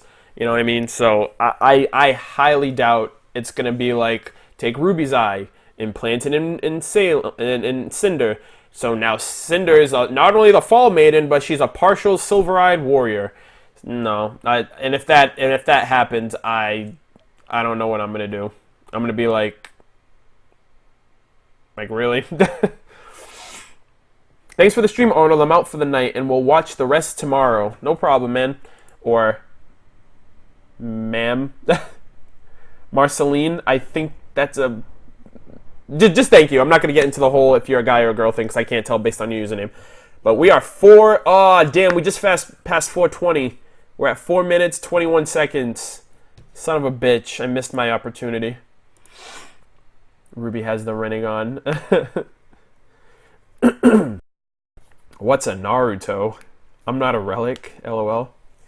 Oh my god, yeah, like, what the fuck? Where's Neo, dude? Like, where is Neo in all of this? I'm not asking, like, because it's like, where is she in the grand scheme of things? Like, just where are you? Like, where is she in the past year, almost? So, like, I'm just intrigued by where she is, because she was, like, Roman's, like, right hand. She's like a partner in crime, essentially. But, it's just like, God damn it. Like, where does, like, what purpose does Neo have? Like, realistically, like, Roman is gone. First off, Roman and Neo had no business in this grand master plan. Fucking Emerald and Mercury look like they don't even belong there. Roman, like, Neo and Roman are, like, under Emerald and Mercury. So it's like, it's Cinder, and then Emerald and Mercury, and then Neo and Roman. And it's like, they're like the street rats. Like, she only got Roman for his information. He's the eyes and the ears. He's the rat who knows all the information. I'm pretty sure he, like, picked up Neo off the street, to be completely honest, like, as a subordinate. And then you have Emerald and Mercury, who are a bit more experienced, a street rat, and a member of an assassin family. And you have Cinder. Emerald and Mercury don't deserve to be there, have no business being there at this point. They're just, like, waiting hand and foot for Cinder, just because she saved them. Which at this point I'd be like, hey, I appreciate it, but I don't want anything to do with this shit, and I'd be out of there. And then Neo, Torchwick's dead, so it's like, what purpose? Like, realistically, what purpose does Neo even have in the show now, besides a potential revenge path for her if she realizes Roman's dead? Ruby was the last one who fought Roman, therefore she killed Roman. Therefore I'm upset and I need to fight her and kill her, or whatever. Or maybe she'll just find a better life for herself, you know, out in the world, or something will happen to her. I don't know. I just don't see any relevance to her at this point. At least not now.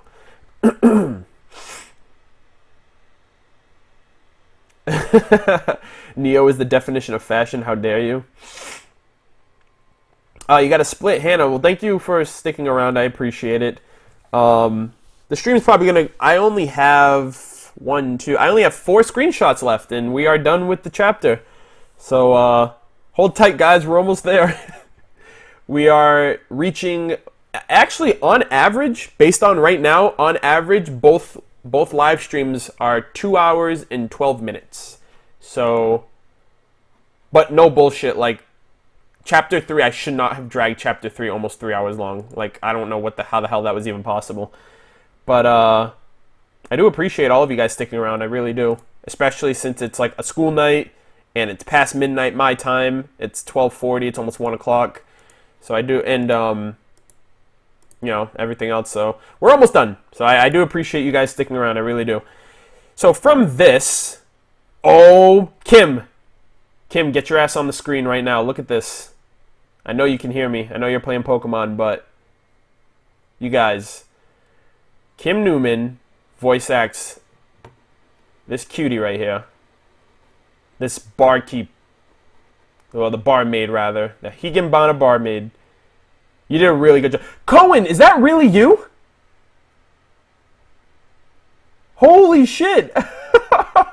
Cohen Wooten, is that like Cohen? Like, that's actually you? I just saw your name pass because Chapter 3 was great. Chapter 3 was fucking awesome. 10 out of 10 would bang.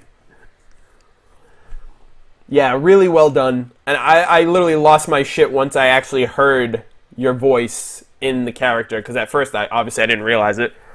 Really well done. I really hope we see her again. Or Crow, like, pursues her so we can see her again.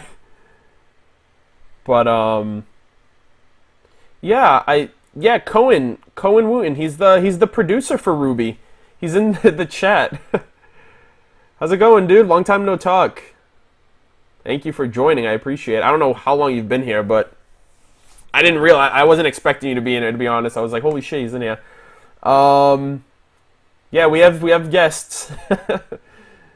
But yeah.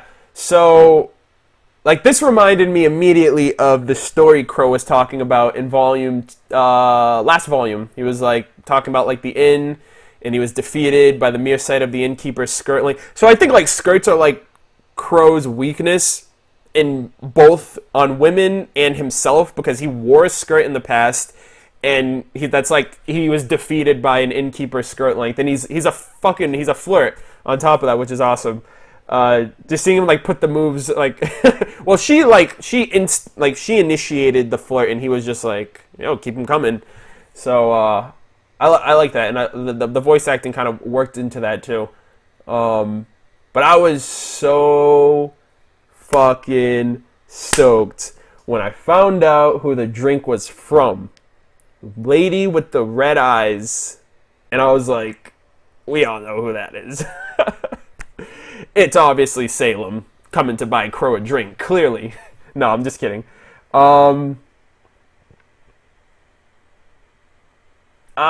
He's a flirt and Crow is freaking smooth.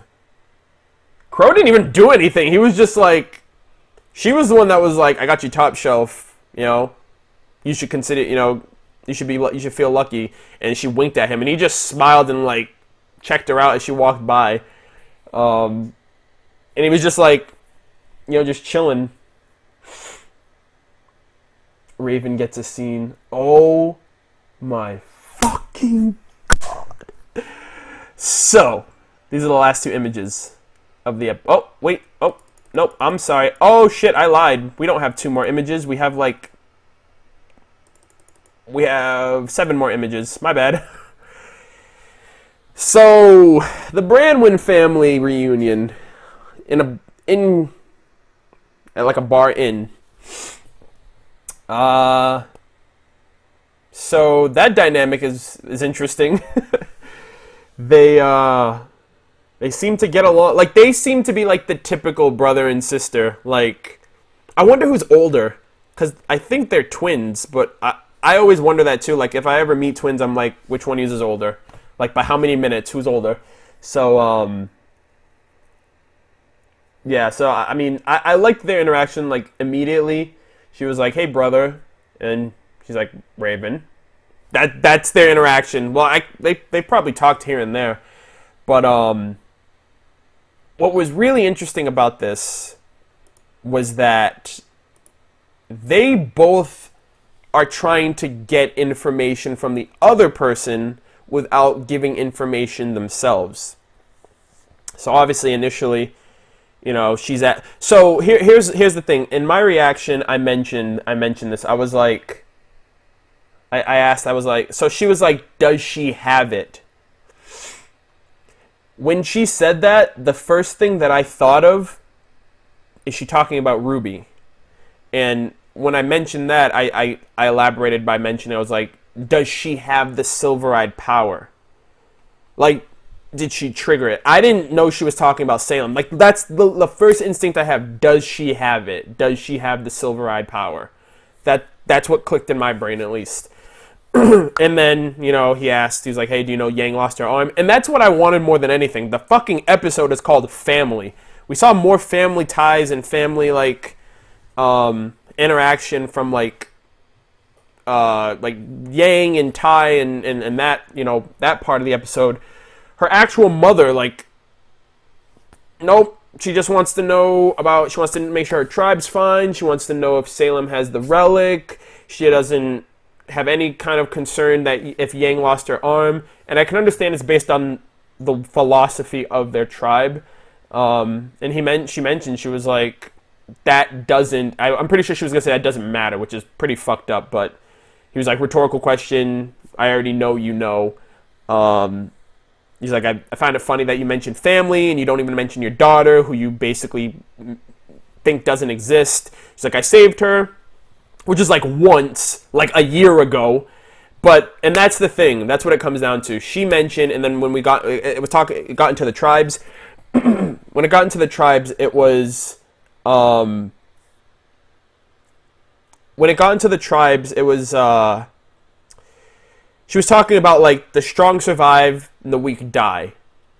And if you take it like that, first off, she's the leader of her tribe, so she represents the tribe. She represents the tribe's ruthlessness. She represents the tribe's strength. She represents the tribe's perseverance. She represents basically her tribe's survival at the end of the day. If she dies or if something happens to her, her tribe is gone. So in my eyes, I think based on that's her mentality, the strong survive, the weak die, I'm the leader of the tribe, I have to do what it takes to make sure we survive. I think she basically not disowned Yang, but she saw her own flesh and blood as weak. The fact that she had to save Yang in a situation told her, as a tribe leader and as someone who has that survive, the strong survive, the weak die, Yang deserved to die. Like, through natural, not through her wishes, but through natural selection of, if you died in that moment, that was because you were too weak. But she gave you a free pass. Out of the kindness, out of the small incremental amount of kindness in your heart as a mother for your child. So, which is super crazy to me. But that, I think that's Raven's general mindset of why she doesn't bother. Like, she could see it as I could see it all, like I mentioned earlier, I can see it also as she doesn't want this life for Yang. She doesn't want Yang being tied up in the tribe. She doesn't want Yang to be tied up in this whole crazy affair with Salem and killing people for whatever. That's the life she and her brother were raised in. That's the lifestyle that they were brought into and they were raised into. And that she's cool with it. Her brother isn't, which, I mean, thank God.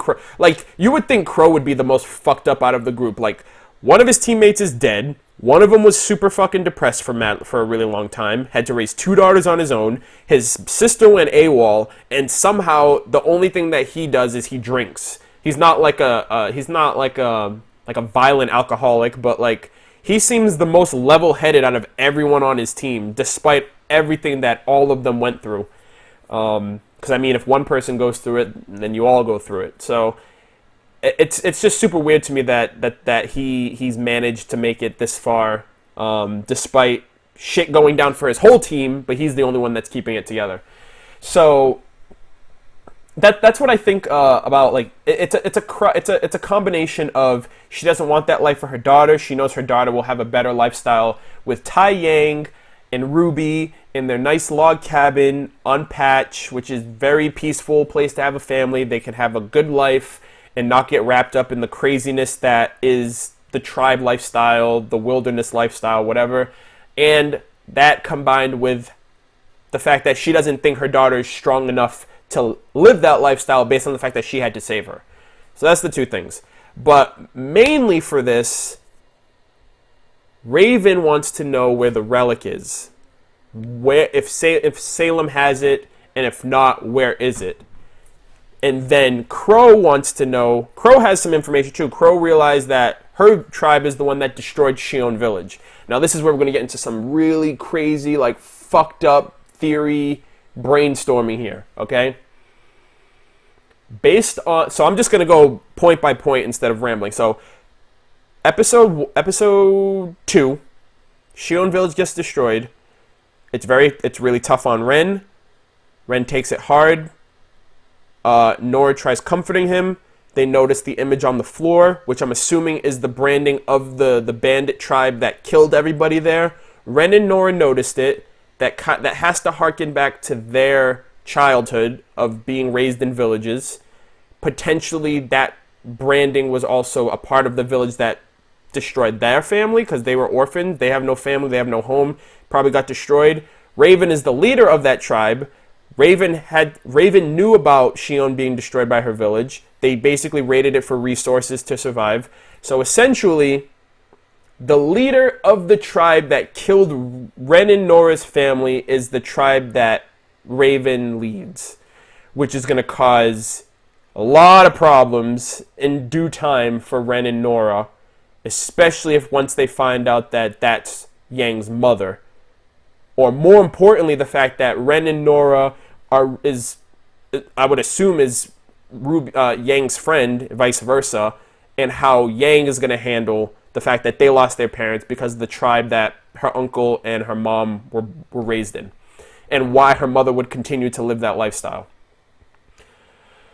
So, bunch of shit.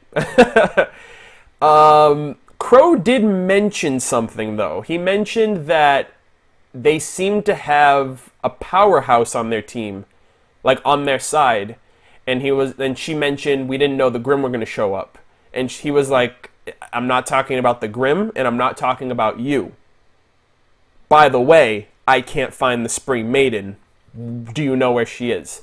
So my assumption is that Crow knows about the relic. It's Ozpin's cane. He has it in his custody, but he doesn't want to tell his sister.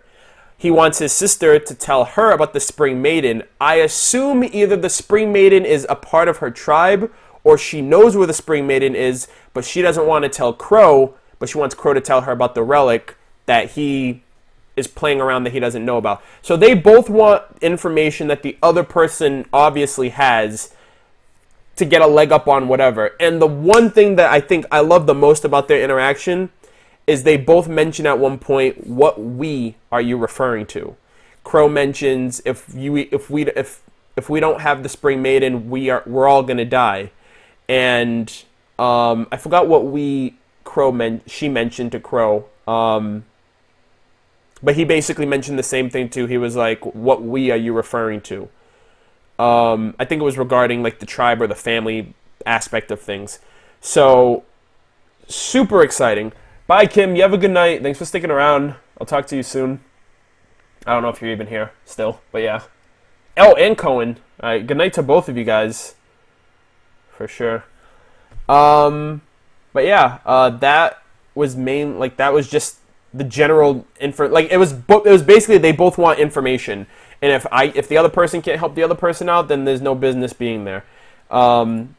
I will say, though, the innkeeper's response to the portal was really funny, and it's cool to see how the portal looks a lot different. It looks a lot more fucking awesome this time around. And it still seems to be activated by the sword, which I really want to know what the other dust blades in that kind of holster do. Obviously, we'll find out in time. And this part right there was hilarious, too. Like, you should make this one a double. Based on the fact that, yeah, I kind of need it. Shit's not going my way right now, and I kind of want to get sauced. So I thought this scene was hilarious.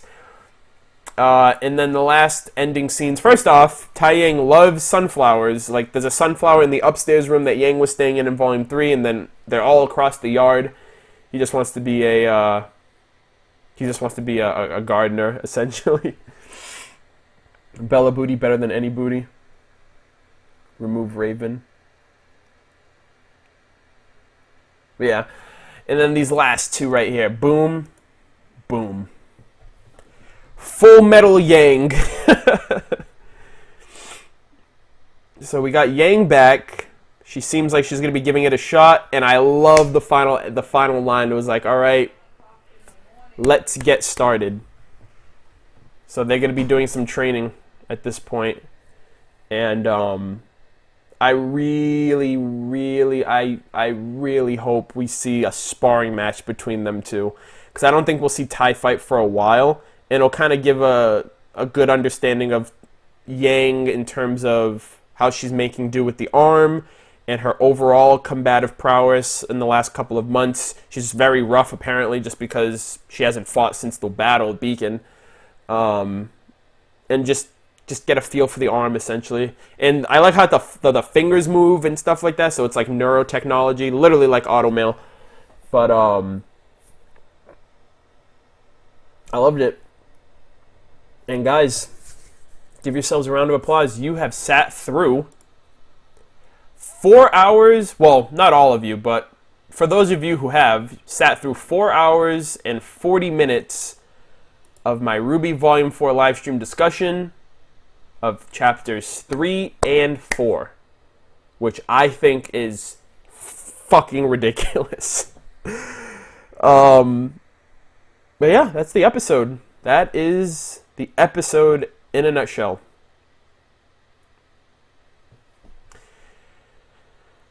I don't know what we could possibly get in the next episode.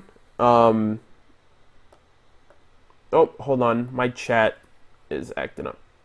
Woohoo, we made it. Top shelf for everyone who's buying. No, the RWBY team I don't think will meet up this volume. Be very, very, very surprised if they do. Maybe one of them, maybe a teammate will discover another teammate, but I don't think all four of them. Yeah, 4 hours is a long time, and that's why I'm kind of blown away that you guys are still here.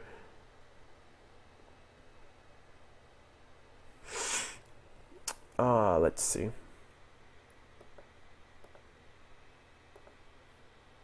I gotta pull up the pop-up chat. Somehow you guys broke my chat.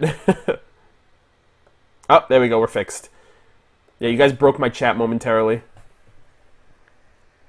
How durable do you believe the arm and its holster thing are? It's state-of-the-art, so it should be even better than Ironwood's.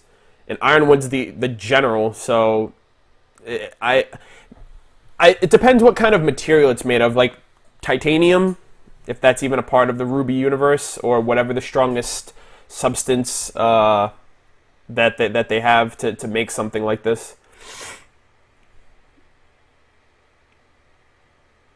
Only 4 hours and 40 minutes. Make it 44 minutes or 5 hours. Yeah, I could do that. She'll go, oh, Genos, dude. Yeah, from freaking One Punch Man. That's pretty cool. I think Ironwood would at least send something as good as his gear. Yeah, it's state-of-the-art, so, I mean, that's like top-of-the-line stuff. So it's either on par with his or better.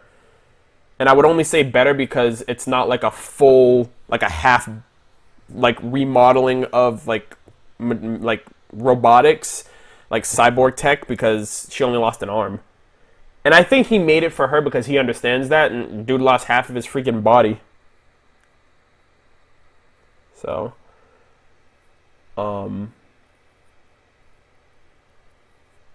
yeah, so now any of you guys who want to just leave outright, you can.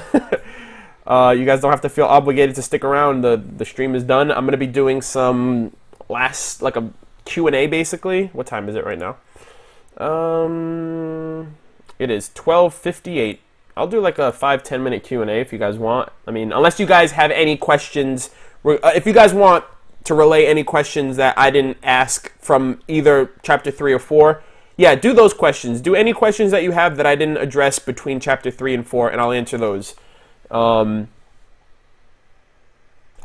feel like I did my best to relay, to bounce back and forth between the chat and the stream. So, I can only do so much, and I think we peaked at 700 people total. So, you're signing up. Matthew, thank you very much for hanging out. Matthew Lozada. I hope I pronounced that right. Thank you very much. Please make it short so I can sleep. Did you react to Volume 4? I hope I did, considering how I just did a live stream discussion on it. Yeah, I did react to it. You guys will see that on Saturday. For those of you who don't know, I'm moving in a couple weeks, so next weekend I will not have a live stream discussion up. I will be basically doing, when Chapter 6 comes out, the week of the Chapter 6 reaction, that's following Sunday, I'll be doing Chapters 5 and 6. So yeah, you guys can look forward to that. Let's see, Arnold. So if Raven can make portals and shapeshift, are those semblances or what? No. At least the birds thing can be a semblance unless it's a tribal kind of thing. If that's the case, then we don't know what her semblance is. Unless it's also the pain is power semblance, which would make more sense if that's hereditary. Because then Crow, Yang, and Raven would have that. No, the portal is from whatever properties of the sword, is a property of the sword. So that has nothing to do with her aura. What do you think of Raven so far? Very interesting. She seems very, very enigmatic. Like, we don't know. Like, we saw her, but what did we get? We just got general information of the plans at hand. I still don't know anything about her, which just makes her more appealing of a character to understand more about her over time. So I'm very happy that, first off, she doesn't look like a direct copy of Yang, like Volume 2, which I can understand them just doing that to get away with not having to make another character model for her. She looks a lot older. Her hair looks a lot more defined. She still has like the little like piece of hair that sticks up like Yang. I like that attention to detail. Anna Hullum did an amazing job voice acting for her, which I especially have to tweet out to her and be like, I loved your voice acting so much. And the nature of it too. I don't know if Rooster Teeth ever addressed this, but the Volume 2 credits, if that wasn't canonical or not, if that was canonical or not, which I assume it wasn't canonical based on where it took place, how it took place, the continuity of, not the continuity, the context as opposed to where we are now, and all that stuff.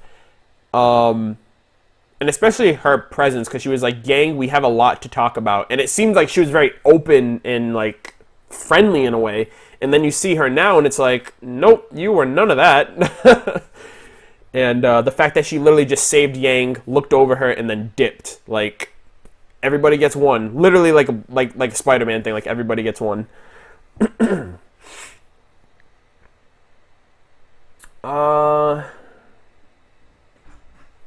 What do you think of Ozpin, Oscar and Ozpin in the barn scene?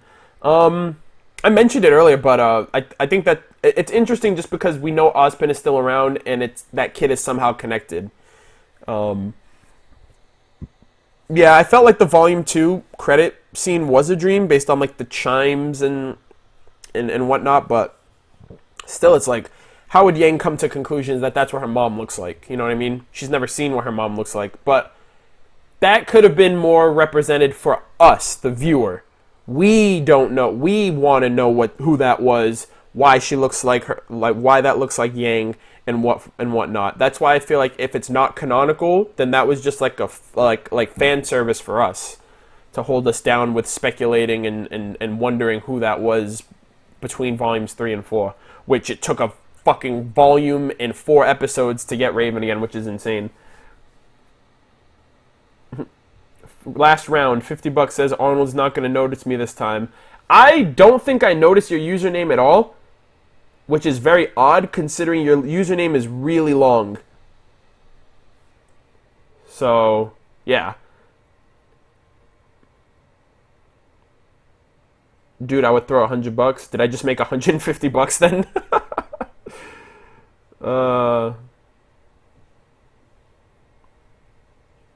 Arnold, your key in the background is the relic. You mean my Keyblade?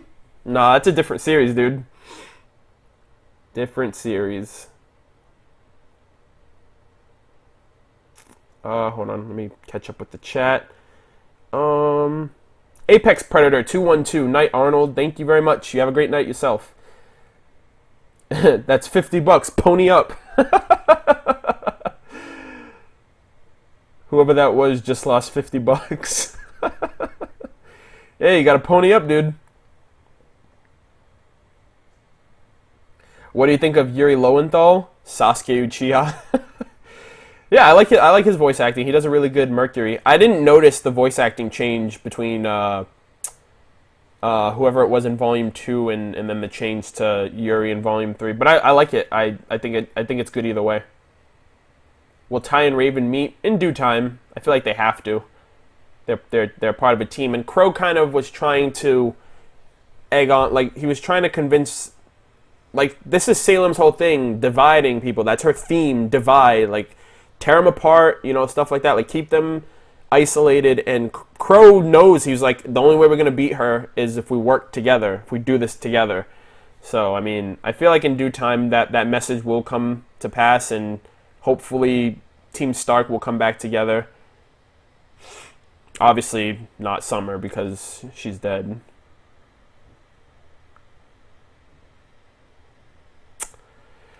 Do you believe there's a point when someone distracts Crow and one of Team Rangers gets hurt because of it? I can't debunk that because it is technically a possibility, but I don't know. I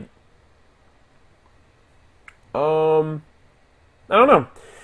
I wouldn't say like necessarily distracts. I would say like maybe Crow goes up against someone and gets overpowered, and then like RWBY, like Tyrion for example. We don't know Crow's full extent. We don't know anything about Tyrion in terms of his fighting style. Let's say Tyrion fights Crow, Crow loses, and then RWBY gets taken. That I can see that happening. Arnold, it took me over half the stream to get you to say my name right. Please, can I go? I did. I mentioned it earlier. Like Xenix, right? I mentioned that earlier when I came back when I was eating. Or no, before I was eating. Yeah, but when I was eating, I mentioned that. Dude, you can definitely go to sleep. You could go to sleep whenever. I don't mind. Are you staying in Stateway? Yeah, I'm literally moving like, let's see. How far would it be? It's like a 15-minute drive from my house. I'm still living in the same city. I'm just moving districts, basically.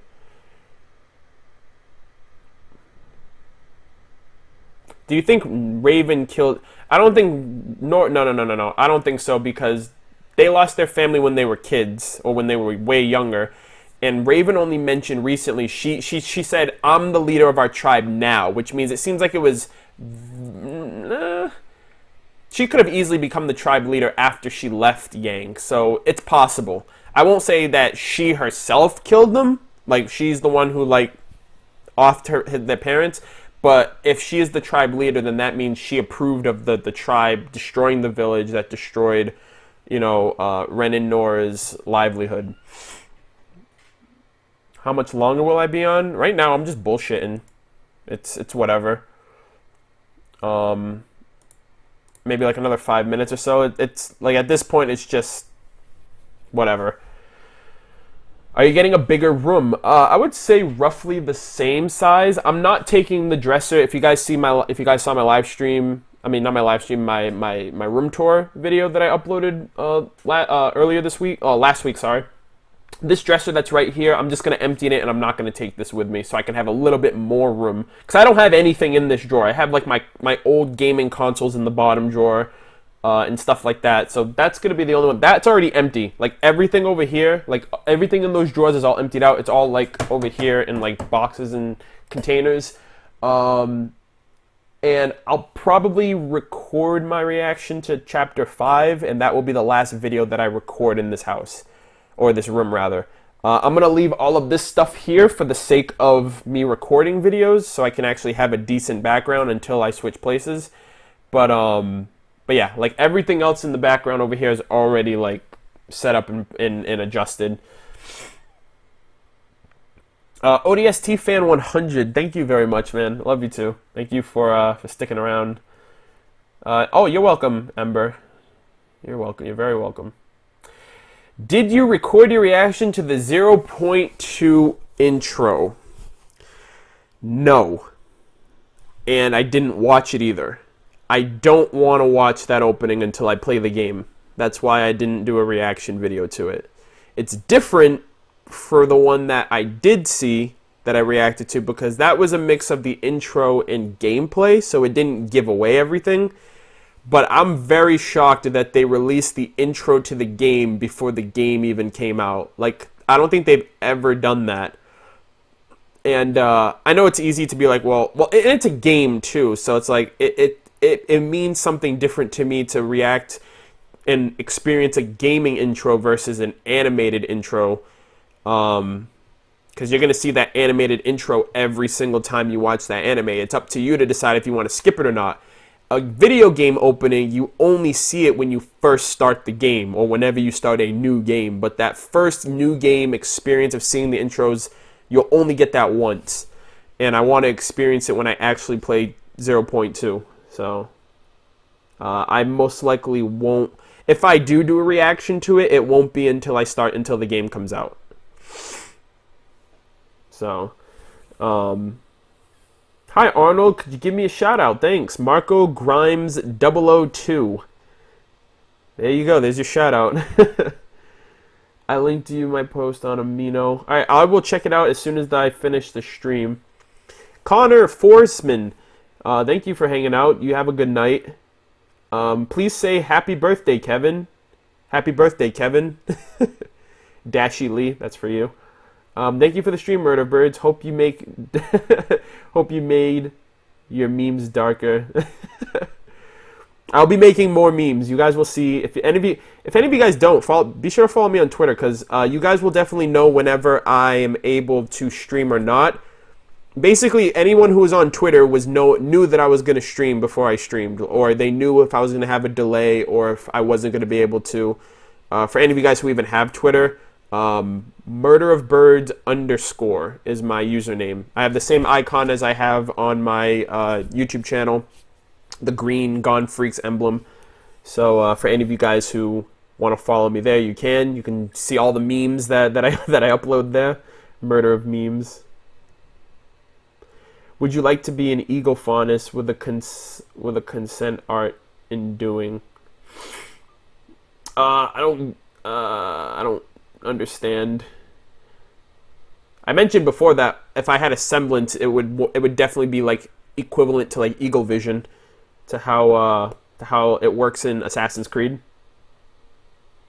This was a good live stream. Thanks. You're welcome. AC Gears and Arms. When I'm on time, they usually they're not as long. First off, but next week I'm going to be doing something. Not next week, because next week's Chapter 5. The week after, Chapter 6.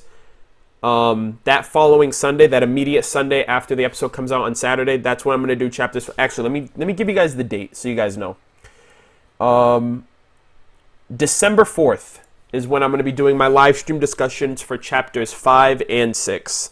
So that's what you guys can expect from me at that time. There's not going to be one next week. There's not going to be one on the 27th, because that's basically I'm going to be doing a lot of packing and moving and stuff. Not just for me, because I told you guys I'm moving out and roommating with somebody, but my mom and my brother are also moving out. So we're kind of moving that whole house. So, wow, 3 more days before your birthday. Nice. How old are you going to be?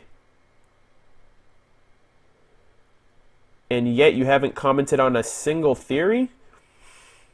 Well, I don't really go off on the beaten path like that. I just mainly talk about the episodes and basically whatever I think about them.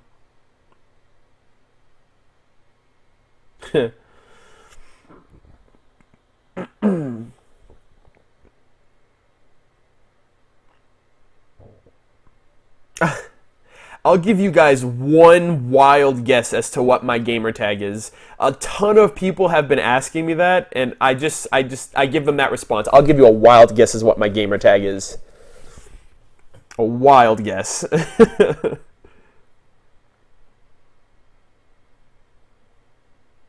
Let's see. Your birthday's on the 27th? Nice. Oh, you're turning 23. Nice. I remember what it was like to be 23. I say that like I'm old. I'm 26, so. Oh, I'm live streaming on your birthday. Nice. Yeah.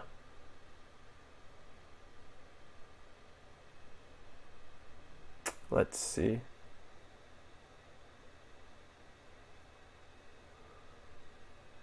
My gamer tag is literally MurderofBirds. Big surprise. MurderofBirds with proper spacing, because Xbox lets you make spaces.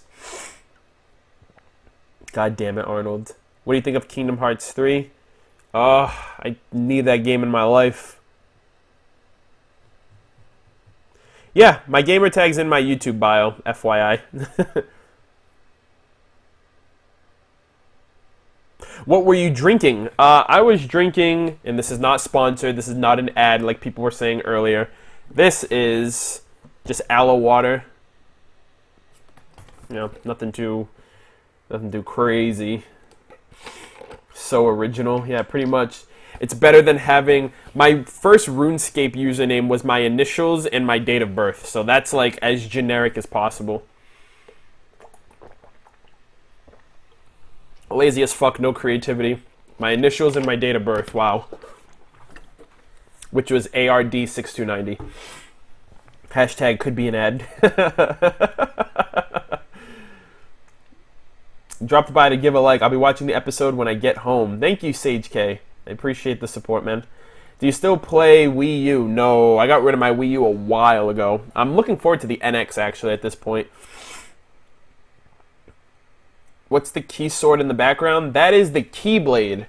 That is the signature weapon used in the action RPG Kingdom Hearts. That's the basic form. That's the Kingdom Keyblade. That's probably like the iconic Keyblade of the series. My favorite video game franchise of all time, by the way.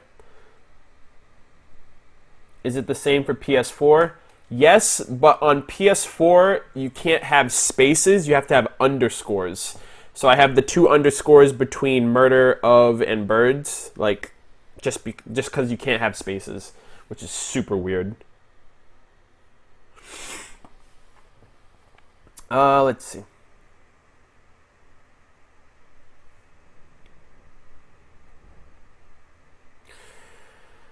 Hey Arnold, yo Arnold, how do you think how do you think Yang will react to Adam in the future? I think she'll definitely be shooken up when she sees him again, no matter what.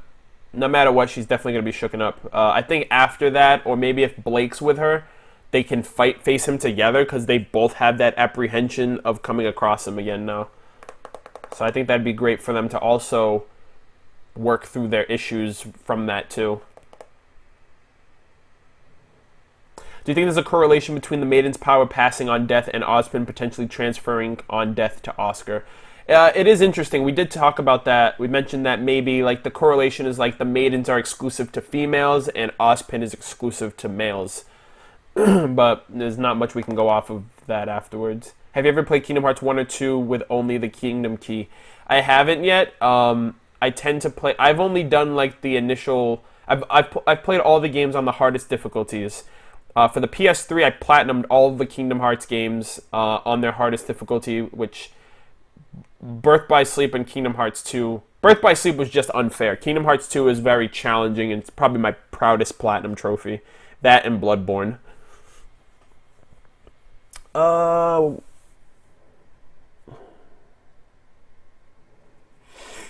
Let's see... Holy shit, I thought the stream was over. But it was still active in my feed 30 minutes. We already finished the episode, so I'm just bullshitting right now, just chatting away. Yeah, I'm probably going to end the stream because now we just broke 5 hours. So 5 hours, 4 minutes. So, yeah, Birth by Sleep on Critical can literally go fuck itself. What do you think of the BioShock series? Favorite game of last generation? Crow or Squall. I never played Final Fantasy VIII, and my knowledge on Squall is only based on Kingdom Hearts, which isn't an accurate representation, so I can't really answer that. 5 hour later time card. Yeah, but thank you guys so much for hanging out. We still have 300 people in here, but like I said, I really appreciate you guys deciding to stick through the 5 hours, especially to catch up on Chapter 3 and Chapter 4. I did mention there were a few things that was going on with me, which is why Chapter 3 was delayed. Chapter 4 was delayed a little bit today, but again, I managed to get through it, so I do appreciate you guys sticking around and being super supportive. And definitely know, I already mentioned this too, but I'm able to move and take a big step in my life because of your support of me. Whether it's on YouTube, whether it's on Patreon, whether it's on Twitch, and it's incredibly appreciative. And I'm still trying to find ways to properly thank the fandom as a whole, which will come in time. But I enjoyed doing this. Really excited to actually be on time and like up to date with these, with Chapter 5 and 6. I have a couple of videos RWBY related and not RWBY related that are going to be coming out in the next couple of weeks. I'm going to have my TLDR reviews for RWBY Volume 4 probably next week. My 4th RTX vlog, which will be about an hour long, will be out this week. I have 2 RWBY unboxing videos planned. The RWBY giveaway that I'm going to be doing, for those of you who don't know, where are you? It's up there. I don't feel like getting up, but I'm going to be giving away 2 RWBY posters and a RWBY a Weiss 3.0 figure. I'm going to be doing a giveaway sometime in December before the holidays, so it can get to whoever by the holidays. So that's going to be something that I'm also planning on doing in the future. I did mention it in my fan unboxing video. For those of you who want to check that out, that's on my channel as well. But yeah, that is the official live stream for chapters 3 and 4. Again, thank you guys so much. I really appreciate the support that you guys have been showing me and giving me, and all the videos I've done, especially my reactions. Hopefully you guys enjoy my live reaction for chapter 4, which you guys will get this Saturday. So you guys will still get the live reactions. It's just a live stream discussion that's going to be rolled over a week.